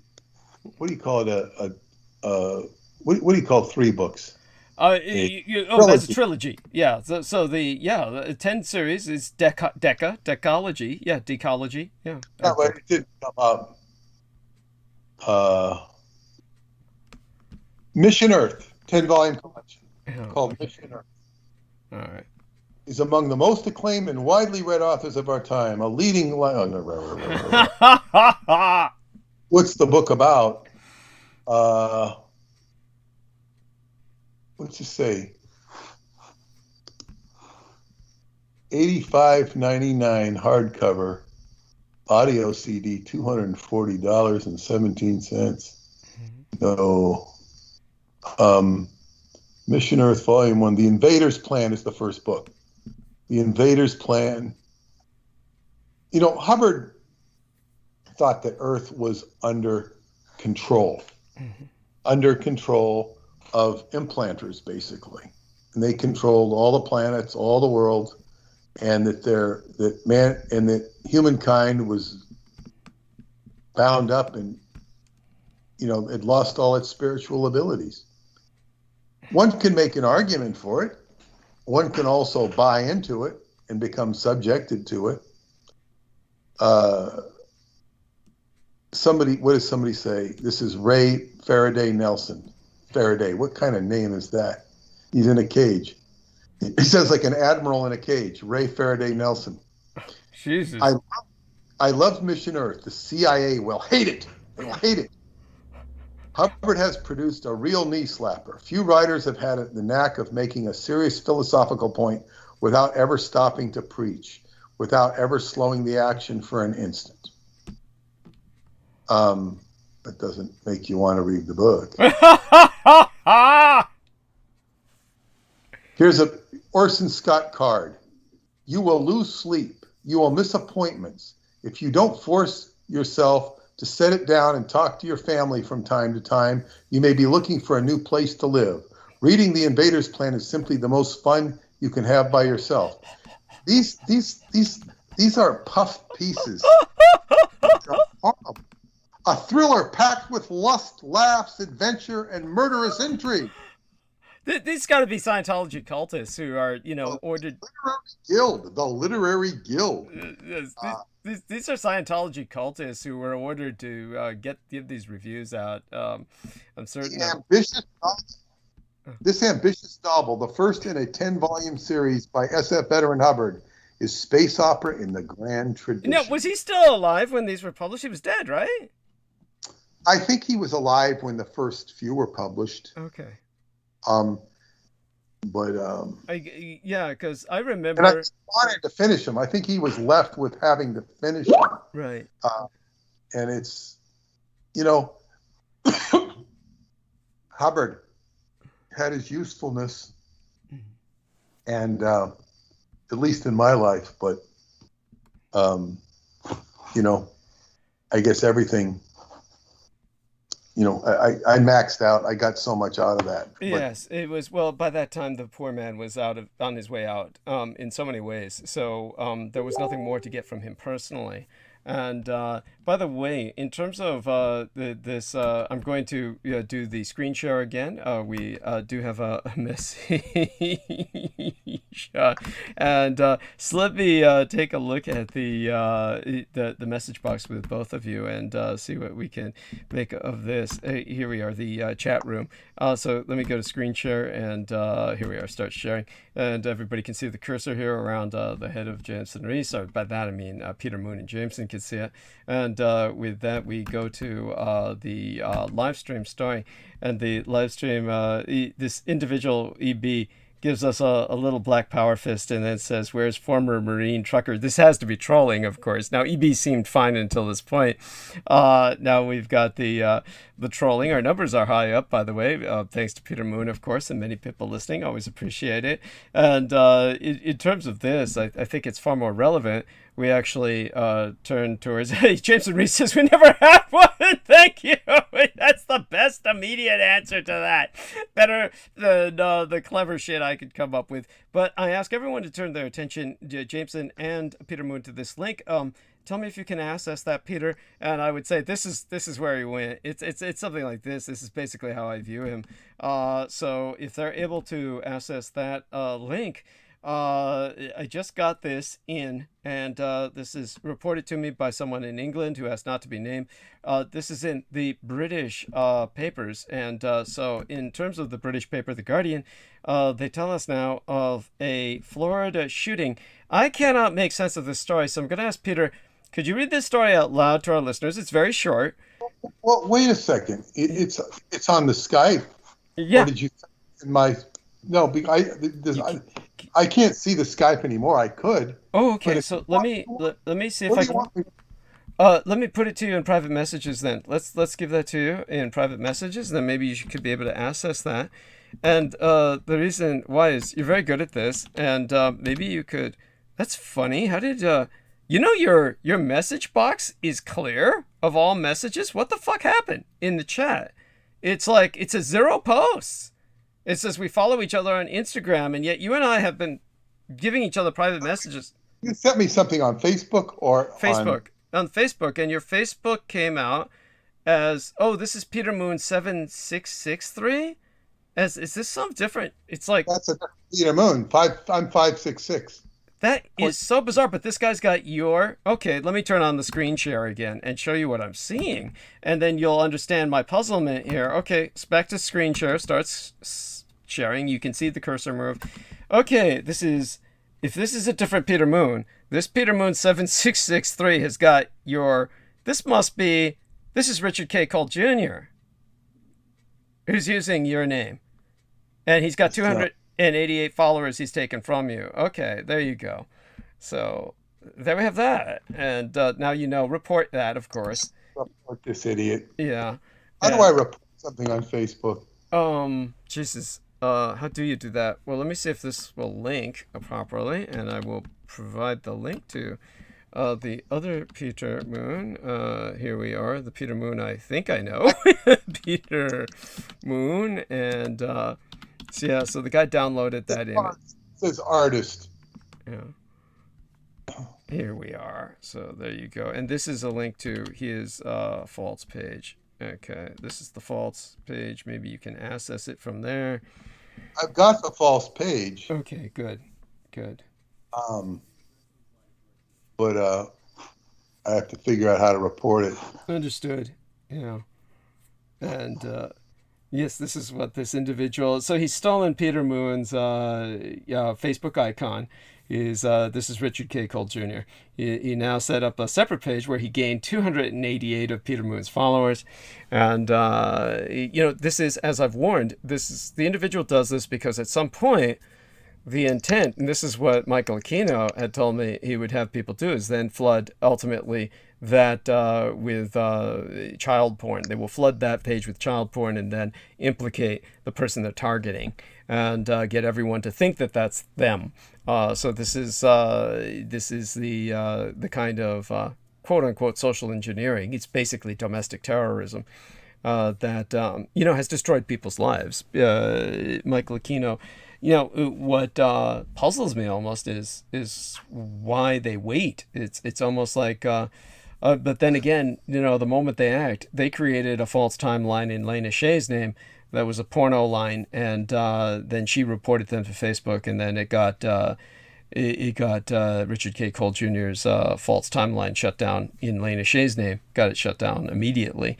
So, these things have to be acted on. And this is what this individual does. So this gives people some education as to what we're dealing with in terms of the challenge of gang stalking. And so the fact that we were able to identify this while we're doing a show, then everybody knows this is real. By the way, both Jameson Reese and Peter Moon can attest to having seen this, and that this is quite real, and that this is, a real thing. This is a phenomenon where they'll steal your identity and then try to incriminate you in, it's always the same shit, what David Icke rails about, satanic pedophilia. And that way they project themselves onto you. This is the enemy. This is the enemy we confront on a daily basis. I hope everyone, people do write and say they appreciate what we're doing. So I guess this is the time when I might as well bring up the issue at hand. So I do want everyone to know that what happened was last month I made the rent thanks to several things that happened, and it was a convergence of events. Our man, Mr. Banistenius, my sponsor, he paid me 3 months ahead of time from this month to December. He sent me the money early. So that was $300, and that combined with the fact that our Recology Golden Gate refuse collection company, in other words, our garbage collectors, who were ripping the city off so criminally, finally were confronted. A politician in San Francisco who was affiliated with their payoffs and their kickbacks went to jail, and they were forced to send money back to everybody in San Francisco that they've been stealing from for years. And the end result was that I wound up getting basically a $100 check, 98 something. And that, along with the $100 sent by Salman Sheikh, that helped me make rent last month. I was hoping this month would stabilize. Unfortunately, everything hit this month. Last month, I was left denuded by 2 months' worth of cab fares going to the dentist and back. And even though the dentist at UCSF wound up paying for my dental problems, because everything they committed was malpractice, they wound up having to pay for my permanent crown. I still had lost essentially what I would have paid for it, almost $1,000 in cab fares, going back and forth from the goddamn dentist so many times for all their stupidity and all of their insanity and their just plain incompetence, negligence, malpractice, everything you can imagine. As for the situation that I'm in this month, granted, I see her once a month, my medical cosmetologist. And when I do see her, of course, I do things like order vitamins, get things from her, supplements that are necessary for me. I've been getting her to pick up some of the supplements that I've needed. And so altogether, seeing her purchasing the supplements, that was $300 right there, which, by the way, is not unreasonable. When people see their medical cosmetologist or visit a salon, they often pay far more than that. So I'm very fortunate in the sense that I actually paid less. So, but $300. And then when I went to the local corner store, which supplies me a lot of my bottled water, my 16-ounce Coke cans, because when I drink Coke, I drink a 16-ounce can, usually down 16 ounces at a time. Finally, they got supplies back in of that and my bottled water. And, all together, that was $300. That, the beer, the bottled water, and the and the Coke, along with just regular supplies, that was $300. So altogether, that was $600 I spent in a single day. And that was as soon as I got my SSDI check. And that meant that I have $750 left. So obviously, I need money towards rent. So anybody who's able to help, please do so, because I still have to pay the Recology bill, which comes once every 3 months and is about $100. I still have to pay, well, the other bill I left about $150, which will be taken out by Comcast from my bank account. So basically, believe me, I mean, I'm going to spend another $300 in the near future just by picking up my prescription for my Sudafed, which is like once every 3 months. So picking up my 3 month worth of Sudafed, which is contraband, but I get it legally. That's the stuff people make methamphetamine out of. That's going to take $100 right there. It's $60 something, but I have to buy paper towels and some supplies at Walgreens when I'm there, so that's about $100, and then $100 towards the garbage bill, essentially. Which comes every 3 months, 89 or something like that, 80 something. So and I have to mail out all the books. Got to mail out all the books to the birthday girls. Everybody's having a birthday, and that's Penny Bradley, Judith Ager, and Crystal River, who are all asking for autographed copies of my book and Peter's book, our book. And so, to mail them out, that's about $25 each, plus what I got to mail to Benestenius, to get the mail order, the insurance, everything, reasonably at least $20 each. So I don't mean, I think this account has disappeared. Okay. Can you give me the number? Send it to me as a private message. Okay, let me see. Yeah, Maria Gregoric says this is the profile. Okay, so she says, I just found this profile with Peter Moon's name, which is empty except for one like. Okay, so good. Let me give you what she sent along with what I ran into. So let's see now. The one I ran into is this one. Let's go over there. And what I'll do is, okay, now this is interesting because it's on Instagram. Do you have an Instagram account by this number? So here's the link. I'll give you the link right now. So let let's get this to Peter. I don't know if I have an Instagram account. I think I do. Okay, this might be it, but you've never used it if that's the case. So here's the link to the account. This is where that took me. So it took me here. There, you'll see that. And there you go. That's in your legitimate box. And this is I'm just confirming this is the legitimate message box on Facebook to Peter Moon. And okay, you just sent me the legitimate one, right? I sent this Instagram timeline or file account, this Instagram account link. I sent it.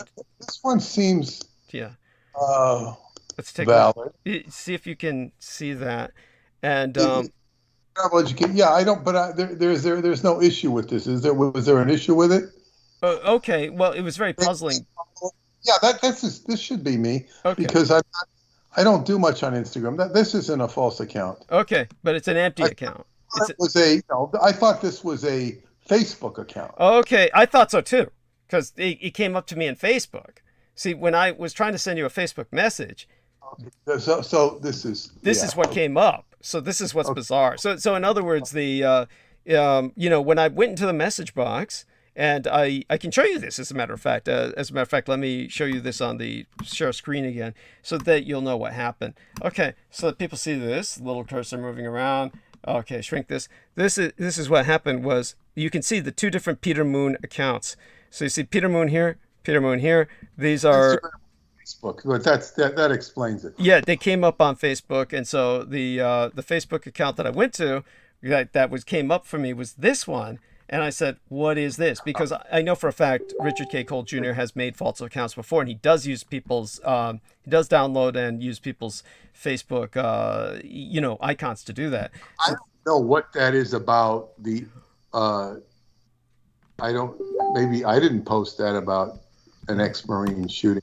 Oh, no, I was giving that to you. And then what Maria Gregoric found was this. The one she found is a Facebook account. This is what Maria Gregoric, can you see this? She said, I just found this profile with Peter Moon's name, which is empty, except for one image like this. Girly. And then this is the profile, so I'll give you that one.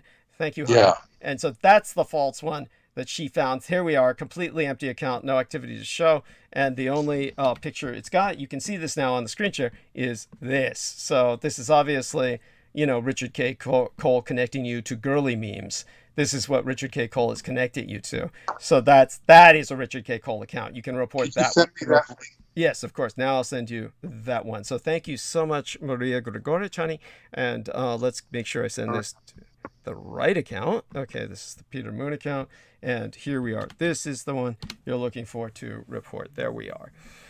Okay, and so there we found one after all, but only thanks to Maria Gregoric, but we did bring it to our attention because I got connected to Peter Moon's Instagram account. So just so everyone knows, I'm going to spend several $100 more, so I'll be about $300 short for rent at least, and so and I still need to get some other things this month. It goes without saying. So obviously, I'll probably by the end of the month be close to $1,000 short or $500 short for rent, potentially, but let's prepare for the worst.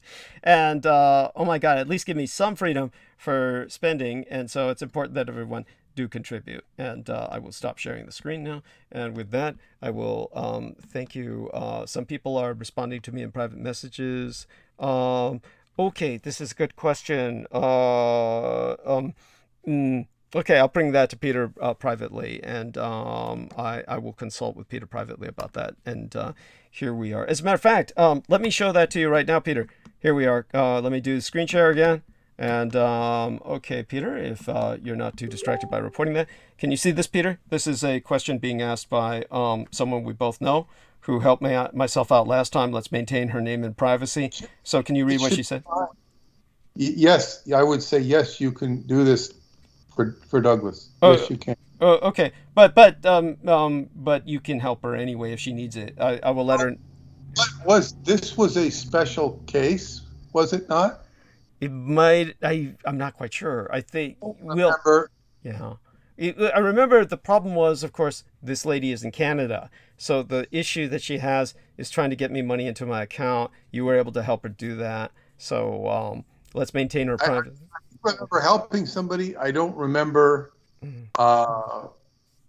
It was her. It was this lady here. But I just don't remember what you did. Why it was difficult to go into Canada, or why it had to go. I think. Yeah, it had to do with well, what will happen is this lady may be contacting you again. That's all. Just a forewarning there. She may have to, because of Canadian dollars. The problem is Canadian dollars and getting them into an American account, and you were able to help with that somehow. I do remember that, and so as you can see, it's what she says here, and oh my God, Amelia Willard got banned. Oh my God, what the fuck? She got banned. I'm banned as well. She said, and oh my God, that's what happens, honey, when you keep bitching about vaccines. All right. Oh my God, stop bitching about the vaccines. That's what it was. I know it. At any rate, let's stop sharing screen.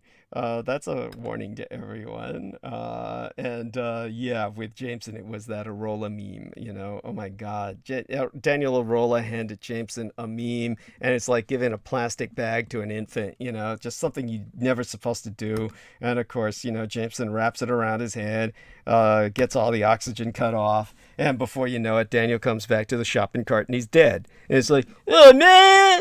It's like, I didn't know that he'd take the giant condom and wrap it around his head. Or, it's like, how does this happen? Then he's got to report back to the missus about how he killed the baby and shit. Well, life's a bitch, Anyhow, so there we are. Yes, Daniel, Jameson says, how else are you going to get high? Oxygen deprivation. Yeah, that's what they do when they do the autoerotic self-stimulation too. She says, anyhow, Maria Gregorich is providing some suggestion. She's just saying you can set up a U.S. account free of charge in Canada, depending on the institution. I have one with the Royal Bank if it helps. Okay, so Maria Gregorich can also be contacted, but okay. Douglas, she says you couldn't change Canadian funds to American. That's right, I couldn't. She had sent something to me that was on a specific outlet where I couldn't pick it up. I couldn't extract the money from it because it was Canadian dollars. So she needed your help, and just expect more contact from her, and probably the two of you can make it. She's writing to me now, and I don't understand that. Maybe because I have a business account. I don't know. Well, you helped her last time, so you can make it. No, I know I can do it, and I think there. Oh God. And then. Okay, so well, I will gladly relate. I will gladly. There we are. Take your time with that. And Jameson, do the money. Right. By the way, Jameson, while he's doing that, Jameson, come on and give us a voiceover. You can tell us about what's going on with this Marine, and if you could read that story out loud, Jameson, and tell us what about that story doesn't make sense. I would say what doesn't make sense is the last line where they say, when someone chooses to give up, we take them into custody peacefully. Right. Oh yeah, not if they're black. Only if they're that's exactly what doesn't make sense.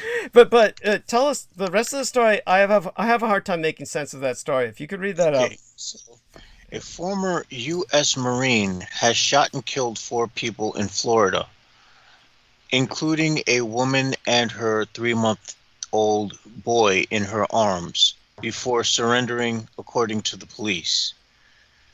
Okay, the shooter, alleged by the police to be Brian Riley, 33, a former U.S. Marine, also allegedly wounded a 11-year-old girl in a shootout in Lakeland near Tampa in Central Florida on Sunday.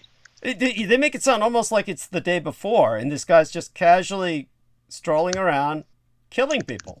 And go on, there's more to it. all right. The girl underwent surgery for 7 gunshot injuries. God damn. Yeah. But by the way, Peter, he says he's signing off to sleep. He wants us to say goodnight for him. Peter, we love you dearly. Are you sure you don't want to come on and say goodnight? Or stay long enough for this story? I mean, your insight into this. Maybe we'll do this, Wednesday when you're back with us or something, because Wednesday I'll be here before we know it. But we can go over this again on Wednesday with your insight into it. But Peter, we love you dearly. If you want to come on and say just goodnight, go ahead. Otherwise,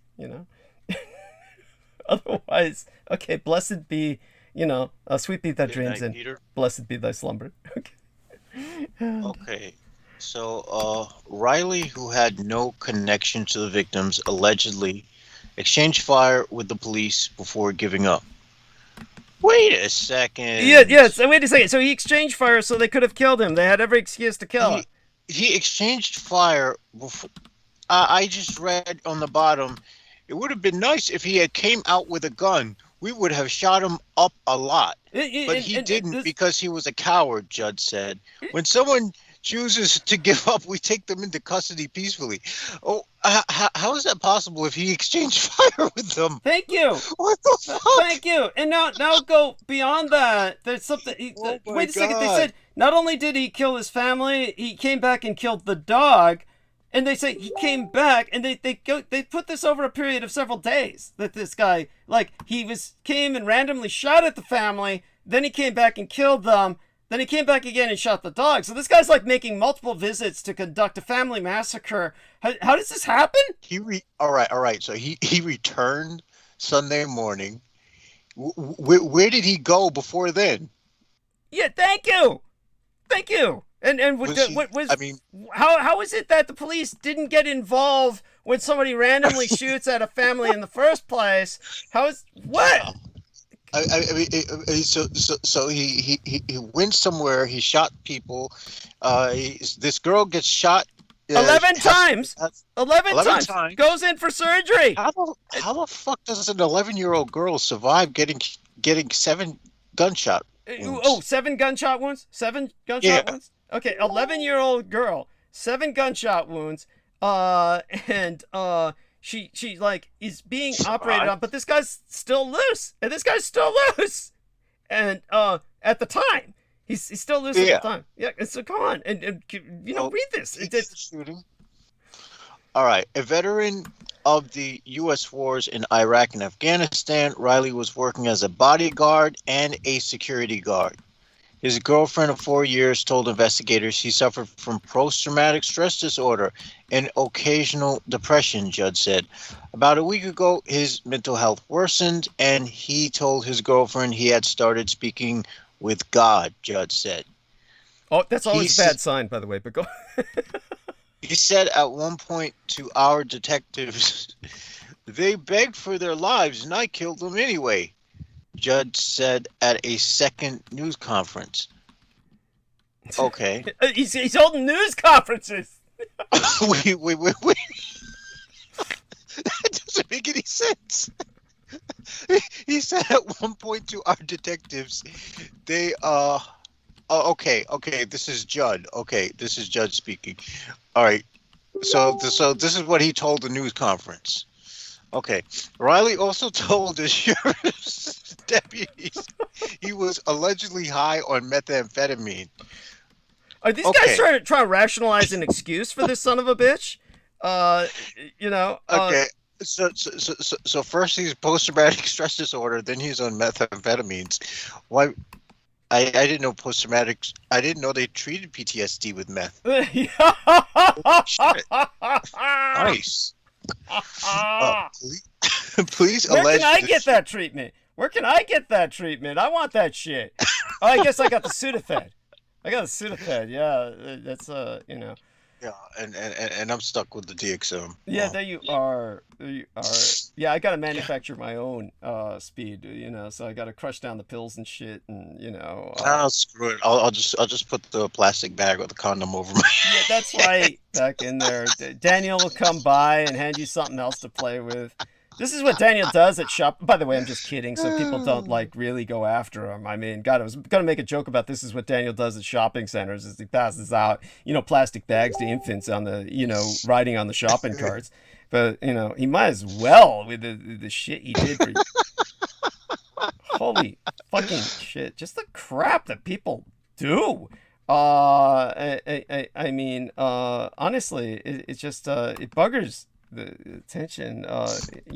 Okay. So here's where things get even worse. All right. As if that were possible, but believe me, they do. Yeah, keep going on with this. Police alleged the shooter first appeared randomly at the house where the shooting occurred on Saturday night. So this didn't happen on Sunday. Right. So but when did he shoot the girl? That was like Saturday or Sunday, right? Because the different days. He's just going around. He's just going around shooting people throughout the weekend. This is Labor Day weekend. This is how he's spending Labor Day weekend. So all right. So the shooting occurred on Saturday night. Okay. So he first appeared randomly at the house where the shooting occurred on Saturday night, making nonsensical statements, but left by the time police responded. I think I'd be more frightened if he were making sensible statements. Yeah, the man showed up and did a very astute soliloquy on various subjects before. Yeah, anyhow, go on. This is he returned early Sunday morning, killing a 40-year-old man, the 33-year-old mother, and her baby boy. Judge said. In the home next door, he also killed the 62-year-old mother of the woman, the sheriff said. Okay, where's the... How does he know all these people? Like, he knew where to find them and shit. Go on. Yeah. In addition to that, if he's not evil enough, he shot and he killed the family dog, Judge said. By the way, he's reading that. That's not his, ad-libbing. Tell them that. You're not ad-libbing that. This is what... I'm not ad-libbing. This is what they wrote in the article. Okay, he killed the family dog. Why aren't they mentioning the girl who got shot? Yeah. They mentioned her at the top of the article, but then they don't allude to where she got shot or when she got shot, and what's her condition. Who gives a fuck about the dog? Thank you. Well, these white people, they love their dogs, and that's if killing the old grandma and, didn't anger you, if killing the little baby boy in the mother's arms didn't anger you, they figure, well, we'll get him with this, he killed the family dog, that'll get your average white reader all offended. Oh, man. Well, here's even worse. He killed a gerbil, too. He just didn't want to stop. Holy shit! Yeah, he went into the hamster wheel. He brought the gerbil out, and he like, oh my fucking god! This is so far the worst piece of journalism I've ever read in my life. Yeah, and but it's not just that. It's the insanity of the. I don't get the. What they're saying. It's like what they're describing is what bothers me. It's aside from the journalism itself, the chronology of it, that he's killing this, that he's shooting this 11-year-old girl up. He's pumping her full of bullets. One day he's wiping out the family another day, but this is only after he's fired at them the day before. If you understand what I'm saying, he's firing at this young. Yeah. What? So he wounded an 11-year-old girl in a shootout. Yeah. Okay, so basically he wounded her in a shootout. Meanwhile, he had to be aiming at her. I mean, they make it sound like she got caught in the crossfire, but she caught seven bullets. And that doesn't make any sense. How'd she get caught in the crossfire if, in fact, he came out unarmed? Right. That doesn't make any fucking sense. Thank you. It's all pure crap. Somehow I think they're covering for this guy. He's probably another one of Aquino's products, but he's awfully young compared. Well, he's not that young. So he's like a few years younger than me. Still. yeah. I mean, yeah, that's appreciated. But yeah, he's really not that young at all. No. Comparatively speaking, he's not that young. He's got but literally from what they're saying, this individual, he He's shooting this 11-year-old girl, pumping her full of bullets one day. He's taking random shots at a family maybe the same day, and then comes back the next day and then kills them all. And then, and they say it was like in 2 trips. It was 2 trips because he came back to kill the dog. Okay. So the chronology is all right. So on Saturday, he's in the area and he's like saying, "I'll see God, man, I'm God." And then so the next day he returns to that same spot with the firearm, shoots them. I don't know how the 11-year-old girl got all right. How is there a shootout if the police said that? And then he's around to kill the family after that. After one shootout, he comes back to kill the family. So obviously the police did not apprehend him, right? Yeah, but for what I'm getting at is for there to be a shootout. This means that there's someone else shooting at him. Presumably, yes. Yeah. So who was shooting at him? If not the police. If not the police. Yeah. It must be the police, you would assume, because then otherwise they would say he killed himself in self-defense if the family was shooting at him, which I don't believe was the case. So, yeah, but do go on. So you've got that is puzzling. I don't even know why they bothered mentioning the dog. That's just like stupid. It's gratuitous, but at the same time, it's in its own way, it's indicative. It's indicative of, it's important in its own way. I'll grant it that because it's it's so, how would I say it? It's so indulgent. he's indulging himself with the but how he has the ability to do this, because the way they express it, I think they say that he comes back to do it. They say, oh yeah, he was so cruel he came back to kill the family dog, as if he had left the premises and then returned. Oh, wait a minute. Let me see. Let me read that over again. Okay. Where's the thing with the dog? And in addition to that, if he's not evil enough, he shot and killed the family dog, Judge said. Well, it doesn't make it sound like he came back to kill the dog or anything. Maybe the dog just got caught in the how do we know the dog didn't get caught in the crossfire too? Yeah, it's... anyhow, so go on. Whatever sense can be made of this. If there's any other articles anyone can find on this, do let us know. This is from The Guardian in England, and yet that's a fairly reputable newspaper.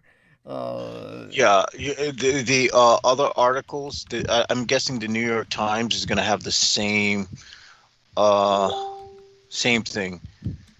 And New York Times is like, unlimited access, limited articles for free. Log in or create an account. Fuck New York Times.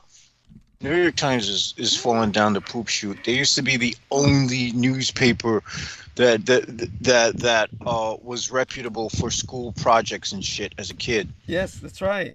Yeah. And I'd be like, oh, fuck it. I'd rather read the Daily News because they have better, funnies or whatever. Yeah, I didn't really care. I just wanted the funnies. I didn't give a shit what. And my father's like, oh, the New York Times is the best. I'm like, okay, whatever. As long as I could read like Curtis and Spider-Man and the rest of those fucking funnies and shit. Yeah, Curtis was always good. Is that guy still alive? The guy who made Curtis, is he still alive? That I don't know. But that would be nice to know. So let me tell this woman. By the way, you need to thank. Let's get the screen share up again. All right, get the screen share up again for yourself. Okay. With CNN, they don't mention the. Right. By the way, wait. Can you see the screen share? I need you to see this. So here we are. This is Maria Gregoric. So can you see the screen share? She found this one with the name Jameson Rees, which only has this profile photo and nothing else. So hell. Yeah. So let's Reese Jameson. So this is Richard K. Cole Jr.'s putting up this. See, Richard K. Cole Jr.'s got this gender swap thing going on. He often appears as a female virtually, and he's putting everybody else in female bodies. Let's get this over for Jameson to report, and before he loads it up with child porn to implicate you. And Let me first, get the call back up. Wait, there's other people with the name Reese Jameson. Holy shit. Yeah, he makes multiples. He does multiples. No. There's Jameson Reese in New something city. There's one in there's a white dude who says Reese Jameson studied at Human Resource Management at Bellevue University. Yeah, Bellevue. By the way, that's the name of the insane asylum. Bellevue is also the name of the insane asylum in New York. You know, Bellevue, the lunatics at Bellevue, they would say. And this is a white dude with like multiple pictures of himself from Washington. So apparently, well, okay, you know, I'll report it, but I get the feeling that, well, you know, the one that I'm linking you to is definitely something. Yeah, I see the one with the woman. This is from July 2010. See this shit when I'm following on Instagram came up first. This is the problem. Now there's a Jameson Diedrich. Oh, I like this one. Look at this one. Oh, what fuck? I'll have to turn on the screen share again. So here we are. Screen share's back up. Here we are. Screen share's back up, and then here's one that was set up. Jameson Diedrich, like you married me and shit. You like that? Talk about sense of humor. There we are. Oh yeah. Yo, you're not friends on Facebook. Yeah, no shit. Yeah, let's take a look at this Jameson Dietrich guy. Oh, yeah, this is like Diedrich, not the whiskey. Insert misattributed, vaguely. Yeah, this must be the place with, of course. Check the guy's photos and see how many people there are. See how many people there are. Well, that's Bernie Sanders. That's a joke. So he's got Bernie Sanders joke. And, photos. Let's see. This is actually a real guy, believe it or not. There is actually a Jameson Diedrich out there. Holy shit. Yes. Isn't that? Yeah. So a woman named Reese Jameson isn't that far-fetched. Well, it is, because that's the only photo. And you know that there's any woman who looks like that is not going to be putting that photo on Facebook, okay? Of course not. Well, of course not. Yeah. It's a bullshit account. There's not even a post on it. Yeah, there's not a single post. Did you find it? Oh, you found it. Yeah. There's no post on it. So I'm gonna report the profile. Yeah. There we are. Fake account. Yeah, there we are. Here we go. Yeah, it's a good thing that you found it, because I can't find you right now. This goes against community standards. I wouldn't use my fucking name anyway. Facebook. Are you kidding me? There we are. Now, it says post from a little. It's called this. Okay, there we are. Okay. So let me give her a thumbs up here. So she's not banned permanently. This is Amelia Willard who's speaking to me. It says, it was a post from a little while ago where she said, when Newsom called this the new normal back in 2015, it made me want to strangle him. Okay. And so she's giving me a link, and people might hear this because the link might play. Oh, it's on mute. Okay, so it came out. So she gave me a link to a song. It's a fundraiser for the Sunrise Movement. So there you go. Watch Orange and donate to stop climate change. Youth movement to stop climate change. There we are. And hopefully create millions of jobs in the process. Yeah, there we are. Good luck. I'm convinced that we're fucked, honestly. I'm not going to say that.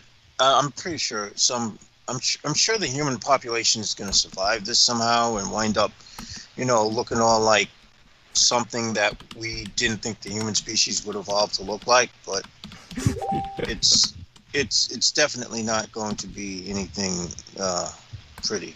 Yes. Well, I'm hoping we'll come. Okay, so I'm hearing something. That's not me, is it? Is this? That's not me. Is it?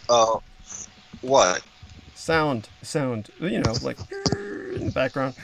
No, that's probably the fan. Oh, okay. Yeah, do me a favor, see if you can address that if possible. Let me shut down this. Yeah.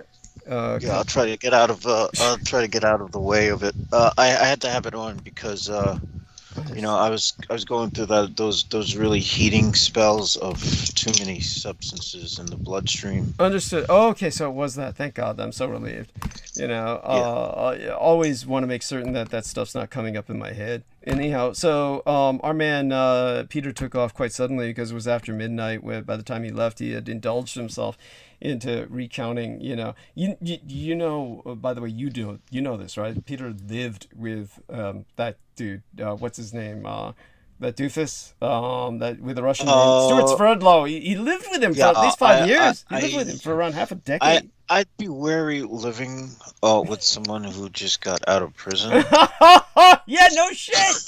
No shit. How does someone? He went through this really. You could tell that Peter's divorce was really fucking messy for him to be, living with a con, with I mean, and I'm fairly certain what Stuart Schwerdler was doing was money laundering. Yeah.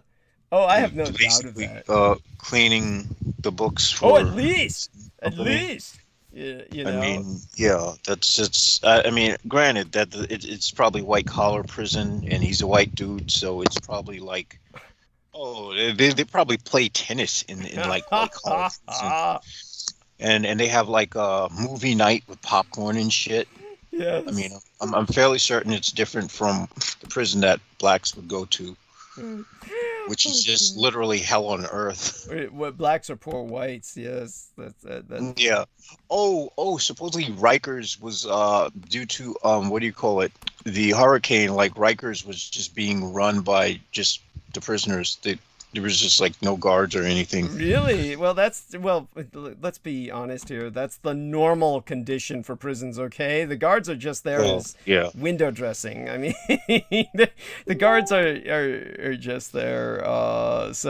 Maria Gregorich. Let me see what she's saying. She was saying, "Oh crap, it's an old profile. Sorry, I'll do this after some sleep and a double espresso, maybe." Don't know what she means by that. So what if it's old? These things. Well, the profile was from 2010, and it only had that picture of that woman, but it's still a fake profile. Yeah, it's still a fake profile. It's still established by Richard K. Cole Jr. He was like listening to myself, all that time. As for Jameson Reese, maybe he wasn't known in 2010, but yeah. I love the way they make this sound. Inmates forced to run units at Rikers after guards failed to report to work. The inmates were forced. Yeah. How do they force them to do that when they don't even have guards? How does that work? Yeah, that's oh my fucking god. Who writes this shit? Yes. It's anyhow, like I said, if anyone can find out more about this Brian Riley motherfucker or what the fuck happened, obviously what we got so far is okay. All right, so the 11-year-old girl was shot apparently. So this is all right. Here's CNN. A former Marine outfitted in body armor fatally shot 4 people, including a baby, mother, grandmother, and property outside Lakeland, Florida, early Sunday morning in what the local sheriff called an active shooter rampage. The suspect, identified as Brian Riley, 33, then engaged in a firefight with law enforcement officers before surrendering. So he engaged in a firefight with law enforcement officers. Mm-hmm. So what was this shit with we wanted to shoot him? But he surrendered peaceably. But he surrendered peacefully. What? Afterward, deputies found 4 people dead, a 40-year-old man, a 3-month-old baby, and the baby's 33-year-old mother inside the home, and the baby's 62-year-old grandmother in the second house on the property. The family's dog Diogi, was also fatally shot. Oh, they gave us a name. Oh my gosh, that just makes it so worse. Like, I don't give a fuck about the dog. I'm sorry. If it was a cat, I probably would have been pissed. But dogs, they're just like, I don't know. They're like downbred to be like human slaves. It's kind of fucked up. It's really screwed up that they even exist. I hate to say it. Oh, yeah, it's pathetic because, basically they've taken wolves and they've made them perennial puppies that never grow up. And so but then it kind of pisses me off that they're trying to do this with cats too, that they're trying to make designer cats. It's like, dude, that's wild animals. What are you doing? It's like I'm awaiting the time when birth defects become all the raging trend amongst humans. Yes. Well, someday, you give it enough time, and certain birth defects will be considered attractive. Okay, now here's something I ran into. Oh God, I've got to do the screen share again with this, and you can probably find this on your own as well. Let's do the screen share here. By the way, people, this is one of those nights where I don't give a shit, okay? I'm here, but I'm not here. I'm just here to, we're burning bandwidth just for the fun of it tonight. I don't give a shit. Okay, you can see the cursor, right? Moving around the head. And, all right, let's take a look at this one. Dude, I honestly saw it in my room as well. Like I saw this good drugs. That just like, dude, how'd you do that? There we are. I like it. Yes, there we are. So here we are at Inverse, where Eric Francisco writes this article, part 3. Holy shit, this is part 3. How Asian American internet trailblazers gave new life to Shang-Chi, which for those of you who don't know, Shang-Chi, master of Kung Fu, was a Marvel Comics character that was a Bruce Lee inspired ripoff, but it was actually worse. The title on every issue was Deadly Hands of Shang-Chi, master of Kung Fu. And so then they show, how they're, all these Asian guys are giving rise to Shang-Chi, who's a Chinese character. Okay, this is where, now we get into, they're talking about different characters that might be in the film. I don't know. But the thing is Shang-Chi is clearly a caricature of Asians. It's like a insult. Well, it's like a racial stereotype. Okay, so what they're doing is they're mentioning Scarlett Johansson. He's a kind of a racial stereotype. They did something rather brilliant with it, but she's in everything that's racist. Yes. There you go. Yes. She's just a trope. Yes. Oh, we're going to I'm going to be butchering another culture. Count me in. Yes. She hates the East. Yeah, and then now apparently there's Kate, a new Netflix film starring white actress Mary Elizabeth Winstead as an assassin in Japan. So it's a white girl on an Asian killing spree. Incredible. This is I'll have to speak on this in the future, but I've already spoke about the Ghost in the Shell thing before. I only have Netflix so I can watch anime. Yeah, there you go. I don't even bother to watch like the fucking human shows on Netflix. The last show I watched that was any good was probably the Ozarks as far as human shows, and they discontinued that. It's just because it was amusing to see this overly neurotic white dude laundering drugs for the Mexicans, as if that fucking happened. Well, that is intrinsic. That actually does happen in real life all the time. Yes, and it's also inherently funny. Yes, that's at least inherently funny. It was amusing. Yeah, and see if I got something else coming up here. So hopefully everybody will see the exchange of messages that went on. But just so everybody knows, all right, I think we did our service for tonight to a degree. Let's hear. Yes. Now go into the chat if you would, Jameson. There's Sarah Thomas said, I love hearing J-Mo laughing, so do answer her that. And Veronica Barrera joined us, and buenas noches a todos, Señora Veronica Barrera, and a wonderful human being, God bless her. And Nancy Volker was saying things that happen on Facebook, this is why I don't use it. And K Melatin or Majlaton or Melatin, I think. He says 16-ounce Cokes, tall boys. Yes, that's right. And yes, everybody's behaving well in the chat room. And Maria G said how much she loved the cat. That's a Persian, of course. So Persians always look like they're angry or grumpy or never happy. Just the eternal face that they're stuck with, with their pug noses. And yes, if I handle it too much, my eyes go blood red in the sclera, in the not in the pupil, but in the rest of the eyeball. So, yes, even my father felt betrayed by the fact that I was allergic to cats because he loves cats. I use the term present tense because he probably is still petting cats in heaven, so to speak. Well, my mother and brother are allergic to cats. There you go. So you keep the cats there just to torment them, I take it. And, Well, she pets the cats. She gets like allergy shots every once in a while. Oh my God, you make your mother get allergy shots so that you can maintain cats in the house. Oh my God. So, you're just, what a human being. So there we have that, and aside from all of that, of course, and let me see if I can find anything about Brian Riley other than what you found, and I'm sure there's nothing else other than what you found. I'm just curious, is this scumbag... Yeah, go on. Maybe he was a student of Derek Daly. Yeah, there we are. There we are. Oh God, they've got a picture of this son of a bitch. So, did you see his picture? Did you find his picture? Oh my God. Okay. He looks crazy. He looks nuttier than a fruitcake. How did you find his picture? Did you look it up? I mean, we can do the screen share again. So here's the screen share. So here's this guy, Florida War vet. Yep. Yeah. The dude looks completely just. Yeah. So he calls himself a survivalist. So, Fox News, by the way, this is Fox News, says, self-described survivalist on meth, shoots and kills 4, including baby. You notice that Fox News is the only news outlet that, what is missing here?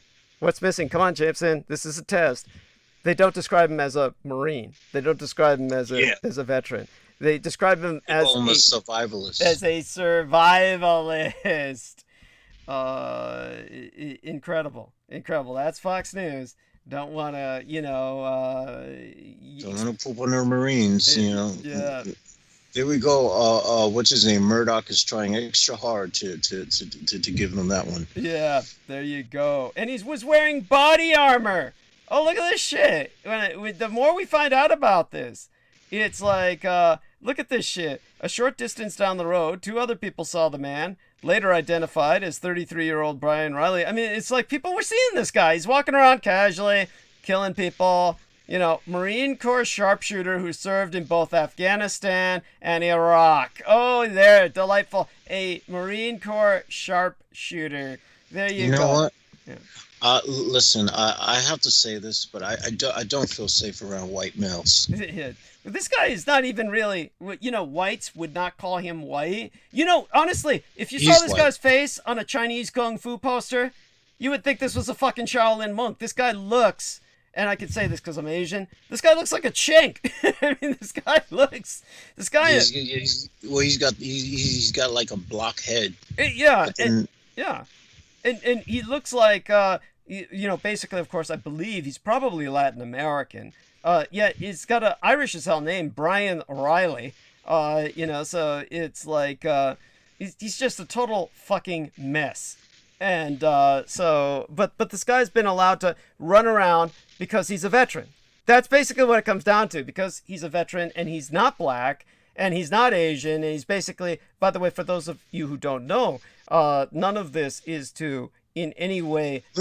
Yeah, go on. I'm looking at a video of this. Look at how nice the police are handling him. Yeah. I see that in the picture. They got him dressed in nice white. It's like they're making sure he gets into the car. They're making sure his legs are like his knees are in the car. They're not slamming the door on his fucking knees. They're doing everything except massaging his shoulders. I'm surprised they didn't massage his shoulders. I mean, why don't they just fucking stroke him off while they're at it? Yeah, I mean, really. Yeah. This guy's getting like VIP treatment. Yes. What the fuck? This guy screams asset. Yes. Screams controlled asset. Yes. Like they are making extra care that the assets don't get damaged. Don't damage the federal property. That's it. Don't damage the federal property. Make sure that car is air conditioned before he gets in there. Yes. Oh my fucking God.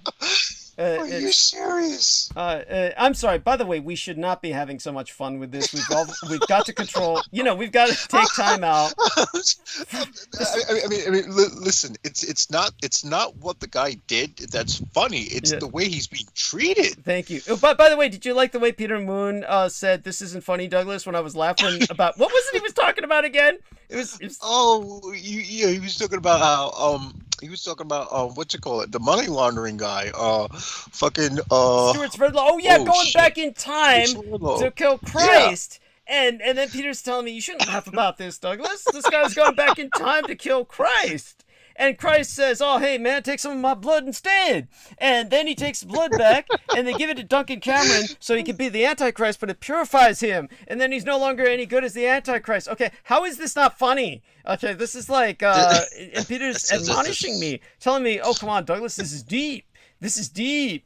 This is like when Abdul Karim Haq was getting all pissed off when I said that Black Panther and Warmonger, what was his name? Warmonger or something. What was his brother's name? Warmonger, I think.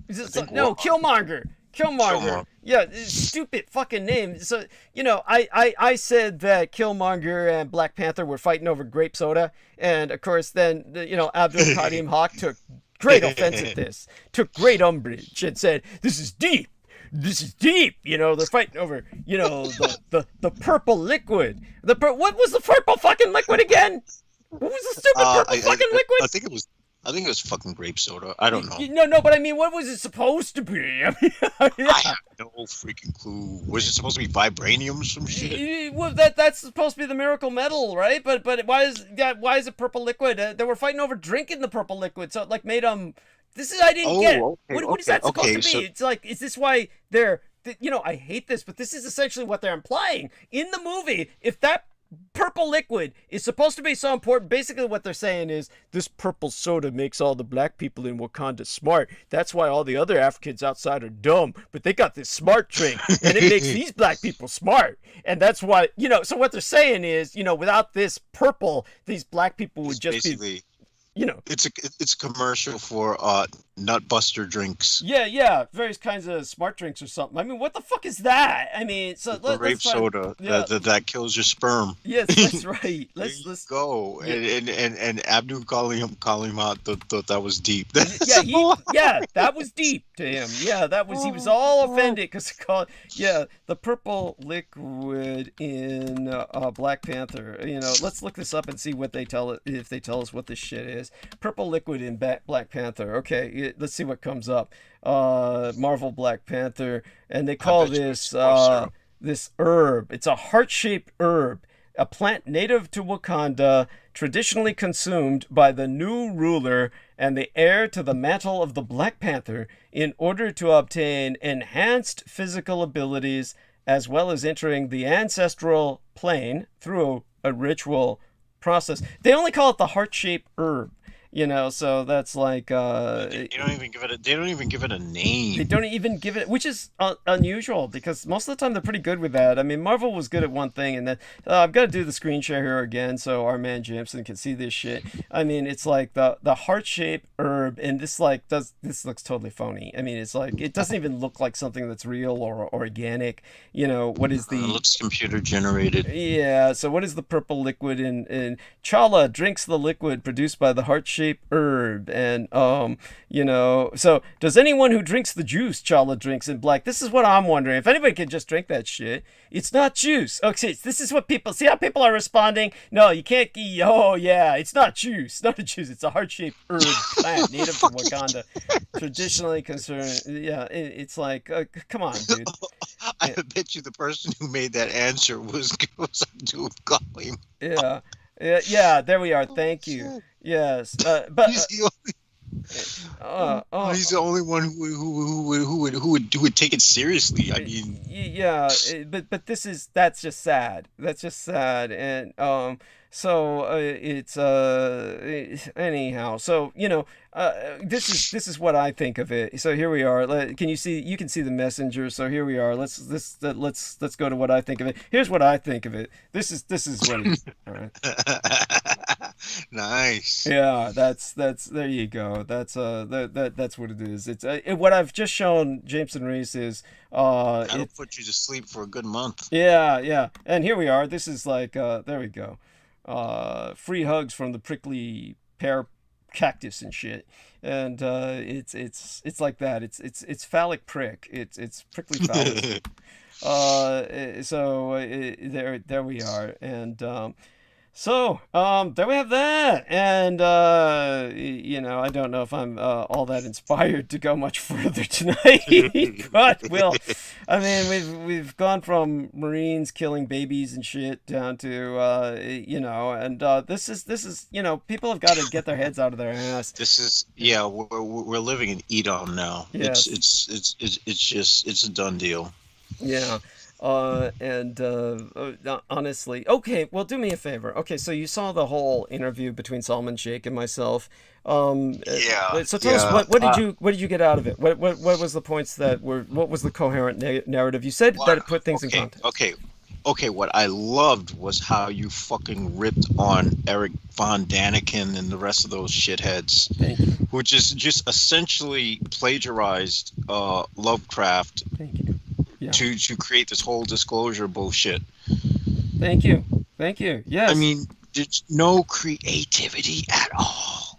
But I'll go beyond that. So when people ask, and by the way, of course I'm aware that the actor who played Chala is dead, and that's very sad. By the way, what's so bizarre about that? He died of, if I'm not mistaken, colon cancer. So they've exploited his death, telling everybody, see, you all got to get your colonoscopy. And I'm like, dude, it's like when I found out from my psychologist and from my doctor both, which nobody told me until I said, oh man, that drink made me really sick, I gotta I can't take that again, and shit. And that's when suddenly I found out. They said, oh yeah, well, 95%. It was well beyond that. It was something like, yeah, but at least 95% of the people who take that colonoscopy, they find absolutely nothing. And I said, 95%!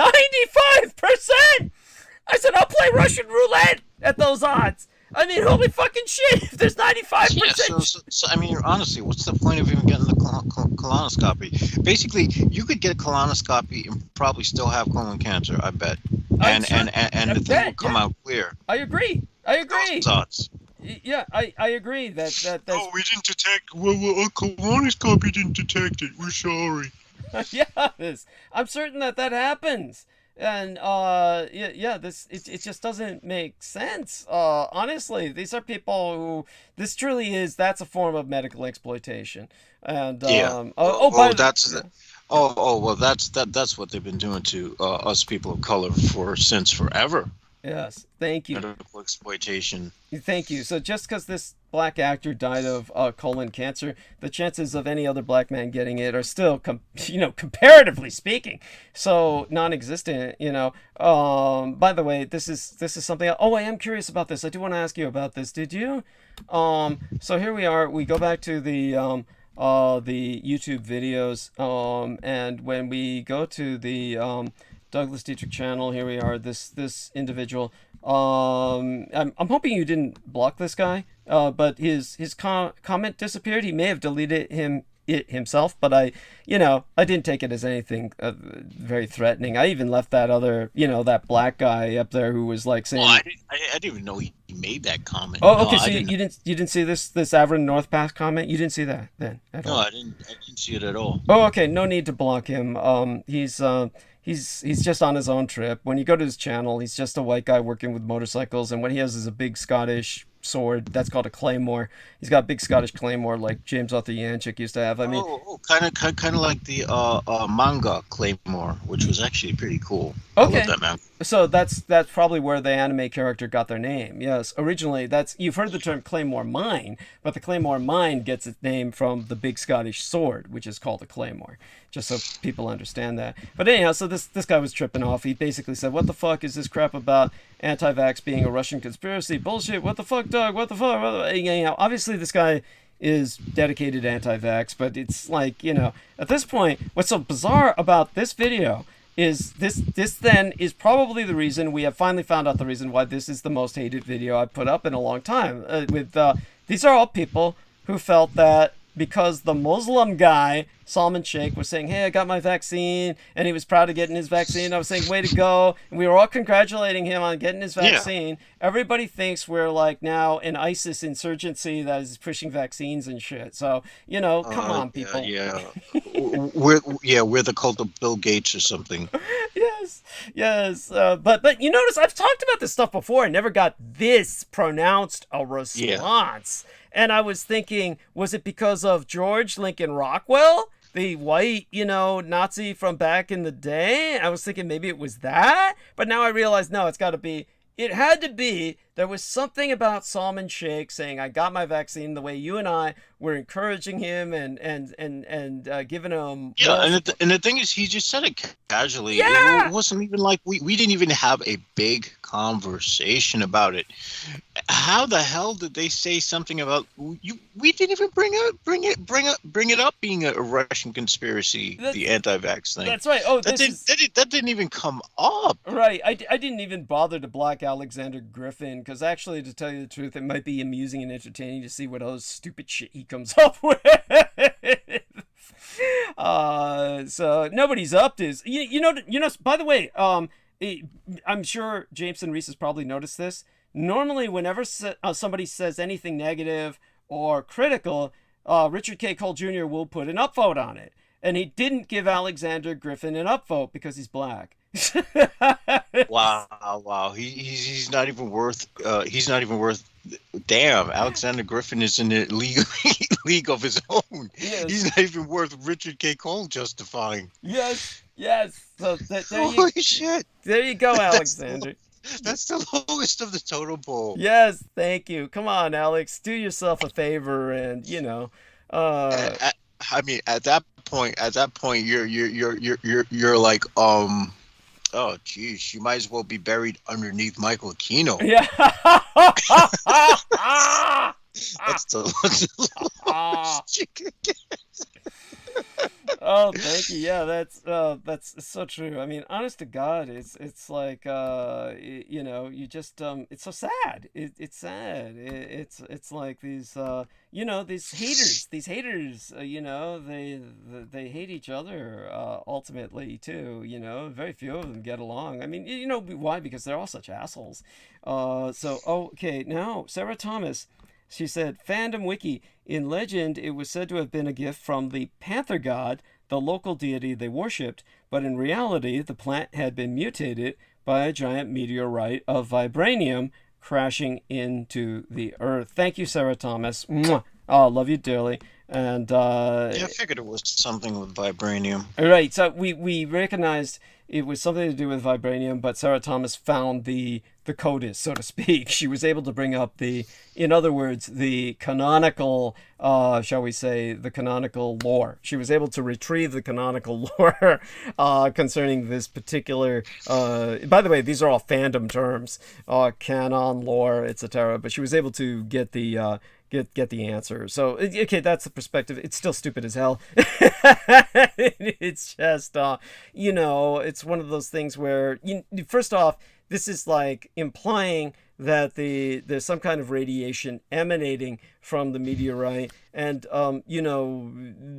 generally radiation is very negative in its impact and its effects. You're not going to wind up becoming the Hulk, or you're not going to be walking around like Spider-Man, or this good shit. It's amazing that it's like Marvel was like a propaganda tool for the the United what is it, that radiation group that just experimented on everyone. Yeah, it's bizarre, and it's actually Atomic Energy Commission. Thank you. And you know what really puzzles me is why no one has ever sued Marvel by saying, oh, I thought I'd turn into the Hulk, so I exposed myself to radiation. Now that's a lawsuit just waiting to happen. The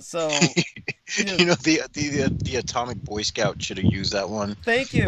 Before he killed himself on a drug overdose. Yeah, thank you. By the way, I've got this on screen share again, and what you talked about reminded me of this. Let's look up the fucking what is it that we could look up with this? It's let me see here. When it comes to radiation, Oh, this is it. Okay, just so you can look this up yourself, but I'm looking this up in tandem with our man Jameson Reese. Look up the Radium Girls. Okay, everyone needs to look this up. I asked now Jameson Reese to look this up on his own, but these are the images of the girls that used to be paid in assembly lines to basically lick the uranium paintbrushes that would paint the dials of clocks and watches so that men could have glow-in-the-dark watches. The glow-in-the-dark watches that men wore were radium, and so the radium would permanently glow in the dark. These young women who were employed in the assembly lines to basically paint these watches with their bare hands would of course be told to lick the brushes clean for the next dose, and of course they would take this material, and when they went home and people would turn on the lights, they would light up like Christmas trees and people could see their skeletons. Wait, why the hell were they licking the brushes? They were licking the brushes so that they could get the brush clean for the next batch of radium to paint the watches with. This is how they were instructed. They were instructed to do this. It was the assembly line process. Why would they instruct them to lick it when they, rather than dipping it in water or something? Yes, and by the way, this is a female. These English lady factory laborers were told to do the same thing. So that was in England. They were called living death victims, the Radium Girls, living dead women. And so, of course, you know, their jaws would melt off, swell up, melt off. And, of course, what we see here is a goiter. That is the kind of goiter that would develop on these young ladies because of the radium, etc. So this was how she originally looked and how she looked after the radium, you know. So understand, everybody. See, there she is right there licking the one of them licking the paintbrush as they would apply it to their forgotten story of the Radium Girls, whose deaths saved thousands of lives. Now, this is interesting. Whose death saved thousands of workers' lives. It doesn't make any sense. Because it seems like I get the feeling that the reason why they instructed them to lick it was because they knew that they wanted to test the effects of radiation. You in this case, you'd almost be giving them too much credit. It's just that these fuckers just they say truth and lies. So maybe there's something to what you say. The first thing we asked was, does this stuff hurt you? And naturally, you don't want to put anything in your mouth that's going to hurt you. But the manager said it wasn't dangerous, that we didn't need to be afraid, but that wasn't true. But ever since the glowing element had been discovered, it had been known to cause harm. Madame Marie Curie herself had suffered radiation burns from handling it. People had died of radium poisoning before the first dial painter ever picked up her brush. There we are. This is why all the men at the radium companies wore lead aprons in their laboratories and handled the radium with ivory-tipped tongs. Yet the dial painters, the ladies, were never afforded such protection or even warned it might be necessary. There you have it. You're right. So you're right. Yeah, I figured that was the case because they have a morbid obsession with experimenting on people with radiation. Even when they know what's going to happen, they still experiment on people with radiation. But why haven't you gone into the other obvious angle? Again, this is the cult of the kings of Edom. These men were part of the cult. These women were the sacrifices.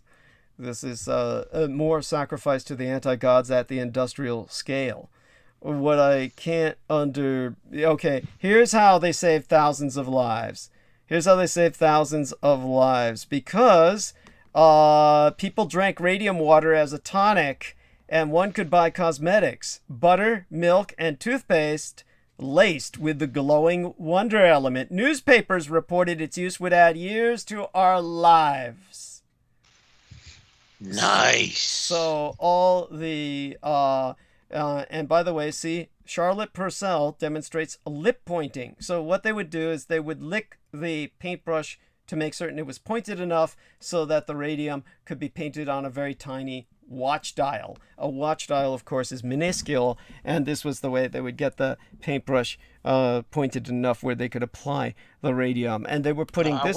I wonder how people's arms looked as a result of wearing those watches. One would hope that it would do some damage to them, but it was probably too little to do. Maybe it did cause long-term damage.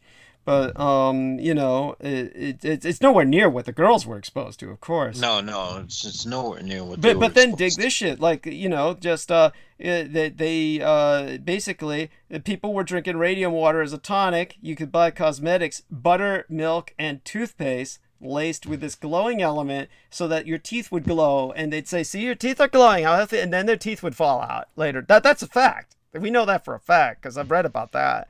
And so newspapers are reporting it would add years to our lives. And yet these men who are handling it are all wearing lead aprons and handling it only with ivory tongs. So what does that tell you? They knew they were feeding the public something that was poisoning them.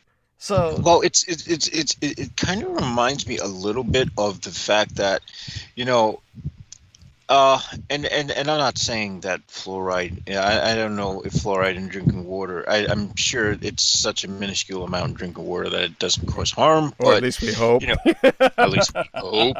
But it's interesting to note that I was watching a documentary where they were talking about water and water treatment, and the woman who worked at the water treatment plant, I noticed her teeth were extremely yellowed, and one of the effects of being exposed to too much fluoride is the yellowing of yes that's right. By the way, I've got yellow teeth that is largely due to fluoride, just so people understand that. Yes.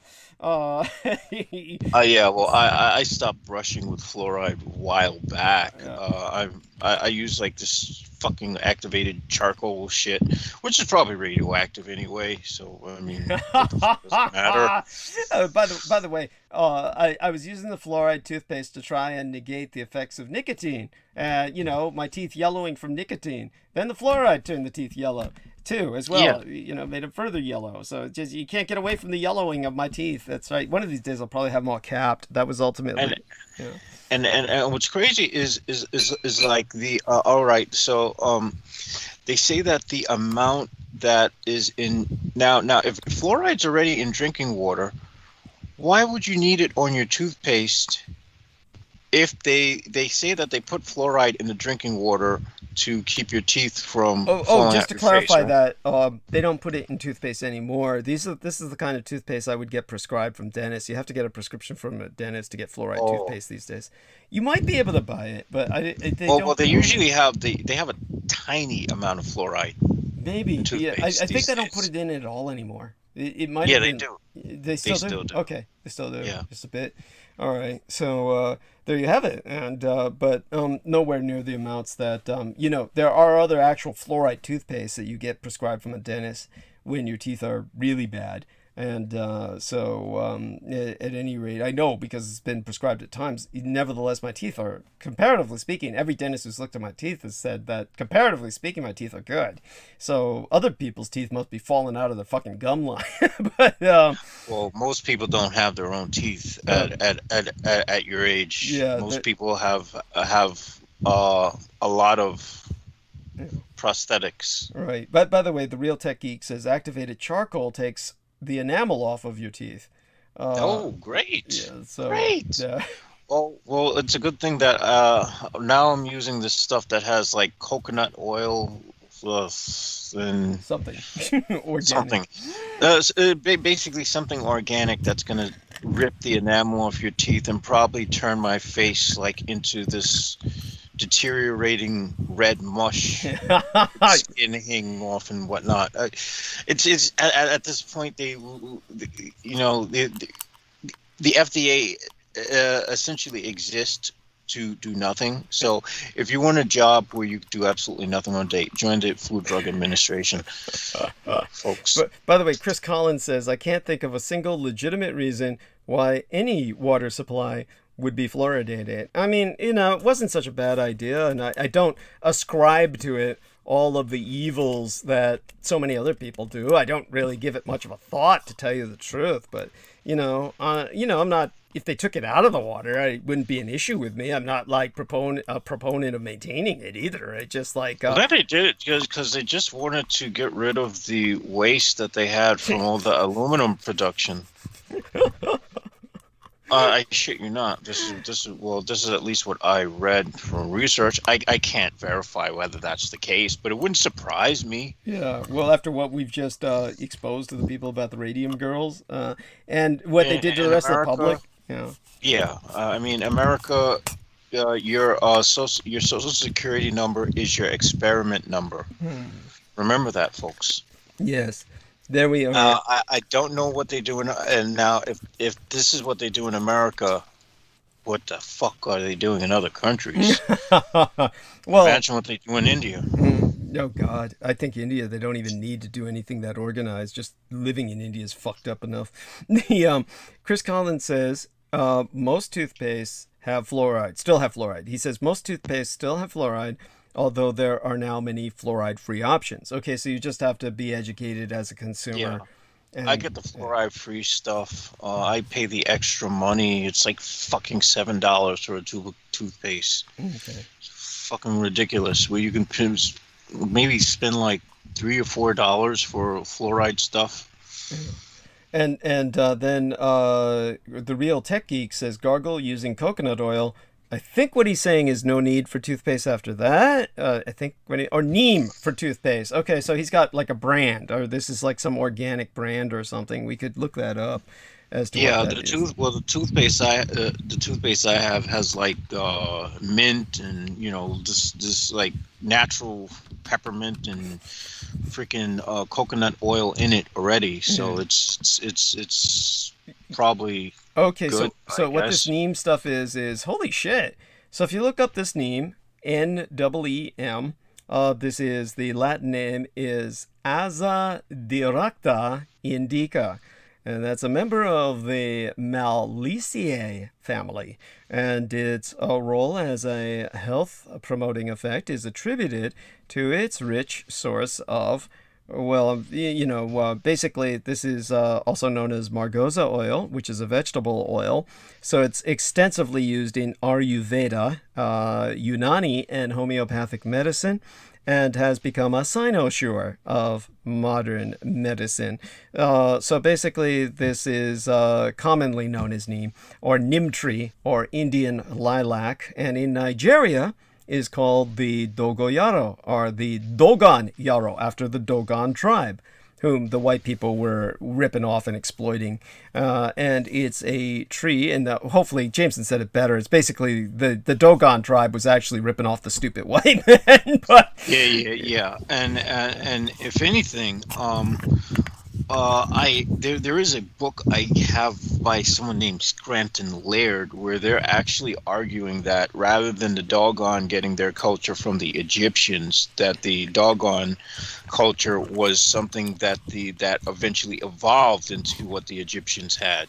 Okay, yes, out of Africa. That's basically the theory that so it went from the Southern Nile up instead of the other way, Dogon coming down from Egypt, which people assumed because they figured, oh well, they're darker than the Egyptians, so they got to be dumber. Yeah, I agree. I agree that this the it evolving from south into Egypt makes sense, as opposed to just somehow this black tribe getting the leavings of the Egyptian culture from up north. Yeah, it just doesn't make any sense. Thank you.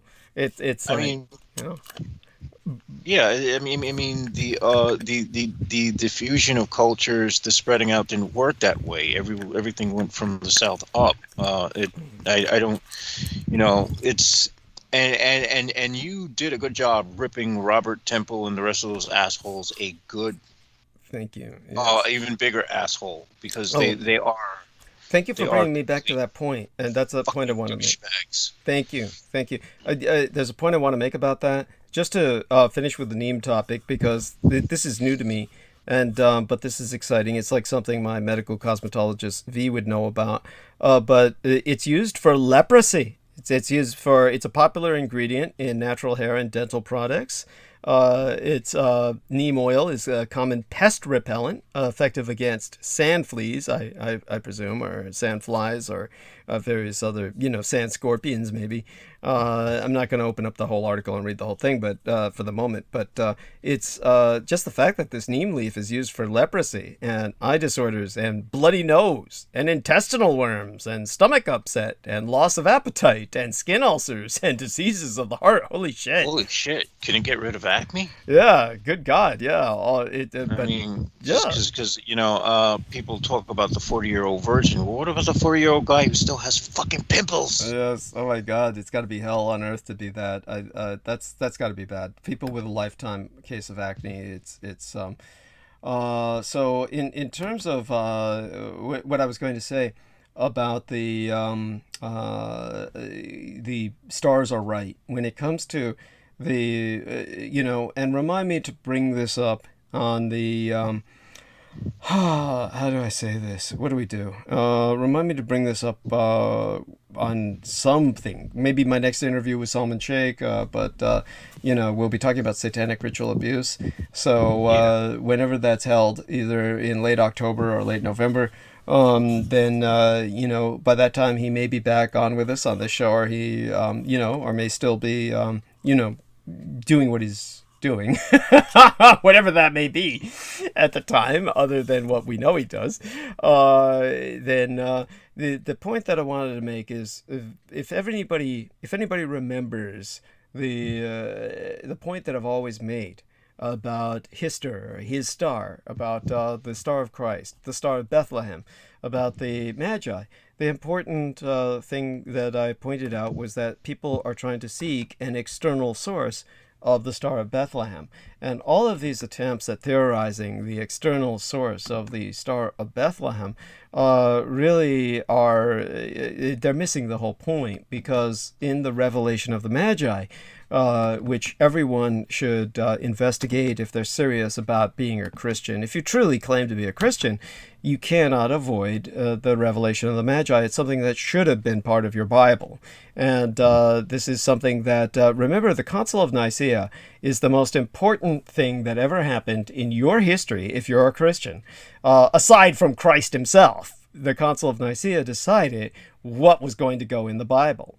And there's all too much that they left out. All of the Apocrypha, other books, and ultimately the revelation of the Magi, which was circulated at that time, should have gone into the Bible and was later on still in circulation 100 years later. And thankfully, the copy wound up in the Vatican Library that was written on the original lambskin called kid skin, after kid, the baby lambs, the baby goats.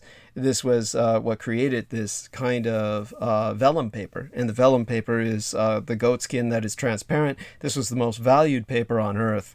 And that was something that they wrote the revelation of the Magi on. And the revelation of the Magi is something that, of course, brings to you the fact that the Magi were Chinese, and that these Chinese sage kings were the people who baptized Christ, gave him his title. In other words, until then, he was just Jesus.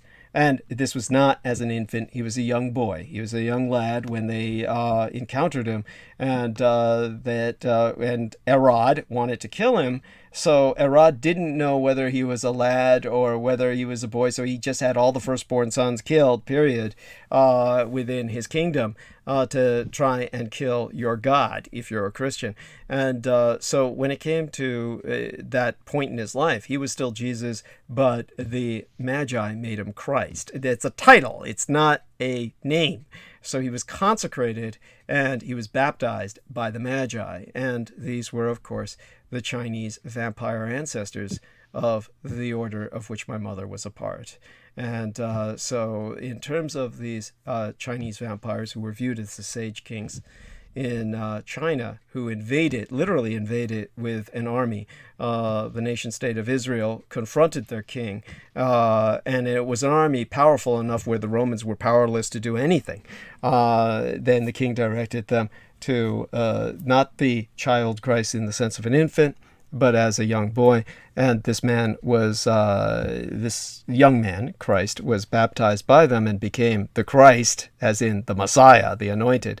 This is an individual who they were led to by the star that was visible in their minds. The star was visible not in front of them. The star was visible within them. This was the star that appeared inside their own minds, but it was the star that they all shared sight of. So what's important is, in that case, his star, the star child. This was the star child that appeared to them and guided them as no physical star could have. There is no way any physical astronomical phenomenon. Go ahead. That makes a lot of sense, because that ties perfectly into the bicameral mind, and the fact that, yes, there were a lot of hallucinated experiences, and also even the pyramids and things like that. To say that they were aligned to certain stars and constellations is absurd, because these people are doing things that were, if it was aligned to that by any coincidence, it would purely be coincidental, because they were doing things almost on autopilot in a sense. It was very bicameral back then, so they would have been moving almost unconsciously. There's that. And there was, of course, a knowledge of the stars, and of course there were attempts to, at times, align to the stars. Something that would be more along those lines would be Stonehenge, as opposed to the pyramids. But because Stonehenge is obviously made with a bunch of gaps in it, so light can shine through it, so you can see what time of the year it is. So that obviously makes more sense. But in terms of you got something like the pyramids, you're going to be looking at the pyramids, not the stars. Right. Because the pyramids, it's like, holy shit, look at that. Thank you.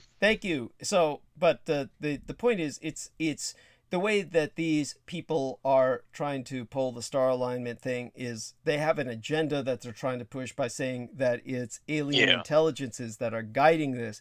But you see, this is the point I'm trying to make. When I talk about the Magi, that is a holy and sacred phenomenon. So when you talk about the anti-gods, what is it that Lovecraft warned us? Well, Lovecraft warned us, when the stars are right, they will return. They can only return when the stars are right.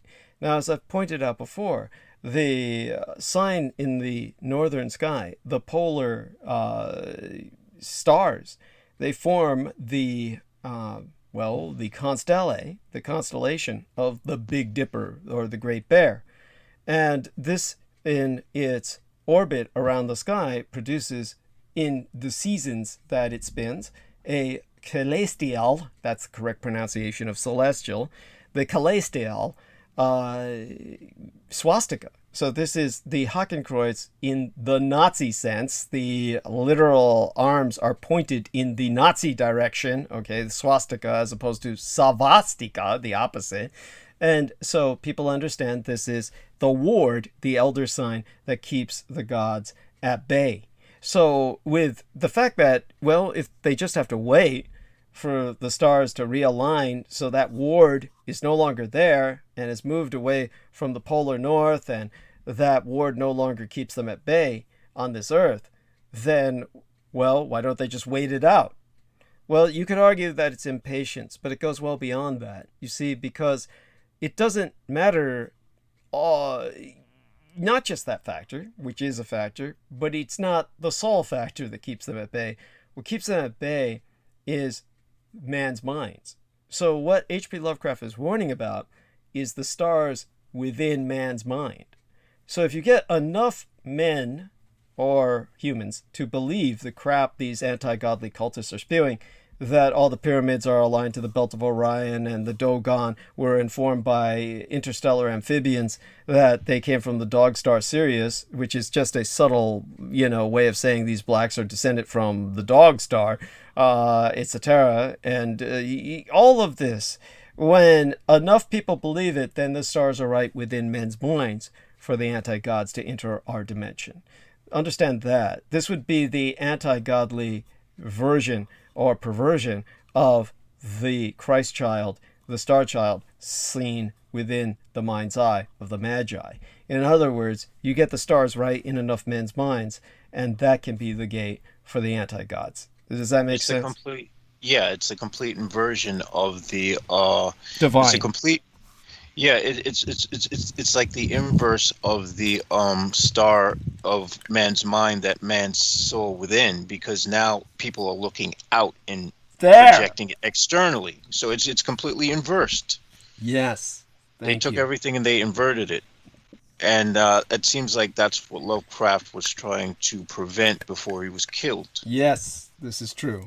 And prevent not only in his work that he was going to write with Harry Houdini, but also through his authorship of An American Mein Kampf for Charles Augustus Lindbergh, to be titled New America and the Coming World Order. So there we have that. This was that hopefully puts some more context. And shout out there. His cultists completely take everything out of context. The cultists who are obsessed with Lovecraft's works, when they read his works, they they write about it. They've literally taken everything out of context in what he was trying to really express. Thank you. And they become an example of what he's trying to express. How these so-called civilized white folks are completely fucking everything up, which they do in every story that he writes. Yes, basically that's as the villains. Yes, thank you. And so in other words, they basically taken his forewarnings and they've manifested them as the villains. They've become Lovecraft's villains, exactly what Lovecraft has warned against. This is the kind of degenerate downbreeding and the idiocy produced by the anti-Nazi, anti-fascist mindset of postmodern Americans indoctrinated to hate everything that Lovecraft was trying to defend, which was, of course, the elder sign being, as he said, the swastika in the shadow over Innsmouth, and of course, just everything he tried to express is being perverted, deranged, and of course, this is why we're in the dire straits we're in today. I mean, take a look at it. We've seen it. Climate change is making already complicated evacuations even more complex. I mean, fleeing disaster is hard enough. Climate change is making it harder. I mean, Hurricane Ida and the California wildfires, they're two sides of the same coin. Because on a burning planet, it's getting harder to evacuate from these extreme events. Jameson, tell people about the damage you saw left from Hurricane Ida and what it turned into. I mean, it's like New York was impressively wrecked. I was impressed by what I saw in terms of the flooded subways. I was too, because I wouldn't have believed it had I not been watching the news and seeing what they saw. What I will say is I managed to barely dodge it by I got hit within the first 5 minutes of the rain coming down, and and I made it out of the storm. Okay, because I wasn't stuck in it like those people. But I mean, it's like seeing water coming down the freaking subway stairs and whatnot, like a fucking tidal wave. And I mean, it's just horrible. I mean, what I saw in the New York subways, and the people still in there taking trains, and then they finally had to stop. People were on buses submerged in water. Holy shit! Can you give me some links to that? I'd like to see that, but that's just horrible. And there you have it. That's New York. And by the way, that was like what the remnants of Hurricane Ida going up north along the coast, hugging the coast or something. What was that? That was like all part of a different weather front, or was that? That was remnants. That was remnants of Ida. That's what I thought. And if the remnants of Ida did that, what are we going to be experiencing with future devastation in what the hypercanes are going to be throwing at us? These are called hypercanes, and they're the product of the burning earth. So, I mean, obviously they devastated Louisiana. There's going to be parts without power for weeks. This is like it's just unimaginable to me. That's at that point you just can't live, because there's no infrastructure on which to especially in the flooded areas, the pollution in the water, it's like it's ripe for disease. Oh God, yeah. Not to mention Louisiana. Come on, gators, dude. I mean, they have gators swimming along and shit. I remember the photos from Hurricane Katrina, and the footage that they scrubbed after a while. You can't find that shit anymore. But there were gators eating a lot of the dead bodies that were floating. So if they develop a taste for human flesh, a lot of them don't stop. So there you have it, 150 mile per hour winds, towering storm surges. Here in California, we've got the Caldor fire, which has burned well over 320 square miles and destroyed over 700 structures. Of course, that's been advancing towards South Lake Tahoe. You've got this whole scene. It's all eerily reminiscent of the chaotic 2018 evacuation of Paradise during the Camp Fire, when 86 people died, and many of them died in their cars on the road out of town. Just evacuees, sitting in gridlock, desperate to flee the approaching flames. I mean, there's one thing you should learn from that. Get out of your goddamn car. So here, our man Jameson has sent me a link. This will take us to... I'm going to take a fast bio break. And let me know when you're back. Yeah. Gotcha. And then we might shut down transmission. We'll see how things go. And but in the meantime, that blaze here in California is now threatening to destroy more than 34,000 structures in Lake Tahoe. Now, the hurricanes and the wildfires, they're obviously two very different disasters, but they're supercharged, the both of them, by a common force: climate change. And a warming climate in and of itself doesn't cause such events, to be sure, but scientists have proven time and time again that it does intensify them. I mean, as the atmospheric and climate scientist Vasu Misra of Florida State University has said, both are the opposite sides of the coin of a future burning climate.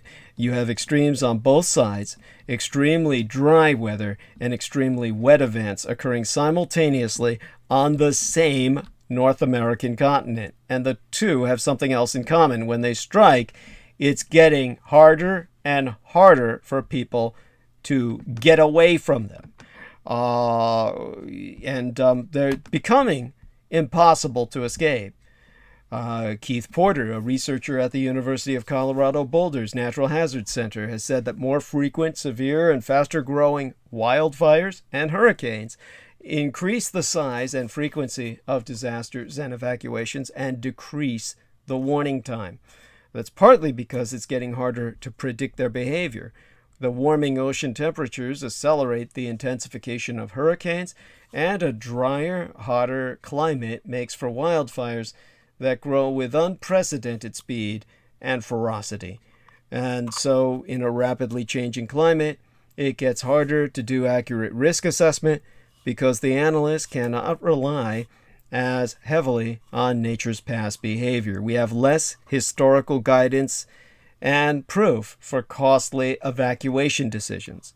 And, the changing climate is adding yet more complexity to an already complex situation. Ninia Campbell, a sociologist at the Natural Hazards Center, has said that with rapidly changing hazards such as wildfires, we definitely see that people have to make a lot of quick decisions in conditions of uncertainty. And it's further complicated by things like the COVID-19 pandemic, where sometimes that means that people have an additional layer of decision-making that needs to happen. So both heat and lack of rain are the main culprits making wildfires worse, and climate change has helped sap the frontier west of America of all moisture, producing mountains of ultra-dry tinder. And historically, smaller fires would periodically clear out brush, but today a history of fire suppression means that fuel has just kept building up. So our man Jameson Reese has returned, and glad to see that. I may go on a little bit more about the effects of climate change, and then I might talk a little bit about the Vox Arca, because we were talking about the photograph. I'm touched by the fact that Jameson Reese asked me when I put up a photograph to promote my interview by Salman Sheikh, I was touched by Jameson Reese asking if I was all right. And of course, he was concerned by the photograph. And that is an older photograph. It was taken after I ran a diagnostic on the Vox Arca. And of course, for people who don't know what I'm talking about, understand that the Vox Arca was developed by Michael Aquino and many other people on a variety of occult teams who were working with artilica, which are basically reliquary or ancient artifacts that are exploited for, they're weaponized by the government in order to deploy against others. And sometimes this involves making certain that artilica respond to people of a certain genetic heritage, that they can only respond as they were originally intended. Certain artifacts that were designed in the days of ancient Egypt or Babylon or Sumer or other civilizations on the Eurasian landmass were attuned so that they would only work or be deployable by people of a certain genetic race, literally of a certain racial ethnos or heritage, genetic lineage in some cases, a certain family line. These, of course, this kind of technology has been exploited by the modern government. This is technology no conventional engineer would understand. It also employs elements such as tainted or tarnished, or we would call it shock generated or shock enhanced or traumatized technology. This would imply, say for instance, what I described, what was exploited to torment May Brussels in terms of what can be done with the remains of crashed jets, crashed automobiles, crashed vehicles that people have died in. Understand that when people die so suddenly that they have no concept that they have died in many cases, in the majority of cases. And as a result, these are what in Asia we would call the wandering spirits. In the West, the spiritists would call them the restless spirits, or spirits not at rest. And of course, this kind of technology exploits these restless spirits. In a sense, it binds them. So when Aquino was working with this, when it came to May Magnan Brussels, who we were discussing earlier, the Jewess, albeit an American conspiracy analyst, she was without a doubt an individual who stood out as one of the premier researchers in history. And it was mostly, she was basically, she was performing what you would call citizen journalism. And she was doing this well before the technology of the current blogging world. So it's important to remember she was the daughter of a rabbi, which I don't think many people ever emphasize. And she was the granddaughter of I. Magnin, of the I. Magnin clothing store empire. And so she was a married housewife with 5 children when JFK was assassinated on November 22nd of 1963. And that assassination, as Peter Moon said, became the catalyst of what for her became a relentless obsession, a quest of research and exposing suppressed truths, though she had her own agenda, which was a form of Monday morning quarterbacking, a kind of armchair Nazi hunting, really, was what she fell into. Now, she died of cancer on October 3rd of 1988, but understand that before she was finally taken out, they were tormenting her into not only committing suicide, but trying to convince her to write suicide pieces in terms of assassinating her own character. In other words, disavowing everything she had ever said about Michael Aquino in particular, and the Presidio. And this was done through these experiences she began having in which she believed her daughter Bonnie's ghost was beginning to haunt her. Now, remember, for those of you who don't know, just to recap, the horrible incident that took place in December of 1970. Mae Brussels' daughter, Bonnie, was killed at the age of 15 in an automobile accident, quote unquote, a hit by the driver of the other car, who was an U.S. Army soldier in full uniform, who was stationed at Fort Ord. He went AWOL, absent, without leave, for 2 weeks after the crash, or rather within 2 weeks. He basically went AWOL and returned to his home. He was never sought out by any authorities. And her other daughter, who was also in that accident, was Barbara Brussels. She was, I believe, driving the car, and her legs were severely injured. She was also suffering from literally a broken spine, face injuries, broken nose and arm. She took forever, but got herself back on her feet and literally was able to assume dancing as a hobby, or perhaps even took it up semi-professionally. I never followed up with that. But in terms of the daughter that died, Mae Brussels kept a part of the car in her home in which her daughter had died. This was easy targeting for Michael Aquino, using the kind of technology that he had exploited to try and destroy Eastern Airlines. And for those of you who might not remember, Eastern Airlines was, of course, owned by a descendant of Martin Bormann. He had changed the spelling of his name so that he wouldn't be persecuted in the United States in terms of just plain stalking and being hunted down by fanatical Jews and various other Nazi haters. But he was the former astronaut, Frank Borman. Frank Borman was related to Martin Bormann of the Third Reich. And so this former astronaut opened an Eastern Airlines, and the U.S. government was determined to destroy him in their war against the Thousand-Year Reich in Exile, because he was known to be someone who was a connection to Unterland.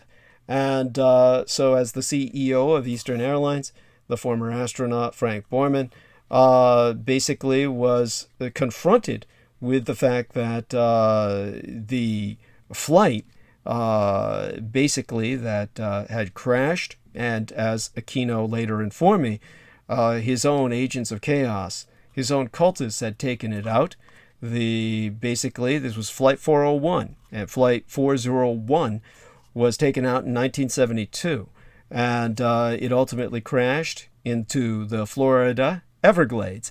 And so what happened was, unknown to Frank Borman, Aquino's cultists, who were working for his company as assets, these insurgents, these spies, managed to cannibalize enough parts to basically get them installed in all of the rest of the planes that were part of the Eastern Airlines fleet.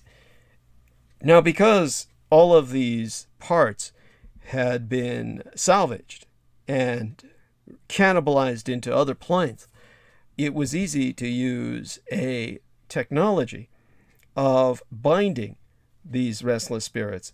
And because of that reason, all the passengers and staff taking flights on Eastern Airlines over a period of years began to see the ghosts of many of the people who had died on Flight 401. Their traumatized essence was bound to these mechanical parts. And so the passengers and crew who saw these entities were bound and controlled at that point, almost like holographic images, by Aquino's team. They were able to get the apparitions to speak for them, like dummies who were manipulated by a ventriloquist. They were able to get these apparitions to warn all the passengers and staff on the planes that they were unsafe for air travel, that they were all going to die. The situation became so volatile that Frank Borman had to threaten to fire any employee who publicly discussed these sightings. Now, finally, when I called him and informed him what Aquino had done, because Aquino had been bragging about it with such an air of impunity, then he made certain to track down all of the salvaged parts on the planes.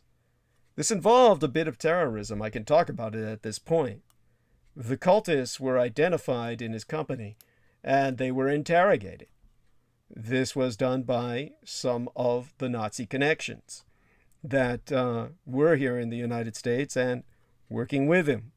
When they were able to find out the parts that they had cannibalized from the crashed planes and placed into the regular airlines fleet, all of them were removed and all of the ghostly apparitions were never seen again. But basically, think of that entire situation in regard to Flight 401, from its crash to all the other Lockheed L-1011 flights that had been fed salvaged parts from Flight 401. All of this was part of a government operation involving the use of signals intelligence and holographic imaging technology that was part of a much larger and more insidious black operation known as Project Bluebeam.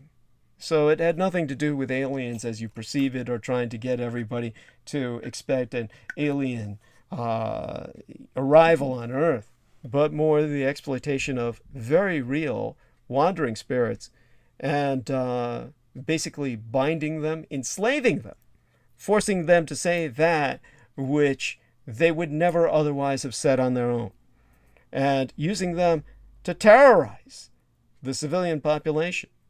This is ultimately what was done when Mae Brussel began investigating the Presidio scandal and arriving at her own conclusions, which were, of course, less than popular with those who looked to keep their criminal activities out of the public eye. And then Mae Brussel's daughter began to appear before her, using, of course, as a tether, as an anchor, that part of the automobile which was in her home, that part of the automobile in which her younger daughter had died. Her daughter began to appear before her, telling her she was lonely in heaven, that she didn't know if she was in heaven or hell, that she was lost, that she needed her mother to guide her. Only her mother could guide her, and her mother could do this only by killing herself. Mae Brussel was very close to killing herself by the time that I called her and explained to her what Aquino was doing to her. At that point, when she followed my advice and got rid of the part of the automobile, which was the tether or the binding for the enslavement of her own daughter's very soul, she was free of that apparition, and it no longer appeared before her. All of this is a kind of technology that any normal engineer cannot function with. They can't understand it. They wouldn't know what they were looking at. If they were to, say for instance, a conventional engineer were presented with the problem of the Lockheed L-1011 flights and the ghosts of Flight 401. And look at this from a logical perspective as well. If a plane has crashed in the Florida Everglades, how would your average traumatized spirit find itself on other planes? That's not what would normally happen. All the spirits, of course, from that flight, and I should talk about this on 9/11 with Penny Bradley, that one that, of course, was taken down in that field that in Pennsylvania. All of that is indicative of the fact that the spirits stay with the vehicle. The United Airlines Flight 93 was the domestic scheduled passenger flight that was hijacked by 4 Al-Qaeda terrorists on board. And when it ultimately crashed into a field in Somerset County, Pennsylvania, following the attempt by the passengers and crew to regain control of that plane, this is probably one of those incidents that generates in myself the most anger when I hear ignorant, brainwashed quacks and assholes and charlatans and fools saying that all of this was not real, that these were all holographic projections of images. Because being in the security field as long as I was, having the connections that I do, as I've said before, I personally knew contract security enforcement that guarded that site in that Pennsylvania field. And when you ever go to Shanksville, they've built a monument there now, and that's that borough in Somerset County, Pennsylvania. In fact, as of the last census they had, probably has a population of no more than 237 people. So it's about 75 miles southeast of Pittsburgh. But, we're talking about an area of about 126 acres. But within their jurisdiction is the property on which Flight 93, well, now there's a monument in that open field in Somerset County. As well there should be. It's hallowed ground. And the families of those on Flight 93 visit it. And at some point in your own life, you should too. It's something that, well, maybe you'll get an understanding of what I'm trying to describe. Before that monument was there, and before maybe those souls were laid to rest, with all of the pieces of that plane being swept up and put away, then the people who guarded that place at night, they could see it all before their eyes. They said the terrorists would appear as silent black shadows and never speak, and only dart about very quickly, so black you can tell they were not part of the night or part of the natural background. So black that they were darker than the night itself. And the people, the passengers, they would all appear as glowing, and their white would be phosphorescent, a light that shone in the night, and they were always screaming and trying to warn the people who would guard the site at night to get away. It was something that would frighten these men unto death and leave them traumatized and crying. The experience of guarding that site at night would be something that it would never leave them. So in terms of as Jameson Rees says, the technology of artilica that could be produced by stitching the artilicus itself, that would be part of all those haunted parts, would be like a golem made from the traumatized bodies of the victims, stitched together into one device, a true monstrosity that could be deployed on a horrific scale. Perhaps that's what the government has done. If it was still under the influence of Michael Aquino, which it very much was at the time of 9/11. As a matter of fact, when you think about that, the spirits not leaving the site or being attached to the parts of the plane, this is why, other than the cannibalization of the parts into various other aircraft, you would never see those spirits on another aircraft. It simply wouldn't make any sense.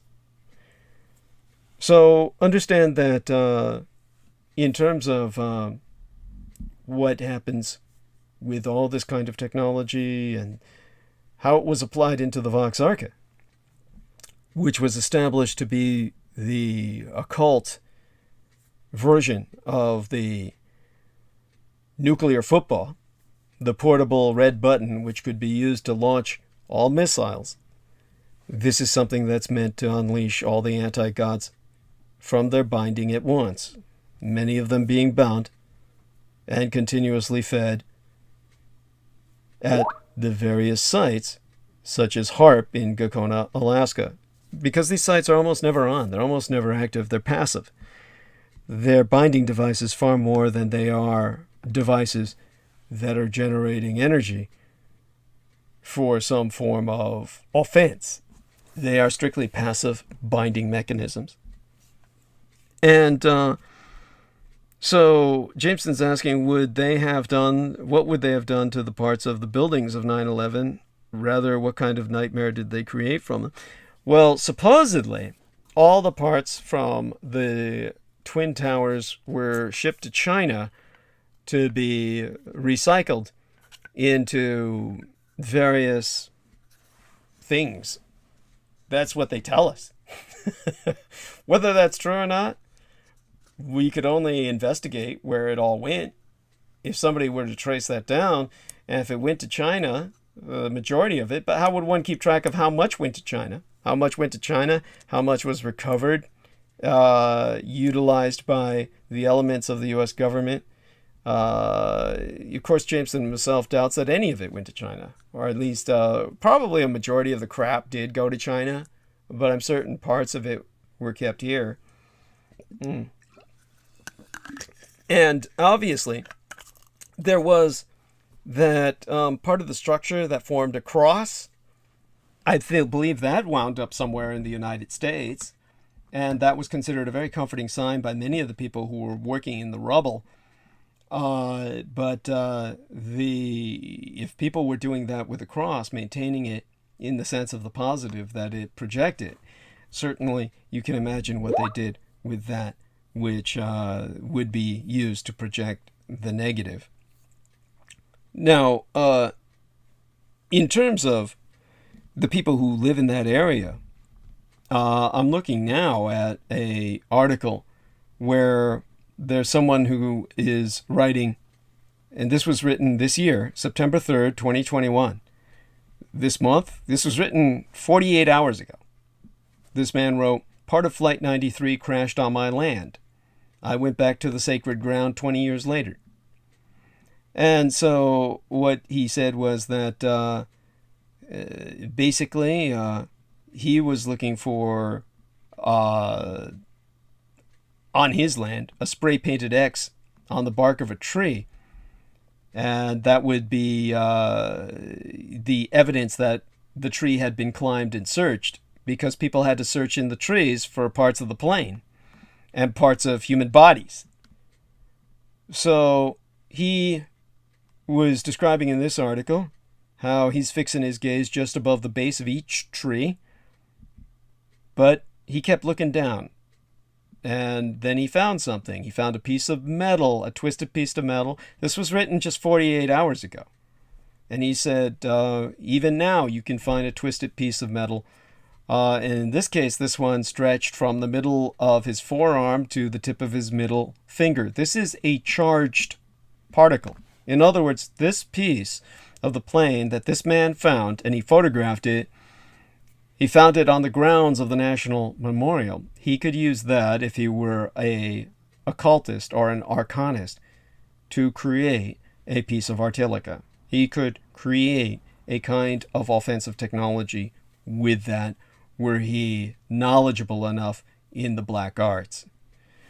In this case, he simply picked it up and stared at it for a minute or so. We're describing something that's maybe a foot in length, but he says it had weight to it. And, of course, he felt that his heart was beginning to beat so fast just by touching it. He said that he felt he was going to die. He had to slow his breathing and collect himself before he placed the relic back in the dirt. So he was looking at a physical reminder he found just a few days ago of what was left of United Flight 93. Now, the wooded area he was trudging through, that now belongs to the National Park Service. It's now part of the Flight 93 National Memorial, which was opened about a decade ago. By the way, just so you know, it can only be visited by family members of the 40 passengers and the crew of that doomed flight. but they can also bring guests with them. So if you really want to visit there, in terms of the heart of it, rather than just looking at it from the outside, you'd have to contact one of them. Basically, this man who wrote this article, he wrote it because for nearly 70 years, 163 acres of that land belonged to his family. His grandfather purchased it in the 1930s, who passed it on to his dad, who passed it on to him. And as a child, he spent his summer days in those woods, picking blackberries and fishing.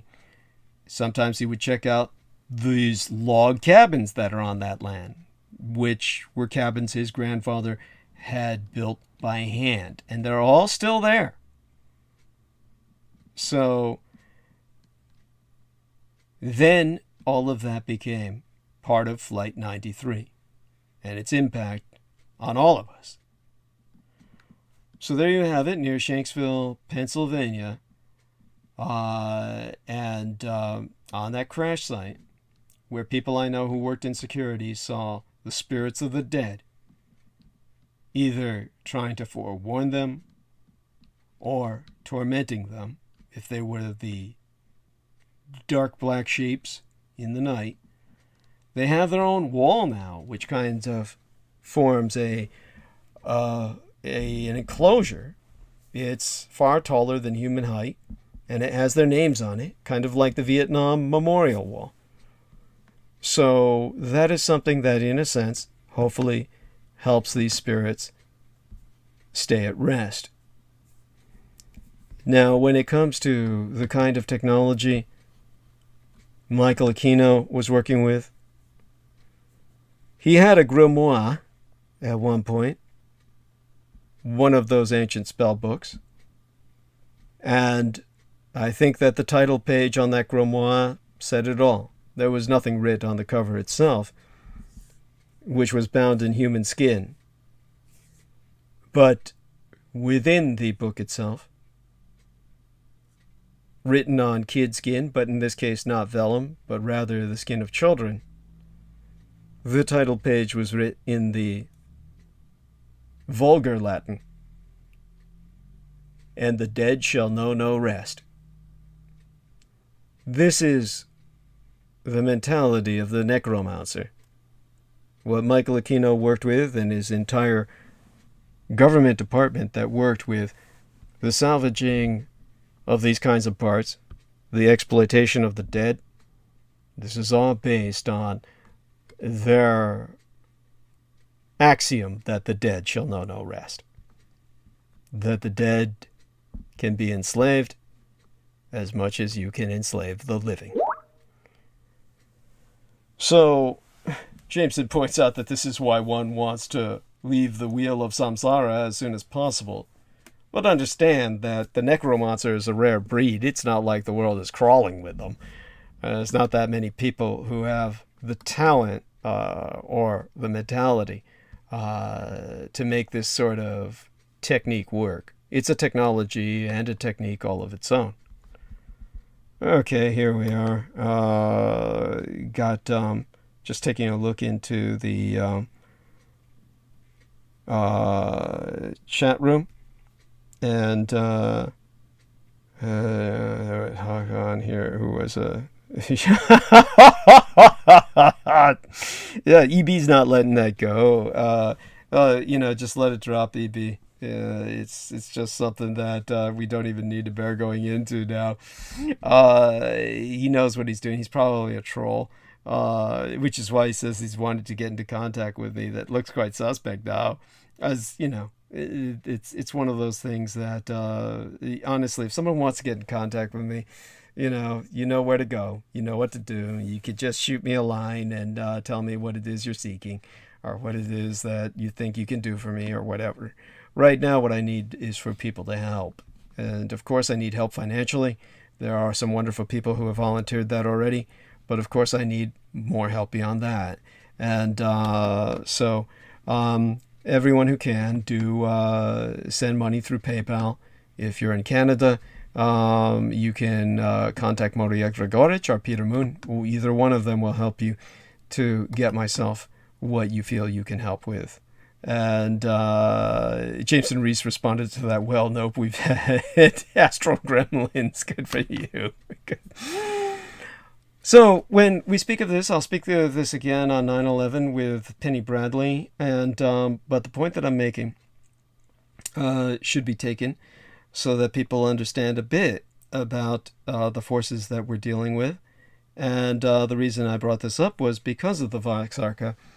And the Vox Arca, of course, as I said, most of these anti-gods, these extrastellar, extra-cosmic entities, not from our universe, not of our creation, not of the creation of the Lord. These are entities from the Rasha, the anti-life tree, not the tree of death, which is beneath the tree of life, but the anti-life tree itself. These are the entities which Aquino, among others, helped to bind so that they could ultimately unleash them at some point, potentially, on the world. The ultimate weapons of not mass destruction, but the weapons of total destruction. So Jameson is asking, would a cultist with a lot of power, or a necromancer who's amassed power, would he ever know rest after death, considering a necromancer may summon men like him for knowledge? Well, their point's well taken. And there we have it. Is that not one of the risks of that kind of work? Yes. Isn't that a risk that they take when they strive to control such forces? So when you have the situation which Jameson is speaking of, he puts a little laughing face. Doubtless he finds that ironic. This is, of course, why a necromancer would hide his gravesite, and why a necromancer, of course, would protect it with as many traps and wards as possible. So when we are speaking again of these occult forces and why Aquino was doing what he was doing, or why he reasoned the way he did and ultimately took the path that he did, this is something that I've explained before as having to do with his... So Jameson is bringing up that he quite possibly faked his death on the websites. And believe me, I've considered that. It's something that is not impossible. And I think that it's something that, well, you know, it's always there in the back of my mind. But I'll tell you what, I'll be the first to admit that's almost like a hope. As I said, the world has lost a lot of game since that man died. But I feel it within me that he's dead. Of course, if someone is in a deep enough coma, perhaps, again, to try and, he says it's degenerated quite a bit. Yes, it has. Now, of course, I've described the entire aspect of the Kabbalah before to kind of give people a perspective on what Michael Aquino's thought processes were, because as an occultist, this is what his occultism was based in to a large degree, at least the basis of his occultism. So any Western arcanist, which is what Michael Aquino was, he was not a product of the East, they would start with HaKabbalah. And this is something that we inherited, of course, from the ancient Hebrews. And it is something that is basically, people have written entire volumes on this subject. And most people would consider it foolish to even attempt to try to explain it within a kind of summarization. But I've done it before, and I'll do it again. Understand, of course, that Howard Phillips Lovecraft himself learned of it from his wife, who was also the daughter of a rabbi. Sonia Green, or someone who at least knew enough about the occult to teach her more than any young lady would normally even be aware of. Understand, of course, that arcanists are infamously eccentric, and whether they're Jewish or of Muslim extraction, many of them would still teach their daughters more than your average Jew or Muslim ever would if they themselves are practicing the arcane arts. And that's because an empowered female is important to such traditions. So, central to Kabbalistic doctrine is the diagrammatic glyph consistent of 10 circles representative of the sphere. And these spheres are conjoined by a number of path lines into a distinctive pattern designed to aid the teaching of metaphysical philosophy. And the Kabbalists deem each sphere a sathira, a godly emanation, which in plurality they enumerate. And within a holistic, id-est holy system of Sephiroth, or enumeration, the Etz Hashayim, the tree of life, is formed. Now each Sephirah, a blossom upon the Etz, the tree, represents an aspect of existence and or magical consciousness, cascading down from the topmost Sephirah, which be the Kether, or the crown, through the various conceptual emanations, each one progressively more dense, until finally manifestation of the physical universe, which we all reside and dwell in, Malkuth, or the material kingdom, is manifest. As well, each Sephirah, or divine emanation, represents an archetypal idea, a Platonic realm of creation, each identified with a Hebraic derivative name of Kiana, or Kana. This would be a Q, but pronounced somewhat like a K, similar to Quran or Quran. The Kana, Yahweh, which would be Latinized as Hakana, or the Jealous in the Hebrew, because Yahweh, or Jehovah in the vulgar anglicization, the most universally circulated and traditionally tetragrammatonic theonym, which would be theonym is a name of God. Tetragrammatonic would imply that it's of the tetragrammatic nature, the very word, because in Hebrew there being no vowels, you connect the consonants with a kind of tetragram, or this can be done. And each of these Sephirah is ruled by a specific Hebrew archangel, and each related unto a list of magical correspondences that help the path-working magician recognize when he or she reaches the correct Sephirah, or sphere. The Sephiroth also correspond to the traditional philosophical planets of the system of planetary magic that astrologers may work their ways with. In other words, each corresponds to a planet of our solar system, traditionally all the way up to the 9th planet, which has been taken to this point in time until the discovery of a larger world. We have used Pluto. Yet the apex, in some cases, for black magic at the Kether, or the crown, where you would normally place God. That would be an inversion where you would place hell at the top. Now, the normative goal of path-working Kabbalistic magicians until Levintium Sickle, the 20th century, was to journey from Sephirah to Sephirah, learning from each and traversing the planes between, in ongoing quest for enlightenment, knowledge, and power. The personal empowerment via Kabbalah is, of course, still accessible to theoretically anyone.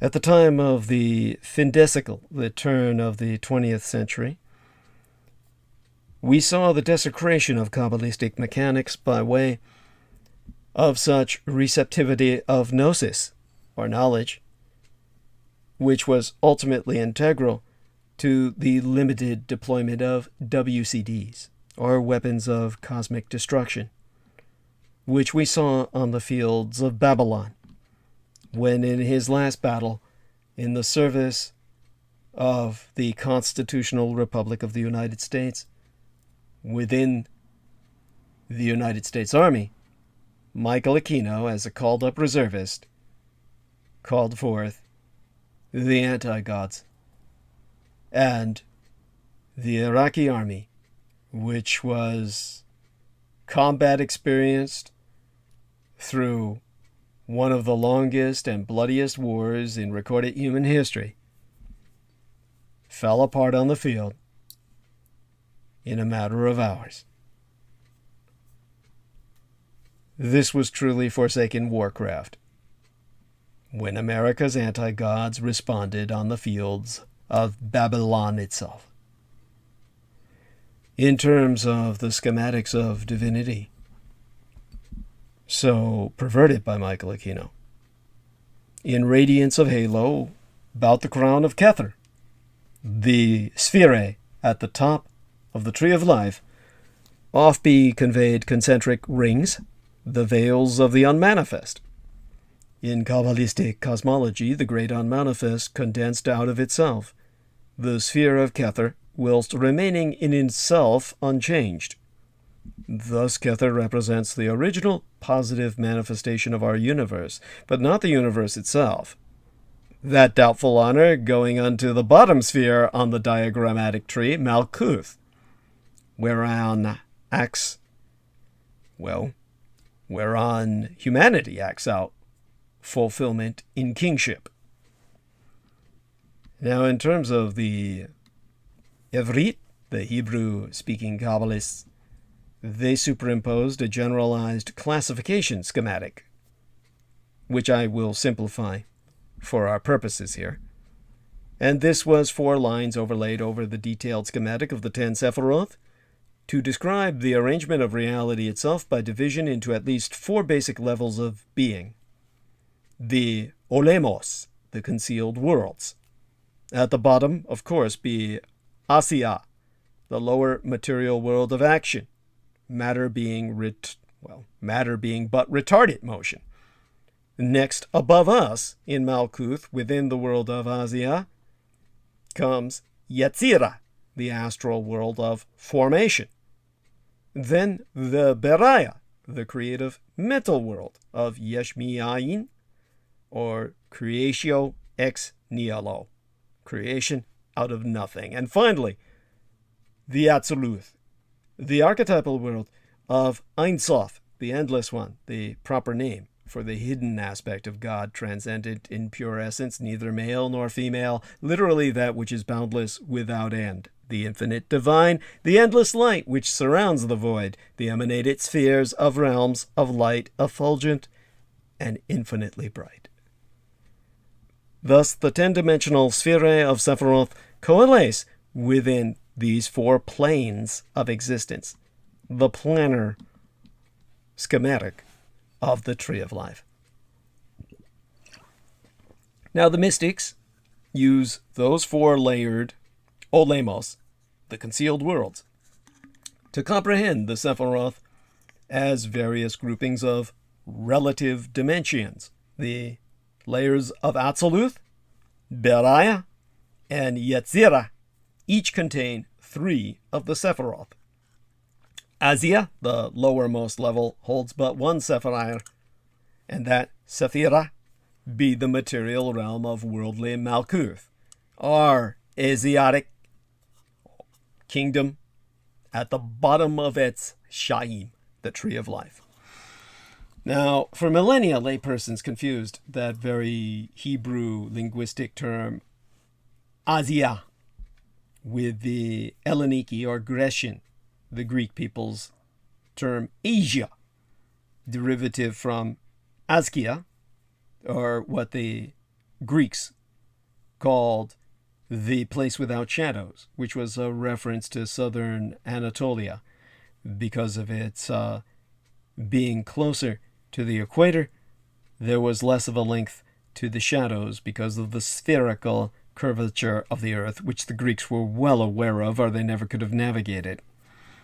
Now, the mystics' narratives of intra-dimensional travels in Asia became misunderstood as Asia, reinforcing prejudices of Asians as lower aliens or submoral beings, and projecting in turn misperceptions of Asiatic dimensional beings as being intrinsically Asiatic in manifestation and mannerisms. Now, working our way up from ignorance, the Asia plane, the material world of action, contains the universes, and yes, I said that in a plural, that run by the principles of natural law.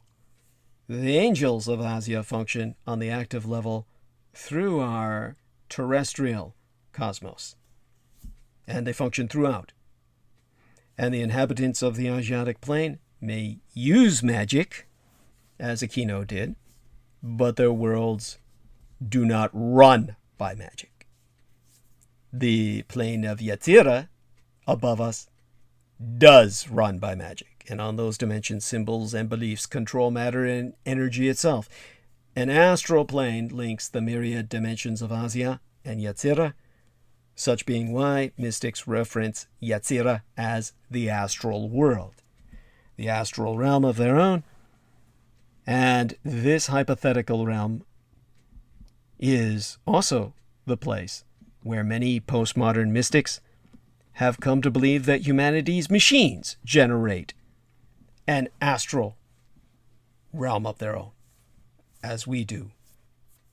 And these souls of these machines, this hypothetical realm of machine consciousness, is never to be confused with conventional cyberspace. But it is, however, the portal of attack by which Aquino was able to take down or take out computers by evading their cybernetic firewalls and attacking them through the astral. Now, the worlds of Beraya above that plane are completely spiritual. The upper planes embody concepts, states of mind, abstract aspects of reality such as time, death, or number, and they are not comprised of matter at all. And there be the realms of the gods, the conceptual entities, the truly cosmic beings that dwell on those dimensions. Theoretically, anyone can reach the planes of Asia and Yetzirah by magic. The planes of Beraya be different.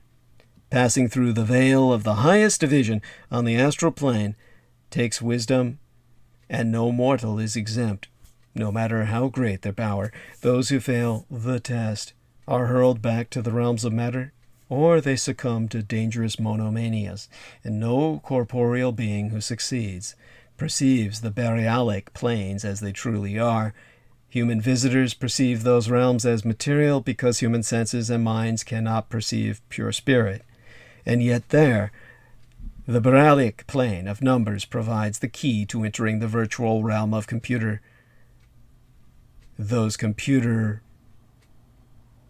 computer consciousness, the hyperconsciousness of all computers, in aggregate, networked, the plane of numbers. The Berealic plane of numbers provides the key to entering the virtual realm of computers and their networked cyberspace by magic, because the computers, as you see the world only through your eyes and your senses, based on your bondage of embodiment, computers can only see the world through a series of ones and zeros.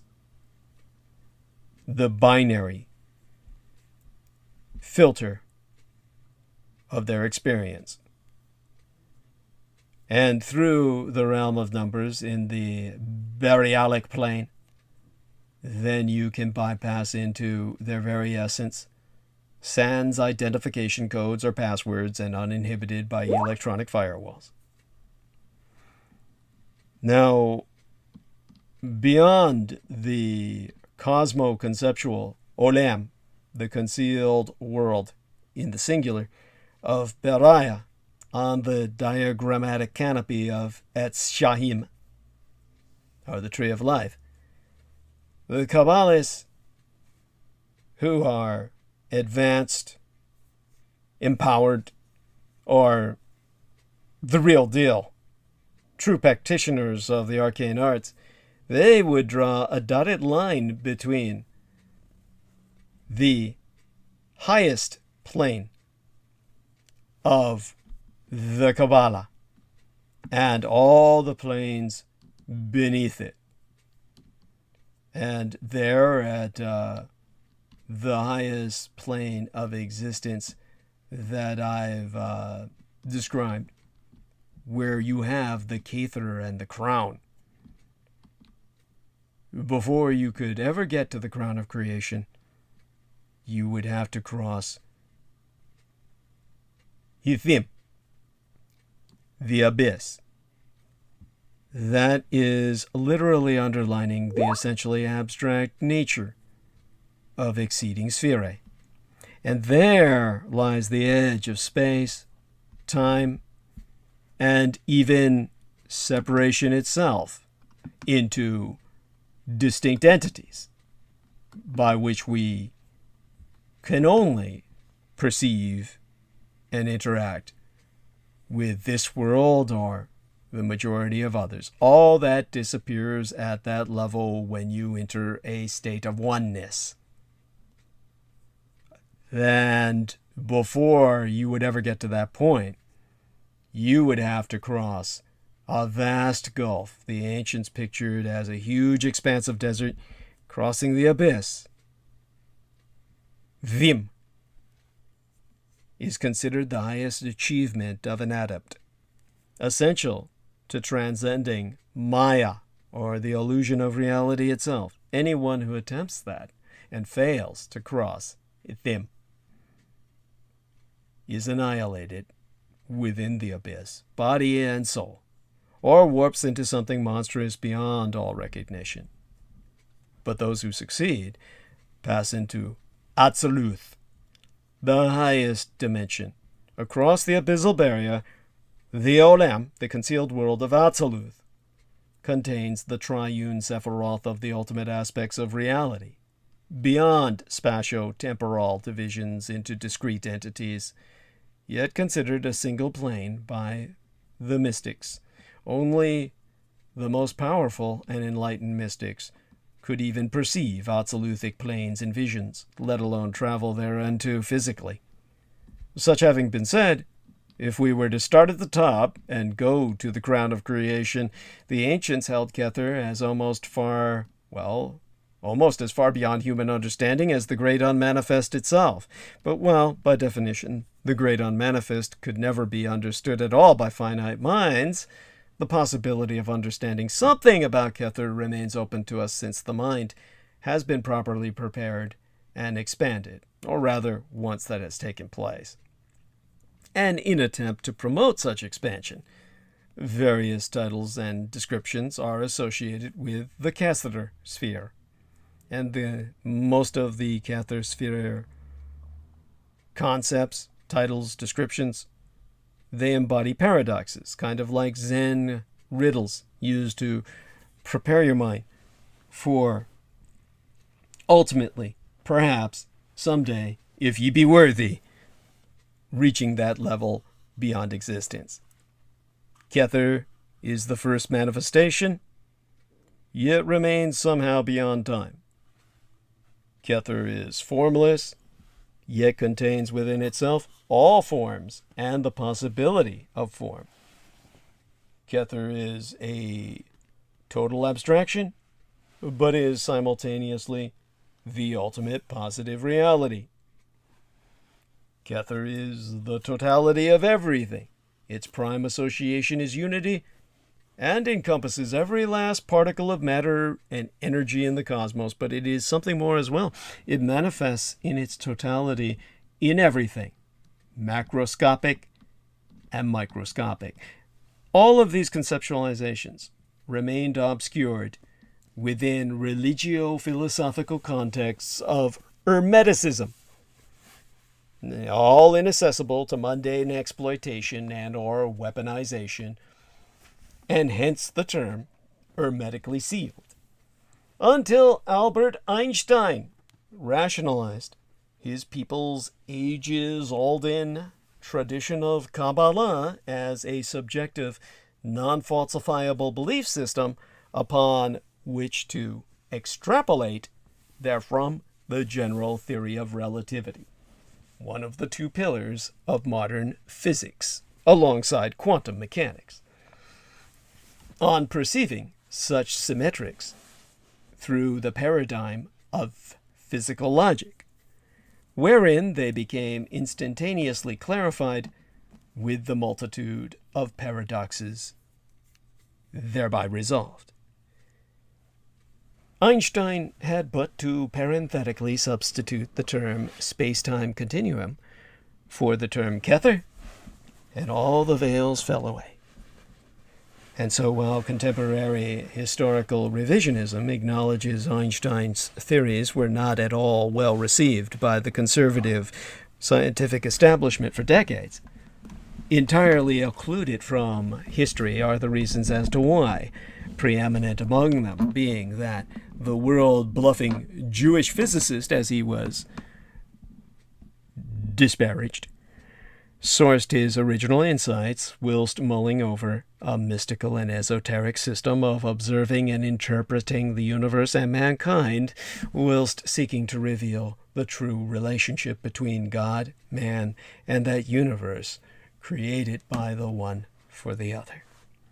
So the Kether continuum is the first manifestation, as logically it must be in our universe. It remains beyond time, as it encompasses time. The continuum is, of course, formless, but until the continuum exists, no form is possible. It is an abstraction, but the very bedrock of all reality. It unites everything we know, or can possibly know, about matter and energy, but integrates the extra dimension of time. And furthermore, the theoretical nature of the space-time continuum may be detected from examination of molecular as well as macrocosmic events. And below Kether on the Hetz, the tree, within Atsaluthic, otherworldliness, are two further spherae named Chokmah, are for wisdom, and Bina for understanding. So altogether, Ketha, Chokmah, and Bina are oft treated as a single unit, the supernal triangle, the Holy Trinity.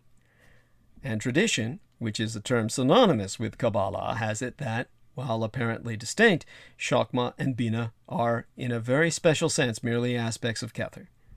Qualitatively, Kether has always been held to contain every other sphere on Hetz, the tree of life, the space-time continuum containing all manifestations, but Kether contains Chokmah and Bina in a different sense. Considered separately, these spheres cannot manifest apart from one another, but in manifesting together, they become once again Kether.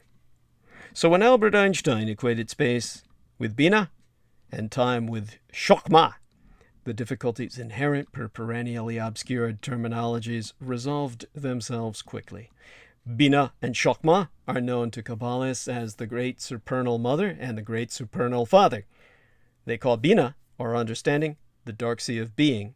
It is passive feminine potency, an infinite reservoir of power for creation or destruction, like the Kali Mother, the mother who can either be nurturing or the destructive bitch on wheels, which is why Kali appears before a wheel, the cosmic wheel of creation and destruction. The active and evident father, Chokmah, or wisdom, is called the bright sea of forms. It contains every possible archetype of objects, actions, ideas, structures, or any other category one could name. It's rendered obvious in hindsight how Einstein interpreted these titles as space and time mystic tomes say the light of Chokmah shines on the dark waves of Bina from, well, form combines with substance, and the sparkling reflections off the waves form the multiverse itself. Even the distinction between form and substance breaks down when Father Time and the cosmic womb space reconjoin in the crown of Kether, the most inaccessible of the planes. The ultimate realm of indivisible being, Kether is also called the primum mobile, the mundane shell, or the Aleph, the first letter of the Ha-Ivriya, the Hebrew language, and Phoenician alphabets, which properly has no sound of its own, but usually has a vowel associated with it. Now everything becomes one in the Kether. Someone who reaches Kether will see everything. In fact, be everything. The entire multiversal expanse of time, space, and dimensions. But reaching Kether Sphera itself is not a feat for any mystic, because anyone who could attain Kether would not be a mystic anymore. They would be God, supreme being of the multiverse. What is more, to those on the lower levels of reality, they would have always been God, because Kether stands outside time. Ergo, everyone else who ever has or ever will reach Kether is God as well. Now, to incept one's cosmology with development of the space-time continuum itself is a more sophisticated approach than that of the most modern scientists. Einstein's Kabbalistic theories led to the Big Bang model of spontaneous universal generation. The primal atom explodes, the particles expand outwards, the stars come into being. But the Kabbalists before him thought differently. As part of their training, rather than outlining a step-by-step development, their tree represents conditions necessary for physical manifestation. We say one thing came before the other. Well, all we really mean is that certain conditions were necessary for matter to form, wherein such delicate differentiation do we approach the penultimate motivation for risking spiritual extinguishment in crossing the dotted abyssal line on the Kabbalistic glyph from the lower seven sphere into Atziluth above. Now, for the Atziluth aim includes a fourth element secreted dead center, the desert of Thim, or the abyss, and that is the lost non-Sithere. That is known as Das. It doesn't even appear on the overwhelming majority of Kabbalistic diagrams you will ever find, on the internet or elsewhere. Das is that lost sphere where the very name means knowledge, by leap of faith. The interfacial link between the sphere of Chokmatic wisdom and the Sephire of Binaltic understanding, balanced between timeless Atziluth and the realms below, it is an interdimensional juxtaposition so potent in potential as to be intentionally excluded from the majority of graphic Kabbalistic representations. Now, foremost among the leading scientists in classical antiquity, one of the greatest mathematicians of all time, the ancient Helleniki, our Grecian people's physicist, engineer, inventor, and astronomer, Archimedes of Syracuse, said, "Give me a lever long enough and a place to stand, and I will move the earth." Das is that place to stand on intercosmic scale. So for the Das, or from Das, once a mystic has reached it, a mystic can then call on the limitless power of Bina, shape it with the archetypes of Chokmah, and cast their creation into the realms of time. Only the mystic's intelligence, patience, and skill limits what they can create. from a flower to a galaxy. And what is more, as Das exists outside time, the mystic can insert their new creation at any point in history, past, present, or future. Thus, nature renders it, understandably, one of the greatest secrets in sorceress lore, and secret it should be, as Das is to a Sephirah, as a black hole is to a star.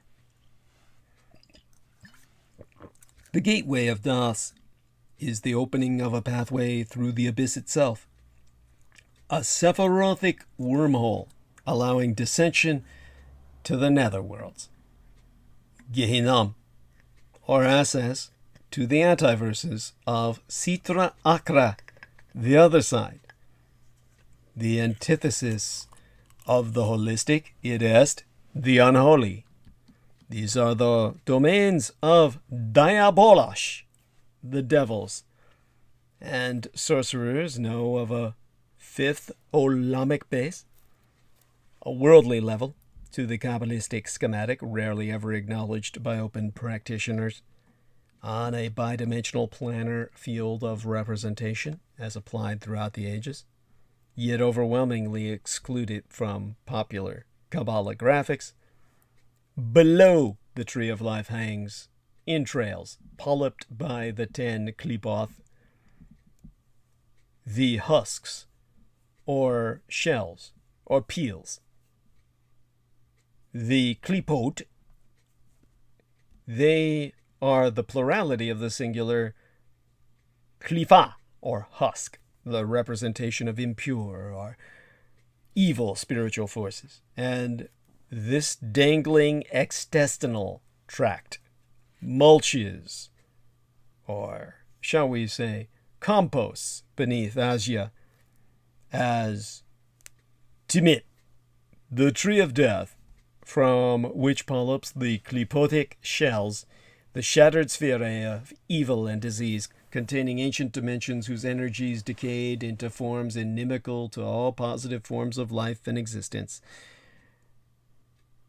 exist beneath the soil line of the cosmos, the roots of the tree above, the klipoth themselves being infertile and lifeless, with no independent existence, vacuous apparitions sustained in their seeming vitality and existence only by the very divine light that they have captured in the form of humanity's damned.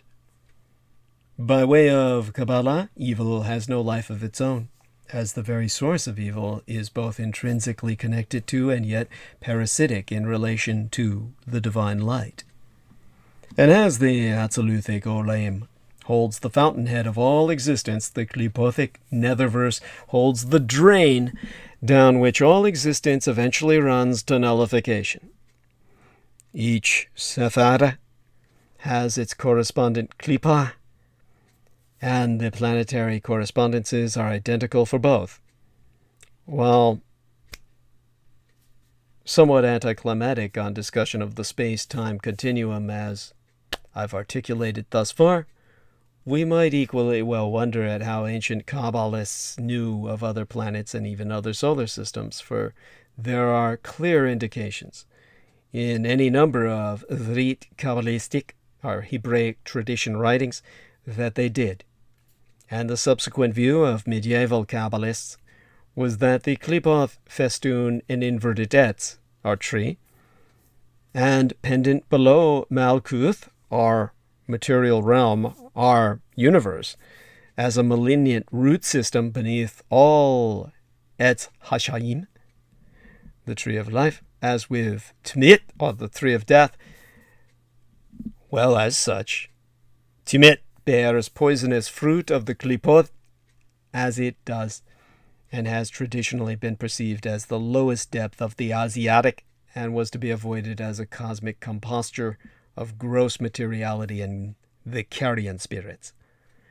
And ingressed most directly through the gateway of Das, the Klipothic universe is traversed via the 22 sewers of Satan, and underlying and correspondent unto the 22 paths upon Etzshayim above. And as the paths of wisdom connect the radiant Sephiroth on the tree of life, the sewers of Seth tunnel the tumorous worlds of the Qliphoth festooning the tree of death. And the netherverse of the sewers is infested with disease, horror, and danger, as well as swarming with the daemons and Qliphoth, the other indigenous infernal citizens. The grimoires, or the grammars, describe daemon lords riding these Qliphoths, the beasts akin to equines, well, the equines like horses, the canis like dogs, and the crocodilianae like the gators swarming out of the floodwaters in Louisiana, all in disambiguation from the comparatively impotent souls of the human damned. And at the absolute limit of negative existence, or non-existence, lurks the nullity, itself unknowable, for there be nothing there to know. And as anyone who attained Kether would become one with the Creator and creation alike, anyone who descended into the null would disassemble into unbeing and suffer annihilation forever in no time. Like you're entering a black hole and spending the rest of eternity disintegrating outside the realms of time. No mystic, not even the most heretical of Kabbalists, has ever explored more than a few dimensions in Timit, the tree of death, because seeking knowledge of the Qliphoth is both morally and physically dangerous. The mystics who study the tree of death tend unsurprisingly to die, or at least develop a sick fascination with destruction and oblivion. And such madmen have since established themselves the priesthood of America's arsenal of democracy, contemporarily leading our kind, even our cosmos, beyond perdition. And this is why Michael Aquino sought not the nullification in which he forever would be dying, but to explain it in the context that took this long to present. Michael Aquino instead desired to serve the Cosmo-Vivillocratas, the cosmic desecrators. Guillaume is at root not separate from the divine. From our perspective, Kabbalistic or no, God bears two sides as currency in coinage or paper. All are essentially one as above and or below on the trees of life and death. What we experience as evil is as divine as what we experience as good. With the Kalpas, the aeons recycle the failings of man through the catabolism of his pains. Among so many other matters, HaKabbalah teaches the soul's pre-existence. Now, parasitically dependent upon the light of God, evil cannot exist sans the cosmic ecology of holiness. Our entire universe is finely balanced on a razor's edge of divine symmetry. If certain natural forces varied in their symbols, well, their values, I mean to say, symbolized by mathematics, by the tiniest of fractions, those universes where the equations don't add up, well, within them, not even stars can exist. In fact, in an infinite number of other possible universes, those values are different. The equations don't add up, and stars do not exist, rendering it literally physically impossible for life itself to exist. And as I've ever emphasized, aeons before humanity, beings of mind-shattering power roamed these planes of these lifeless universes. The most secreted lore of Kabbalism obliquely enumerates these entities, the kings of Edom, the beings from these unstable worlds God created and destroyed before our terrestrial cosmos, and the parables from the ancient oracles and the ravings of mystics driven mad by studying the kings suggest these entities source from dimensions collapsed into oblivion, kalpas gone, that age after age they moved from one plane to another, becoming ever more powerful. And for billions of years no other power stood against them, for none was there to stand among the chasms between divinity and desolation. And not one in a billion barren worlds might suffer a king of Edom's visit in 1,000,000,000,000 years, but where the kings of Edom came, they and their servitor spawn wrought utter dissimulation of what matter was encountered. And for such sundered matters, bearing elemental awarenesses, as spoken of in ̶dao-chui, the school of the way of Tao, the horror of disillusion must have been inconceivable. Of course, only mysterious hints survive in mystic lore, but it is understood that when our earthly universe was incepted, the kings were weakened by the cleaving of radiance throughout the multiversal blacknesses and eventually bound in hidden, empty prison dimensions on worlds of desolation. But the creator of humanity, in image of divinity, allowed free will, and in the last century of the last millennium, freely applied will to usurp the throne of creation itself has opened the gates into anti-reality. Not unreality, but anti-reality. A lethal violation of all natural laws that could potentially, at least in theory, destroy God as manifest in our embodiment by annihilation of our species. 'Twas Einstein's new science of relativity, with its foreboding hints that human logic is of very limited use among the vicissitudes of the universes, that was spawned two notable developments in the 1930s. One was immediate research into weaponization of the atom by the combined Axis of nations, creating thereby the Axis standardized ordnance production of the little boy uranium shell. The other was establishment of an Edomite lore program with objectives to weaponize Kabbalah's universal metaphysical schematic by the United States, which as well initiated simultaneous plutonium bomb production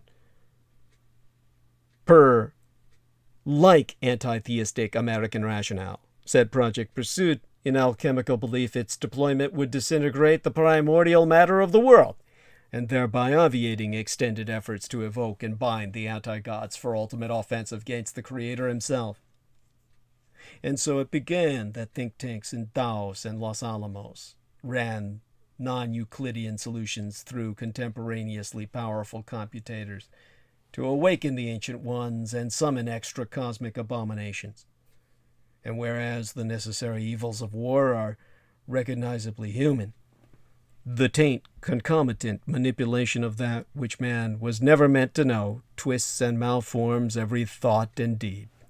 And such insanity, of course, renders explicable the hidden truth behind the Allied lunacies as perpetrated throughout the Second World War, protracted today, against the 1,000-year Reich in exile.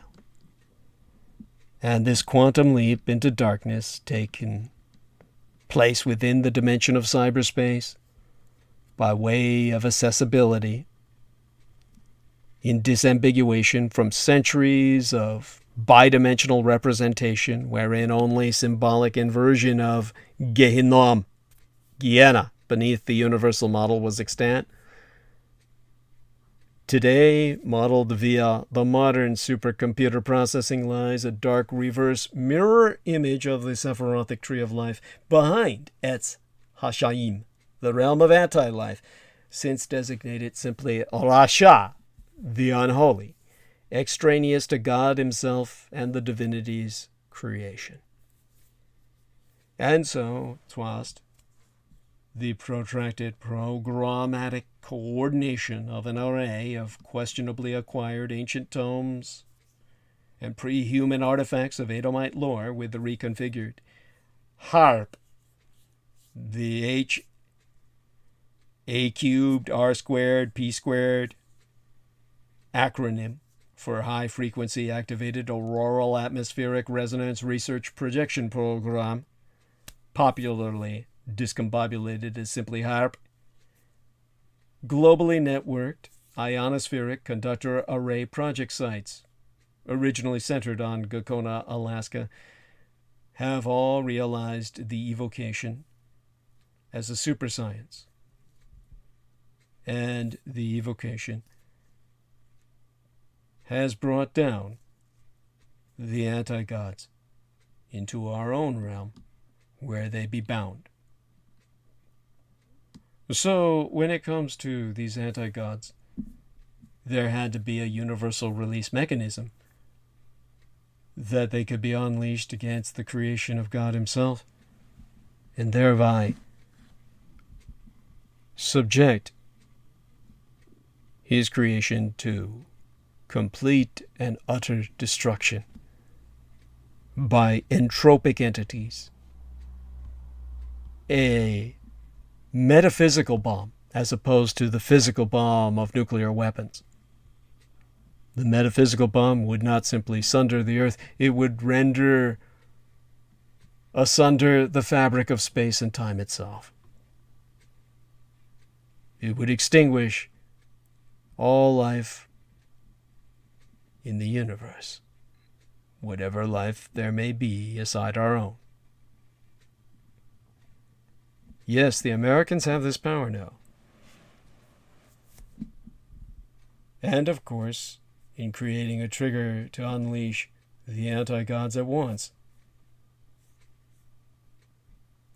they used the technology of Artilica, the parts and pieces of traumatized metals and technologies which any conventional engineer could never fathom as a working assembly, other than in a mechanical sense that would have no conceivable immediate purpose. The end result is the calling of the barbarous names correctly, the unleashing of the anti-gods, and the destruction of the world. In running the diagnostics of the Vox Arca, one never completes the triggering, because that would require my tracheotomizing myself so that my very body would be altered, that the unspeakable names could be spoken through the device, because the human body alone cannot contain the power or utter the sounds that speak the unspeakable. This is what prevents them from taking myself out, the ultimate failsafe. In terms of running the diagnostic, the visions that hit the eye of the world that could result if even but one or a fraction of the anti-gods break loose without full destructive potential,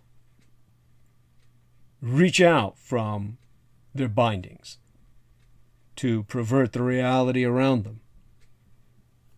That alone presents a hellscape so impacting on the mind's eye that it impacts the physical body. Just as the mind being capable of generating injuries upon your own body, if you believe something is happening strongly enough, it will happen. If you believe strongly enough through hypnotic effect that you are being cut asunder, you will manifest bleeding on parts of your body that you are convinced are being stabbed or sawed or cut. So just as the pilots of Air Force One wear eye patches, pilot and co-pilot, so that should nuclear war break out at any time and the pilots be exposed to the radioactivated electromagnetic pulse that would fry the orbs of the human eye, they have the capability of the eye patch protecting one of their eyes so that they may transfer that to the blind eye and continue flying with the eye that can still see after the nuclear burst. When you run a diagnostic on the Vox Arca, you have an eye patch. It's actually kitted onto the voice box itself, which is all that Vox Arca means in the Latin. And that eye patch prevents your one eye from being impacted, as the exposed eye physically interprets what you see in the mind's eye as being real and in the physical world before it. And while you see the horrors of the world that would come, should you ever go all the way and tracheotomize yourself and work the trigger of the anti-gods, that world causes the free eye to bleed, to rupture with the horror of all it sees. That's what you see in the photograph, which I placed as part of the promotional banner for my interview with Salman Sheikh. That is, of course, what you see embedded as the thumbnail of the live stream that we have on my channel. So, in terms of that, with that in perspective, what kind of world was it that I saw in any time that I ran the diagnostic? That's something that, of course, I've never really gone into depth describing, because it's an abominable experiment and an indescribable experience to a degree. It is, of course, something you never want to see. And it is something that can leave one suicidal, as it always leaves myself for at least a period of time. The last time I was so vulnerable was when Lena Shea, as an asset of the Edomites, as a cultist of the anti-gods, she took advantage of that, of course, to try and depress me into actual suicide with everything she did at that time, which was after, of course, having involved herself in my life, making certain she extricated herself in the most vile and violent way imaginable, generating as much damage as she possibly could in her service to the anti-gods and the ultimate destruction of humanity that she was bred to bring about. All of this, of course, is a product of the world that you allowed to happen, especially those of you who continually indulge in the History Channel and watch all of the anti-godly crap that they spew about the connection of every human artifact to the stars, so that in your mind the stars are right for the coming of the anti-gods. This is, of course, something that Lovecraft tried to warn of, but instead all of his works have been plagiarized by the cult of the kings of Edom themselves, to do, well, to bring about that which he warned against, of course, and instead bring into your world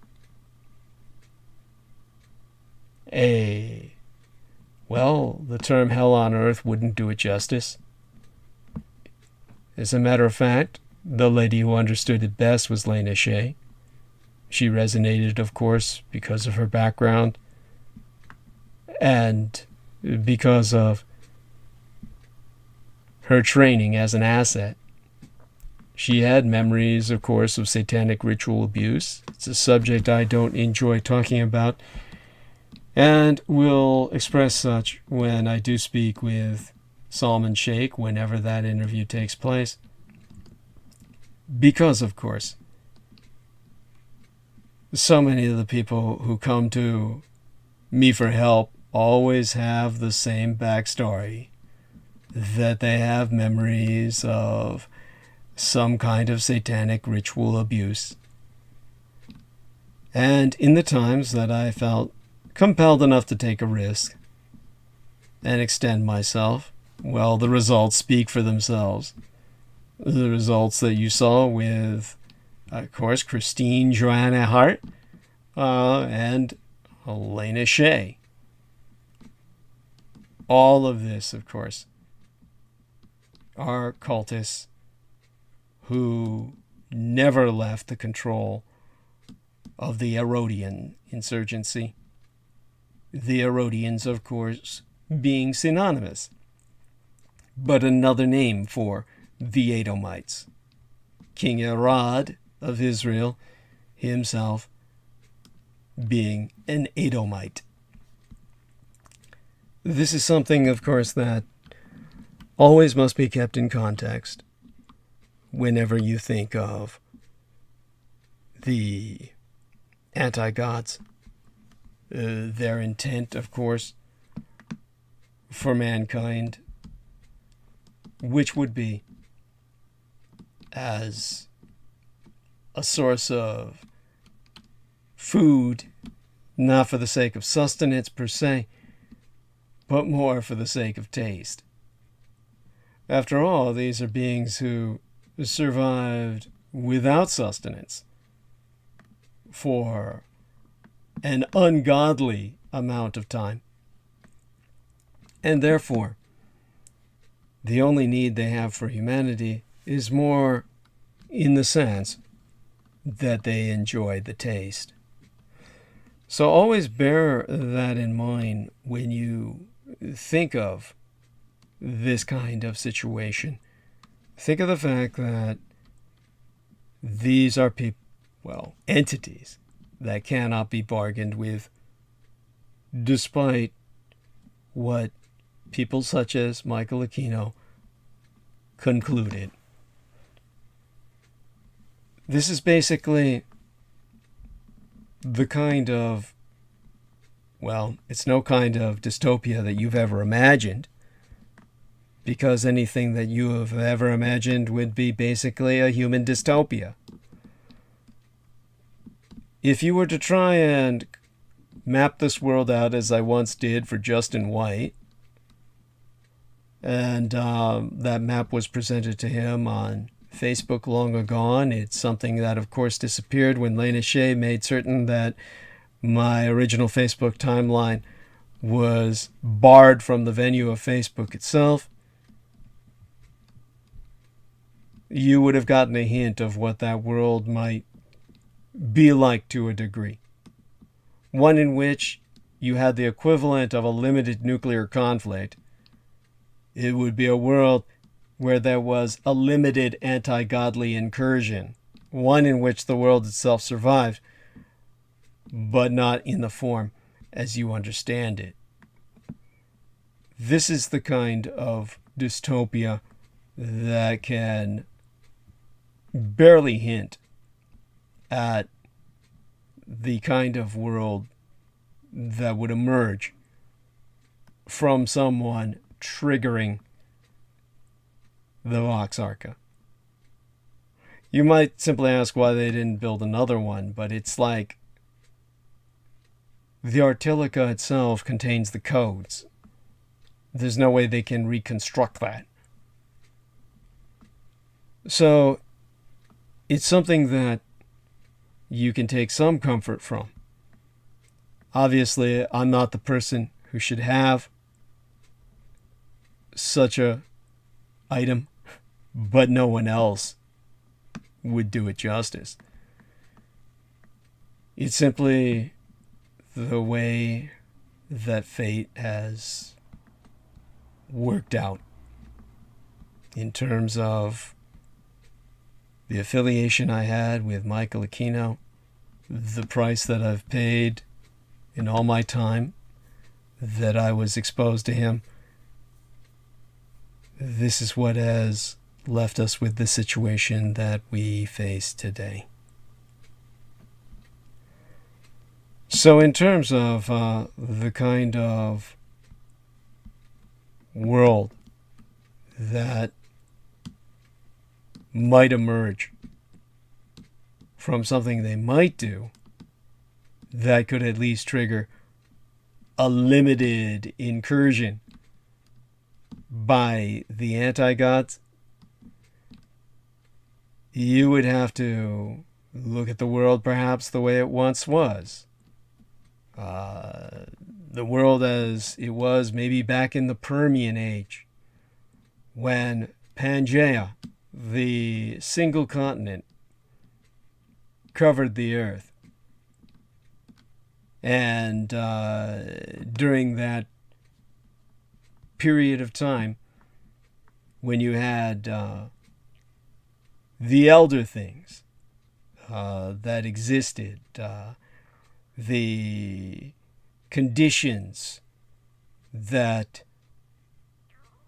were provided by a tropical Antarctica, all of it part of the supercontinent surrounded by the great Panthalassic Ocean, the super Pacific of that bygone area and era in which that area existed. The naval dominance of the Paleotethys Ocean would be provided by the elder things' aquatic capabilities. The great race of Yith, which Lovecraft referred to, would have been part of that realm.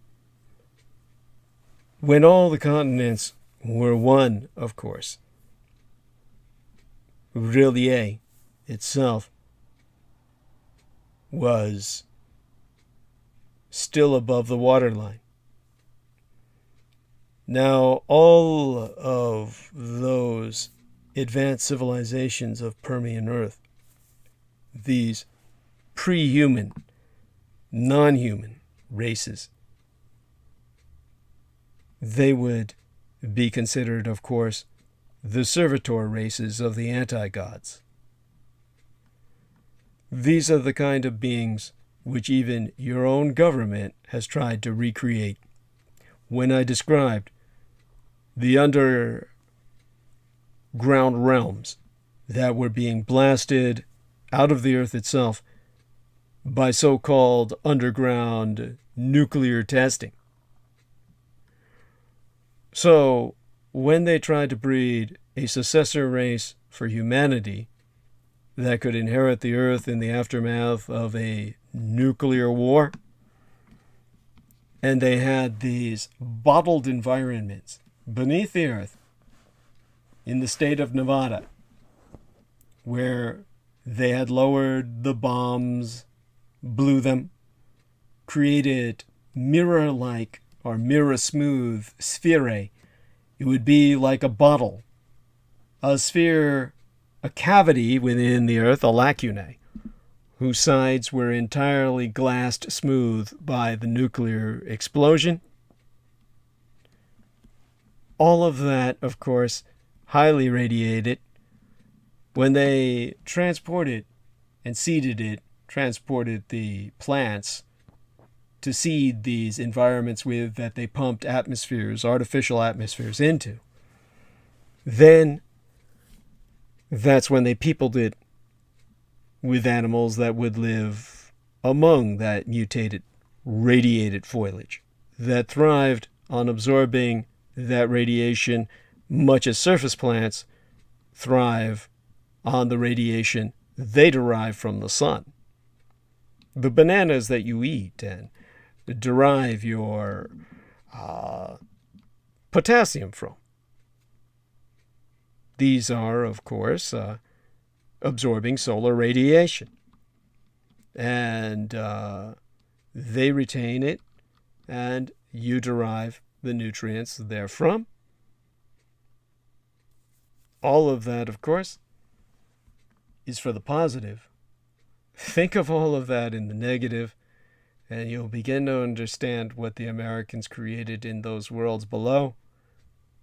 This is what you hear of when they talk about quote-unquote aliens breaking free in the lower levels of Dulce.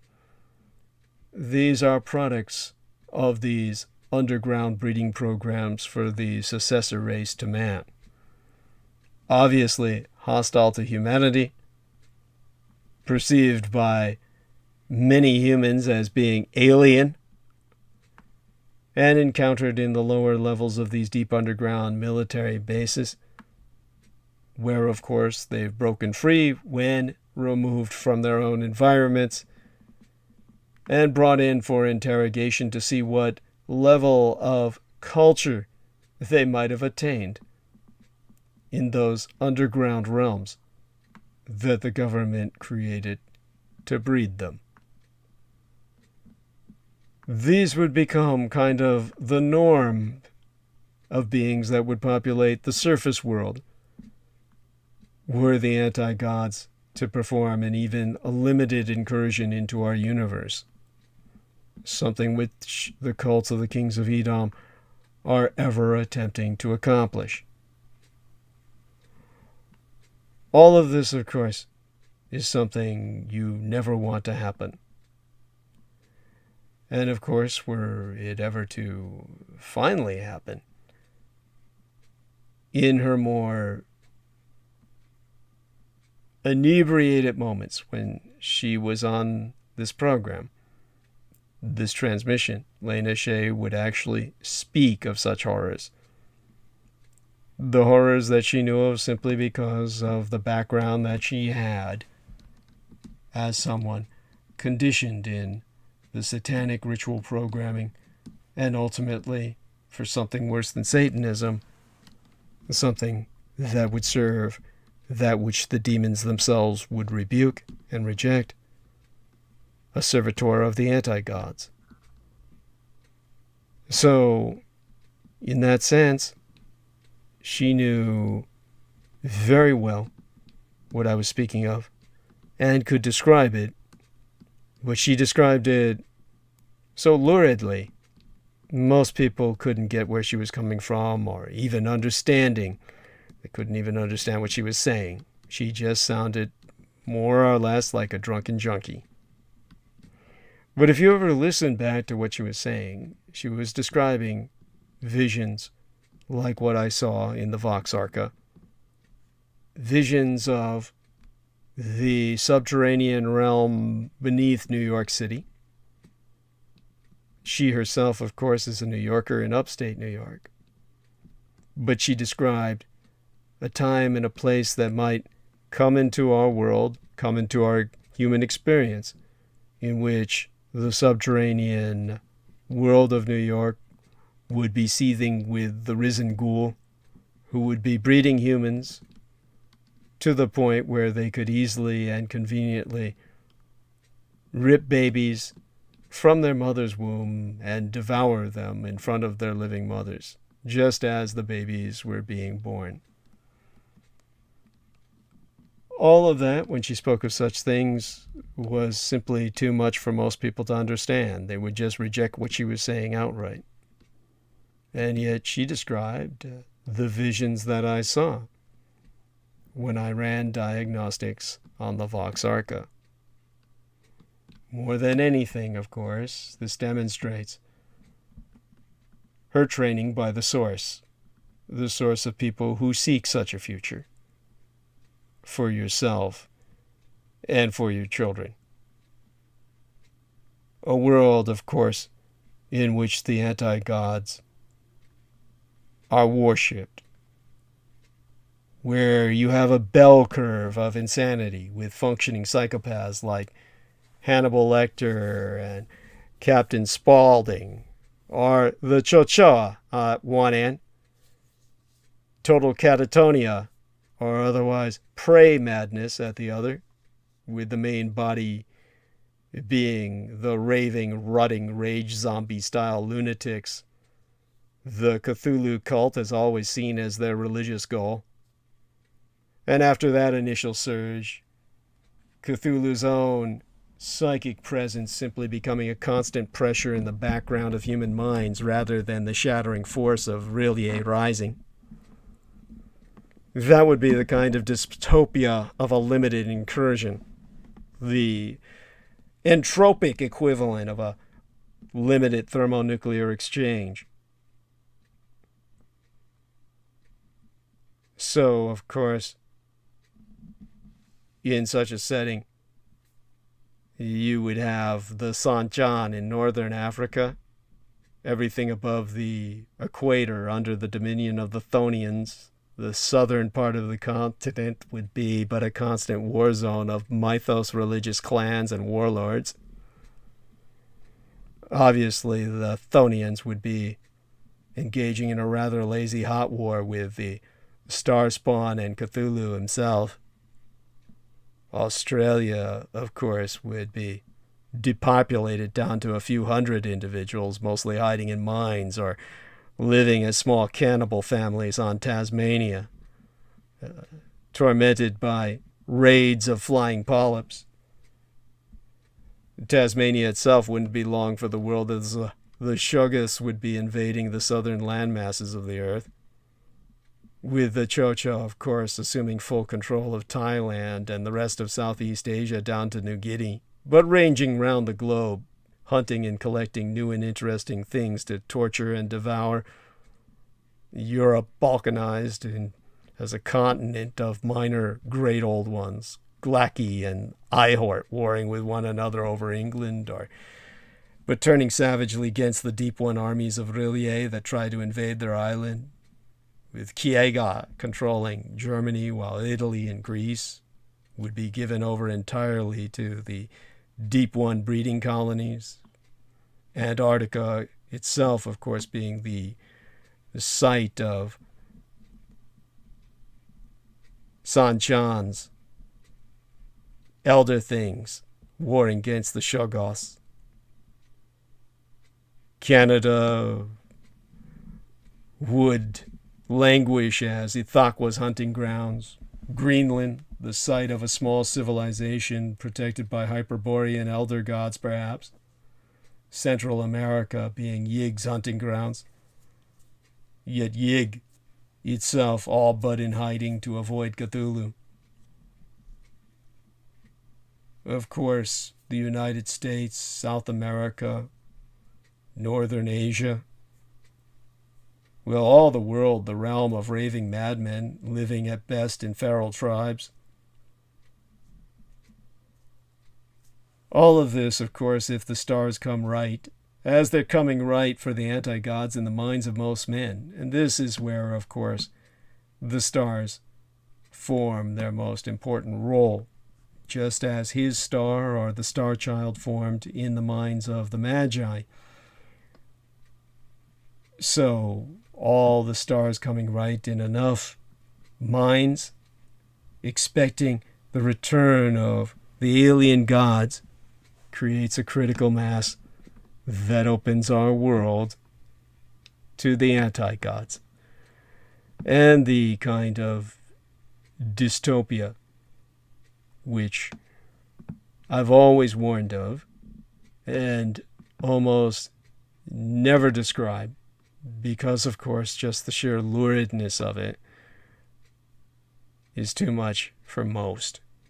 A world in which, in many places, the snow never stops falling, and millions die from exposure after retreating into the upper floors of buildings. And, of course, with all the water freezing in the pipes, and most of our power being spent melting snow to drink in such places as a frozen over Texas, well, all that would stop once the power lines went and nobody could dig far enough to repair them. Of course, what little water could be produced would be clean. Sewage could not contaminate it because the sewage would be frozen. But in certain parts of the world, skis and sleds would become part of everyday life. Obviously, the crops would refuse to grow, and in some areas impacted by global burning, you would have this ice age. There is no doubt that global burning triggers that in certain parts of the world. And of course, in other parts you'd have the floods, the tides reaching ever higher, with the coastal towns being the first to go. Obviously, Venice would be the canary in the birdcage, the canary in the cavern. And of course, when you see pictures in the newspapers showing St. Mark's Square standing nearly a meter deep in water, or once you see on television live Amsterdam drowning, governments moving to protect New York and London. Of course, for a while, sandbags could keep the water back, with armies of volunteers building the barriers ever higher, but eventually the weight of the water would be too much. And once a breach comes, there's no way back. The water would drown all our cities on the coast. For a while, it would be only a foot deep, people moving to upper floors and swapping cars for boats, trying to continue their business, but the floods would keep rising. And an early casualty would be drinking water. Clean water mixed with sewage and seawater, making the cities uninhabitable. Populations rushing to higher ground. In the United States, everyone would start moving west. Denver, with its reputation as the mile-high city, would be besieged. In Britain, Harrogate would have to become the new capital. Of course, at that point, you could take a boat and look down through the water so you could see the drowned buildings people used to inhabit. And, of course, when you think about the lost war humanity would be fighting, foes without, foes within, safety and illusion, congregations of dead religions working their evil on the world, armies of monsters and alien creatures bringing death and horror, hidden cults chewing away at the innards of the New Earth government, destroying us from within. It would be essentially a world, of course, which you'd never want to come about, which I've been striving to present to you only so that it can be prevented. A view of damnation itself, except one that would be extant while you were alive and in your body. This is, of course, something we must never allow to happen. All of this is the world your enemies want. It's the world your enemies seek. It's the world Michael Aquino wanted, brought about. This is something that we're on the timeline towards ultimately seeing realized in our lifetime, with the changes we see in the weather and nature around us. All of this makes it more their world and ever less ours. And all this while people watch documentaries on the History Channel saying that the aliens gifted you the technologies you enjoy, and that all your early civilizations were built by extraterrestrials. This is the apocalypse machine in motion. All of this is truly the false gods, the false prophets, that Tsoukalos character is a man who literally should be killed. He's an example. You ask about his hair and why he appears that way. He mocks humanity.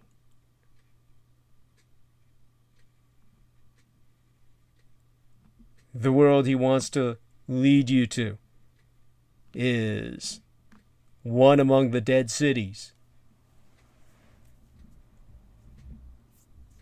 Ghost cities that would be nothing in terms of shelter.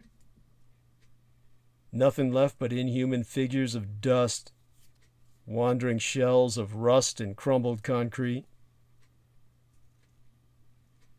Even time's decay would begin to stand out as events would loop, and visitors to such places would find themselves repeating moments over and over. Leaving might be easy enough, but the ghosts of the cities would follow their visitors wherever they go. The psychic anguish of the dead of such cities hunger for life and spread like a disease. And those infected would be driven to the edge of madness as their perceptions of time and space further distort, and their own bodies turn to animate dust. Escape is thus impossible, as death and true madness are no longer even available to any such visitor. The cities would spread, in that sense, like cancers. These are the visions that one sees when one runs a diagnostic on the Vox Arca and sees the awakening that Aquino always preached. The central fact of life after the awakening would be the call, that torrent of alien psychic impulses emanating from the reborn anti-gods and their kin. Every human not shielded by powerful technology or magic, which of course Aquino's department was developing chaos shelters for.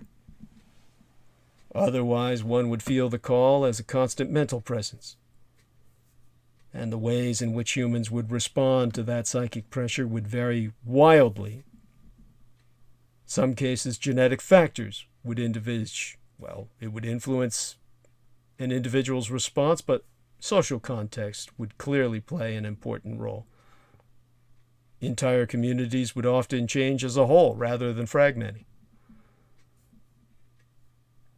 Aquino, through his experiments in breaking people down by exposure to the sounds of the anti-gods, sounds that could be made when you used technology similar to the Vox Arca, but at a range where humans could hear the sounds.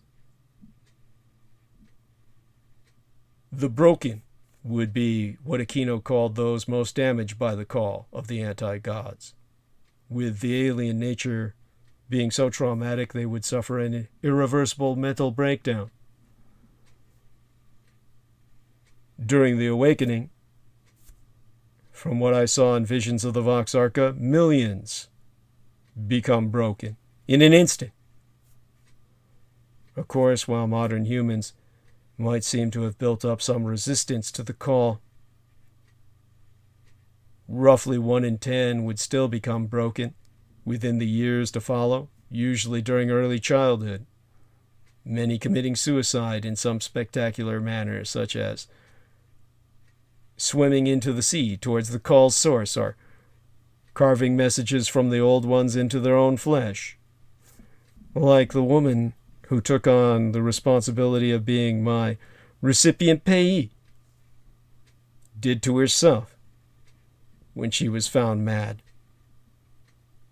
but half a year into her responsibility towards myself. Others simply lapsing into a catatonic or profoundly autistic state. But most often, of course, those broken would be either abandoned or euthanized by their own communities, as few could spare the time or resources to care for them. Occasionally, of course, some individual broken would display savant-like intellectual or psychic abilities, and those gifted few would be enshrined as oracles. There would be, based on Aquino's experience with breaking down people using the call technology, what he would call the raveners, reacting to the call with intense aggression and animalistic behavior. For those creatures, because they could no longer be called human in any meaningful sense, the pressure of the call would erase all vestige of human culture, language, and higher thought, leaving only basic survival instincts and fierce, ecstatic violence.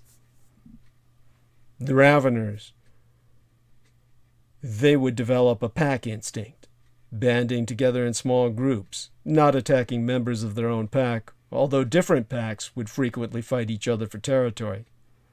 And like the broken, millions of humans would turn ravener in the first days after the awakening. While most would die out, a number of packs would always survive to carve out a niche for themselves as apex predators. There would manifest what Aquino called, well, the remnants.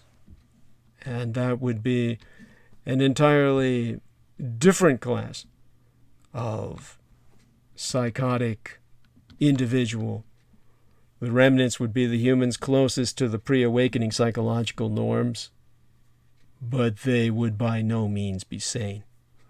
For them, the call would simply be a faint but constant whisper in the back of their minds, twisting their dreams, disturbing their waking hours, and as a result, the remnants would invariably display signs of post-traumatic stress, most experiencing other mental disorders as well, depression, anxiety, obsessive-compulsive behavior being the most common.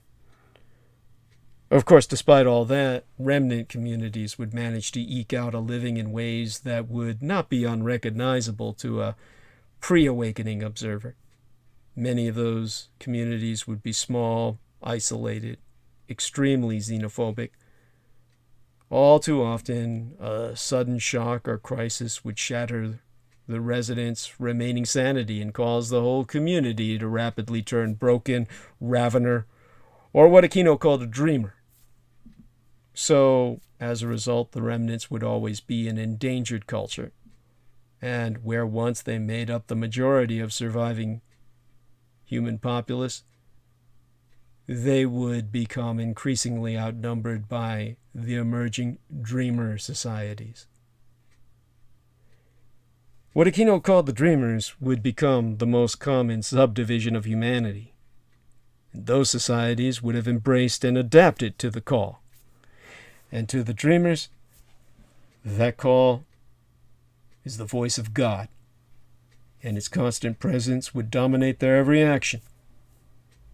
Dreamer communities would tend to be remarkably stable and peaceful, more so even than than most pre-awakening societies. The call would probably place them, as it seemed to in experiments on Aquino's human subjects, into a state of constant religious ecstasy, making them serene, tranquil, confident. Violence would be almost non-existent in dreamer communities, except, of course, for certain ritual occasions when the dreamers would descend into orgies of bloodletting and depravity to rival the worst of the raveners, as happened in the communities that Aquino's agents of chaos were able to create under government sponsorship. Of course, if something were to happen in a limited incursion by the anti-gods, not fully unbound, increasingly, at that point, larger dreamer communities would fall under the sway of the alien angels, or enlightened prophets, who would be venerated as emissaries of the reborn gods. And these nascent states, well, they'd begin to expand, conquering the remnants and rival dreamers and forcibly indoctrinating them into their own societies. There would be what Aquino called the enlightened, which would comprise the smallest offshoot of humanity, but perhaps the most troubling.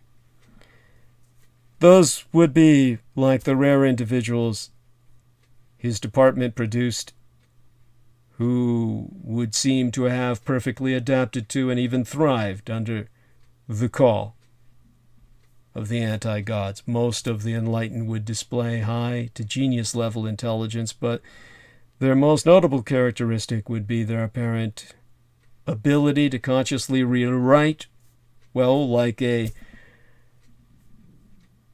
write-along memory for a computer. They would be able, as we saw demonstrated, to consciously rewrite their own personalities and memories. An enlightened can go from a hyper-empathic saint to a psychopathic killer to an emotionless savant, all as his needs require. And many enlightened develop tremendous psychic, what baseline humans would simply consider magical abilities. And an increasing number would, in such a scenario, seize control, openly or covertly, of dreamer and remnant communities. The one thing that I learned was most of these enlightened types consider themselves not insane, but rather hypersane. They would be perfectly adapted to such a new world, the next step in humanity's evolution. Aquino thought them right.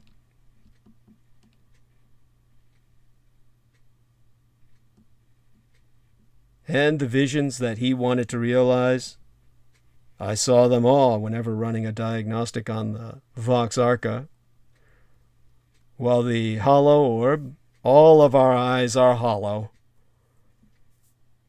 But in this case, the hollow orb of my exposed eye would begin to swell with blood, to the point where veins would burst, as visible in the photograph, which serves as the thumbnail embedded in live stream of my interview with Salman Sheikh.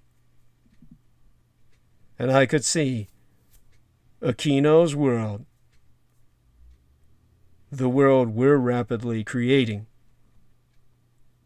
by not controlling our carbon emissions, by laughing at Greta Thunberg, the world in which the U.S. Gulf Coast, with some of the largest oil refineries in the world, and one of the highest concentration of individual oil refineries anywhere, all of those refineries have elaborate safety measures, including computerized monitoring and electronic shutoff valves. But none of those safety measures were ever designed with the complete collapse of civilizations at the hands of lunatic nihilists in mind. So, as Aquino predicted to myself, as he prophesied would be the term he preferred, the first decades after the rising of Rì-Lì from out of the South Pacific would see a conflagration on a scale unimaginable consume the petroleum belt from Westlake to Corpus Christi, with millions perishing, screaming, in flames and black clouds covering the sky for years, causing weather patterns to shift that would devastate the already reduced populations round the world. And yet humanity would survive there. Flame cults dedicated to Cthulhu, Afumja, Zulsha, even more obscure deities, the atom gods, all springing up during the decades-long Holocaust. They're active today, setting the fires all across the West. And even in a future where the anti-gods have a limited incursion, a tentacle into our dimension, so to speak, long after there was no more petroleum to burn, that region of the former USA would still be alight with flames. No one would be safe because the feral inhabitants would all be scarred and twisted by self-immolation. And anyone, even deep ones out of the sea, rising to take humans back under the waves would find themselves thrown upon the pyre. Anyone from outside the tribes would find themselves sacrificed to the gods of flame and plasma by nightfall. The greatest congregation of these flame cults are at the Burning Man. And this was why Stephen Outram considers himself the keeper of the annals of the Burning Man.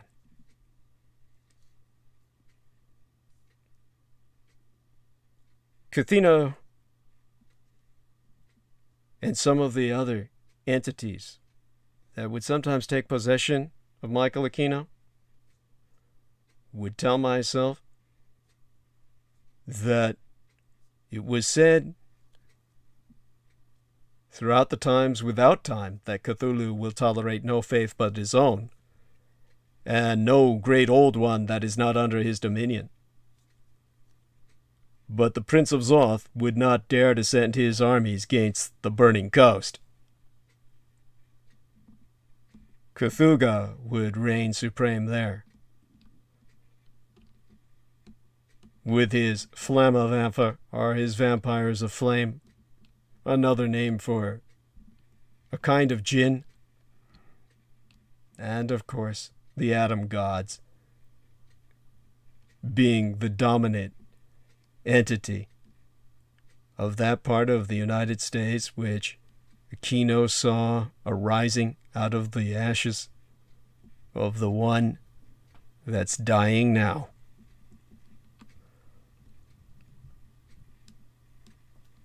Oh, the flames arising out of hell itself, but not in the sense that the demons once used them to compost and recycle humanity. Rather, when you heard me mention the term Zanchan, some of you might remember that from the Lovecraft lexicon, where he was using that to imply a far future terminal human civilization of Asians.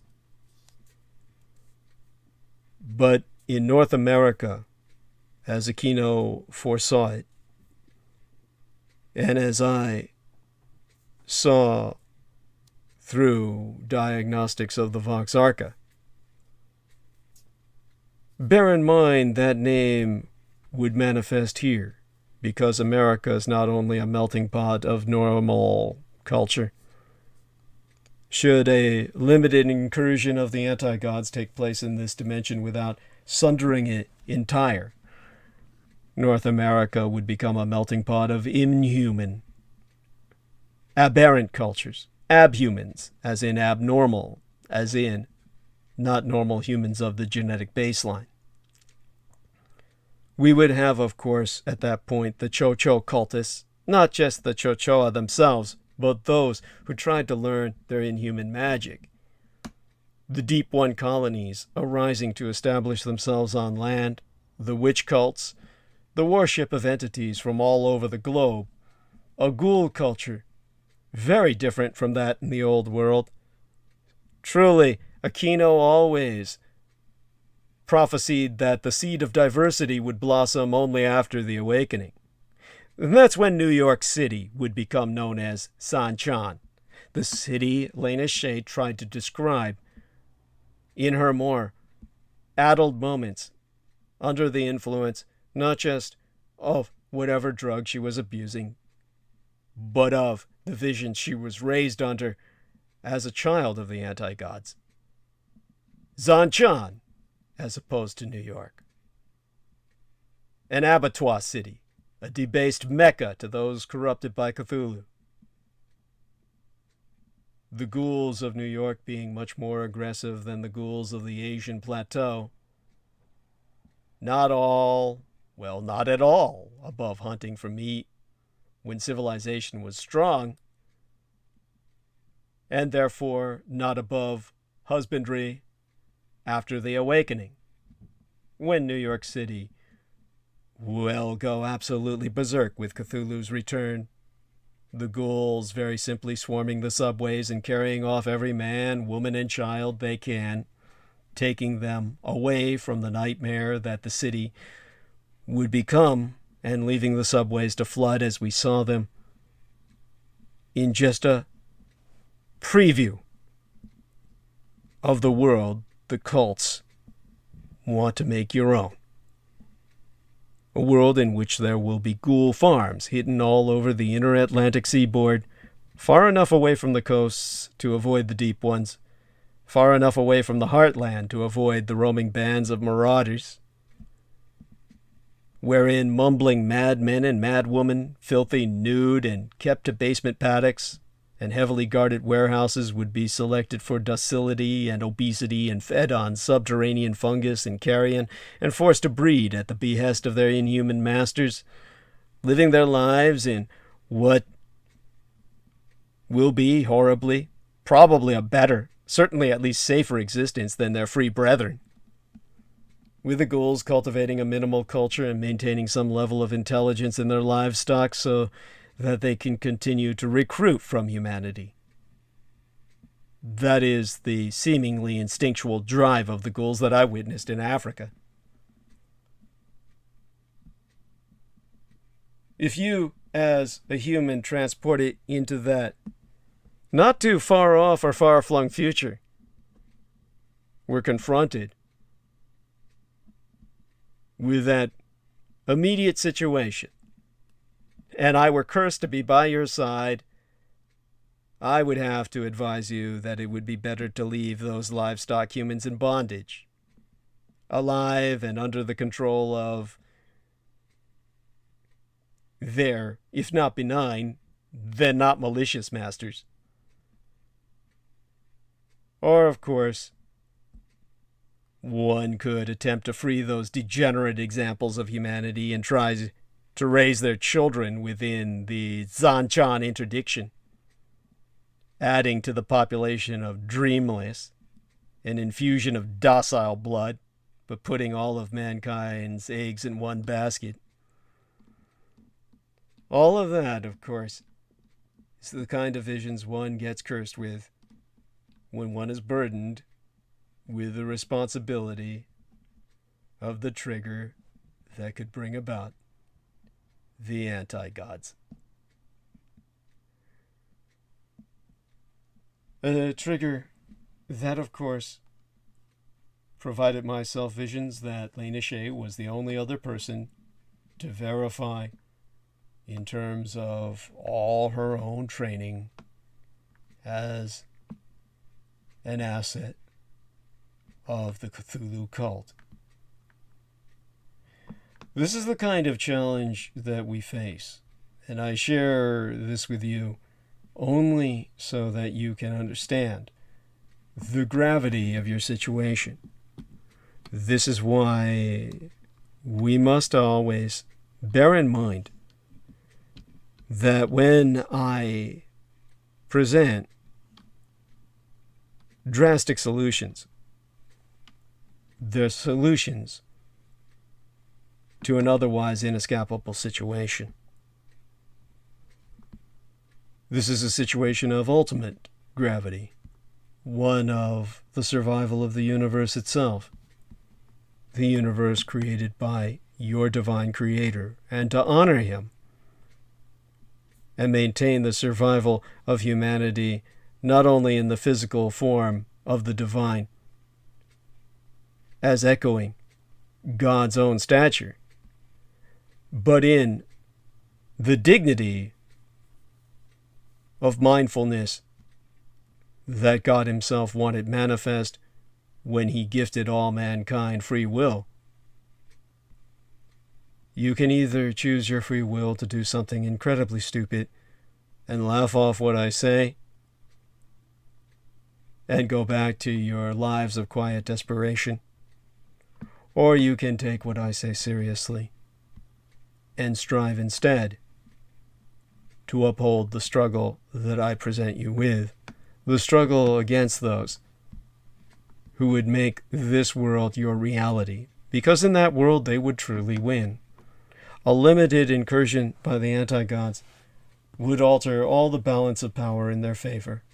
They would be the servants thereof, the prophets thereof, and yet they would not be annihilated.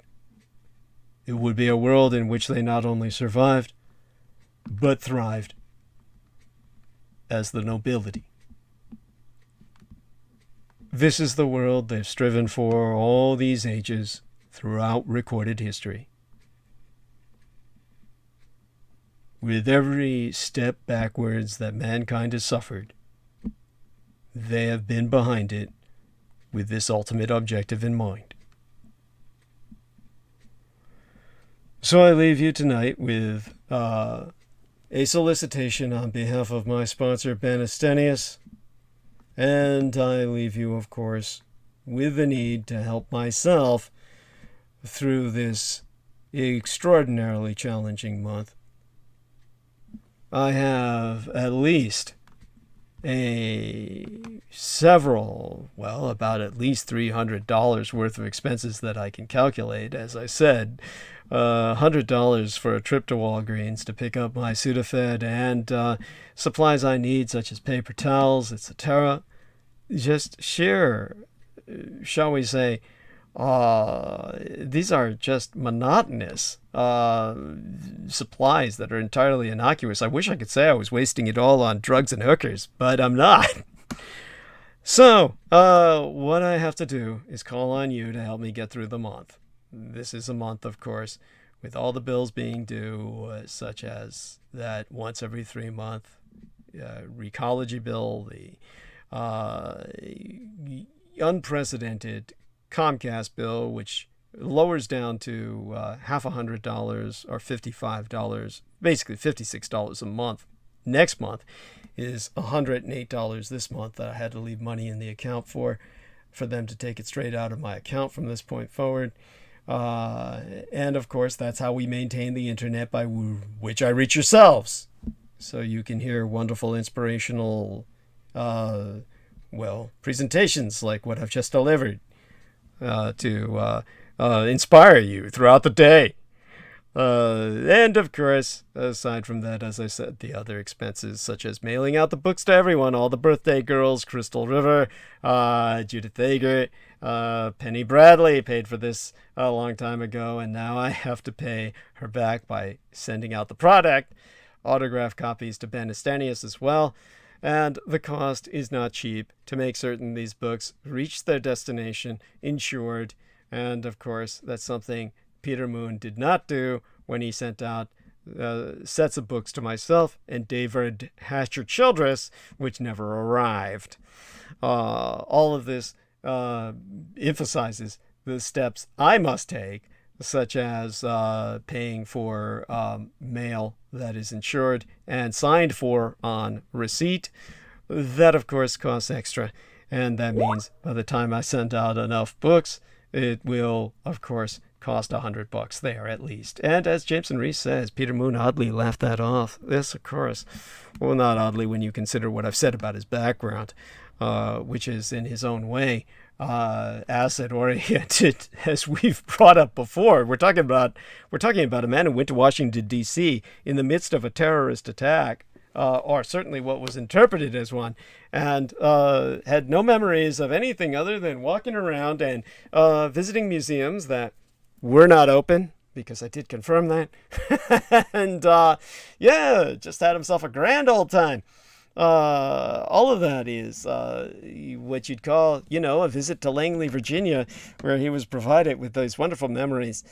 And, of course, could not remember anything I had said in the past about my own background. So there you have that. That tells us everything.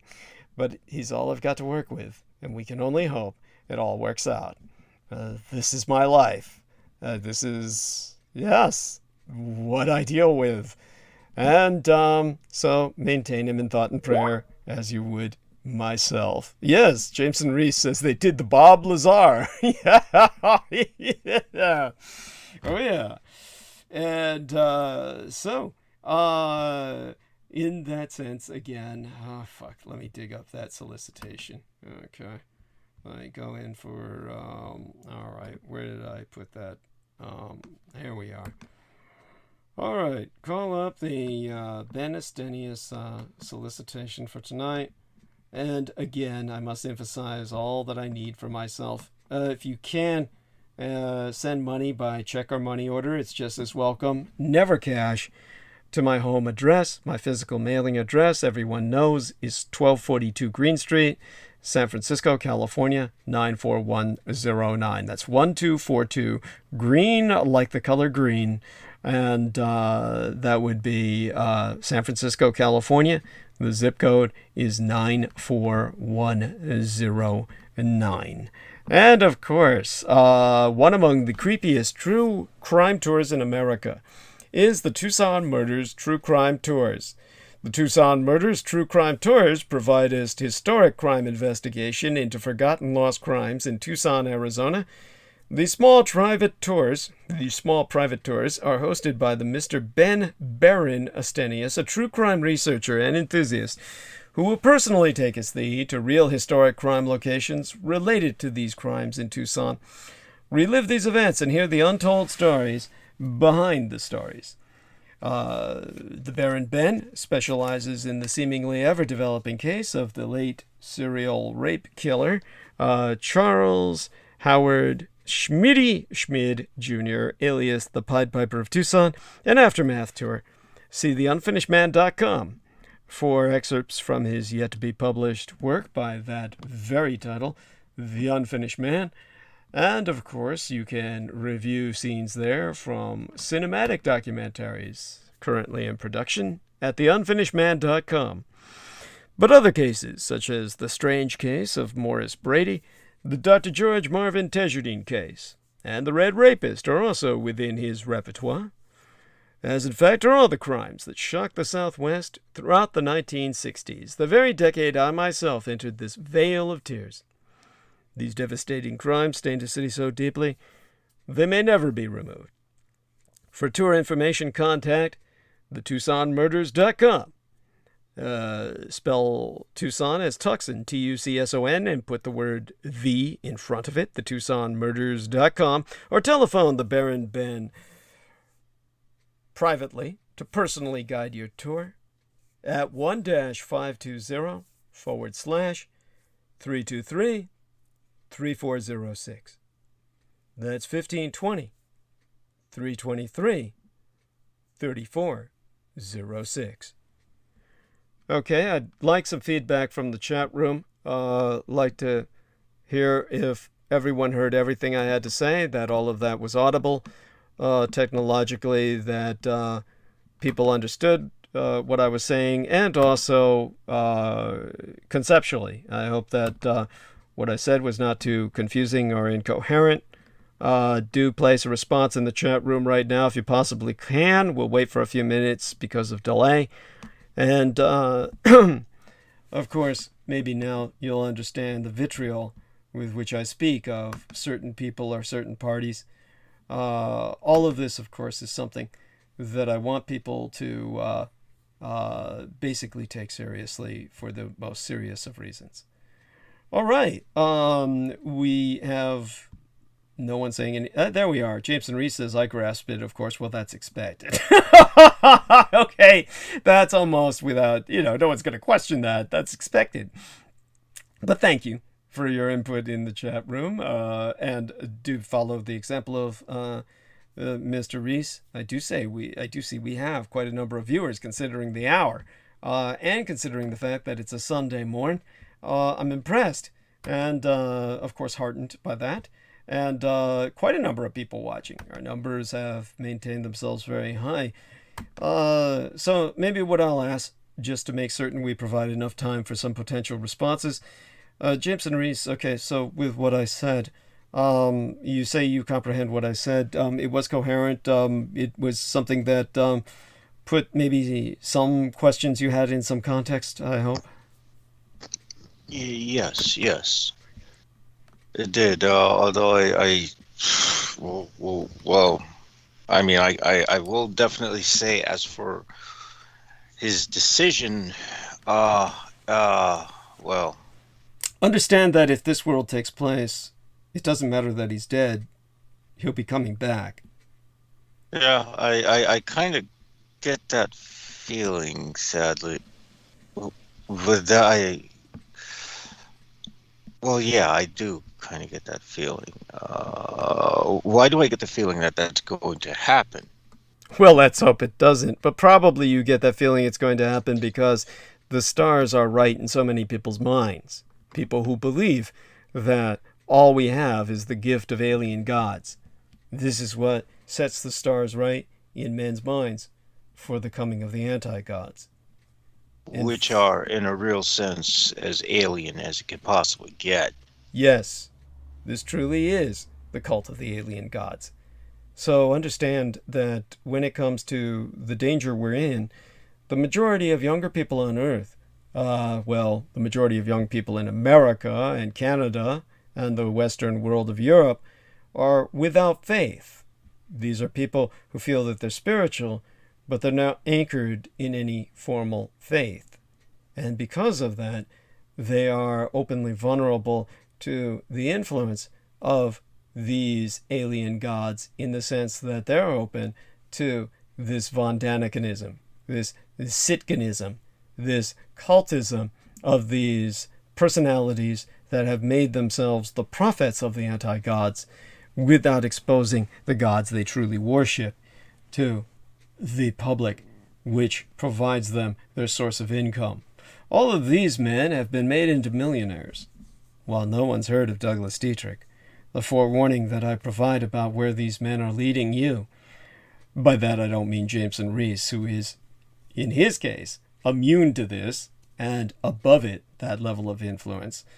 His very path down the left-hand dark side has given him far greater virtue than the majority of you have who feel yourselves to be mentally healthier than he. In this sense, of course, he would probably be, ironically, one of the few sane people to walk the landscape in a world where the anti-gods have limited incursion. But the awakening would descend the rest of yourselves into gibbering madness for the most. Of course, that's not all of our listeners. All of our listeners, the majority of them, would probably be of a higher order of adaptability. But I hope they grasp my point. In such a world, Aquino would walk this earth again. He would, of course, be risen not because he's favored of the anti-gods. They, of course, harbor no such reciprocity. It would be done, of course, because he could be one of the few who would be able to manipulate those elements of the cult that were left, massing the remnants of humanity towards exploitation of their individual anti-gods that their particular cult would be keyed into servicing. This is the kind of scenario we must avoid at all costs. It's much closer around the corner than you would ever care to think. Rendered possible by more and more people believing the alien creation hypothesis. That is the cult of the anti-gods. Okay then, with all of that, thank you, Jameson. Love you like a son. Wouldn't be possible without you. And to all the rest of you, I do encourage your financial help. Support at paypal.me/Douglas Dietrich. Indicate myself as friends and relations so that your contribution is not compromised. And your help will be needed this month, but of course, the sooner the better. As long as I receive it before the end of the month, when I'm provided enough time to transfer it into my bank account through PayPal, or, if you send a check or money order, make certain that it reaches me at least a week or a week and a half before the end of the month so that I have time to deposit it and withdraw it. All of this is helpful, and I certainly need your help. Bugman gives us a sparkling heart, the prayer hands, and the shout out. God bless you, Bugman 4560. Thank you so much. Hugs be unto thee. All right, with that, I can peacefully retreat into slumber. And blessed be to all who provide us their support. Our thanks to all who have provided these upvotes. and are pleading for your helping myself make it through to pay this month's rent, and thereby stabilizing, hopefully, by my birth month of October. Until we speak on Wednesday, which will be here before any of us know it, all of you maintain, well, perhaps the best thing we can say would be to increase the peace around you. And remember that peace comes out of order. And order, of course, is what fascism's all about. Not what you've been indoctrinated into thinking it is, but rather what it's all about would be the hunting down and annihilation of the cultists of the kings of Edom. Think of the difference between that and what David Icke is advocating, the annihilation of the Hachurri, the serpent people, which, of course, are a vital part in the cosmic ecological chain that could save you from this ultimate annihilation. The annihilation of hope and the soul. That would be the world you would be living in should incursion by the anti-gods ever be expedited, even in the most limited sense, by the cultists of your government who maintain them in the binding of the harp arrays that have been established across the ley line conjunctions of the world. Again, our best wishes until next we meet. Provide your support. It's certainly needed to maintain me through the month and to provide myself perhaps better than sustenance and mere survival through the month. Enable me to actually enjoy it until the rent be due. And, of course, my most important objective is to meet the rent itself. All right, then. My best wishes and my prayers for those who support us. And blessed be thy night. Let me stop the streaming. All right, so let me open up the live stream here so I can do that. And press the necessary end stream. I'm reluctant to do that, really. There we are. Stream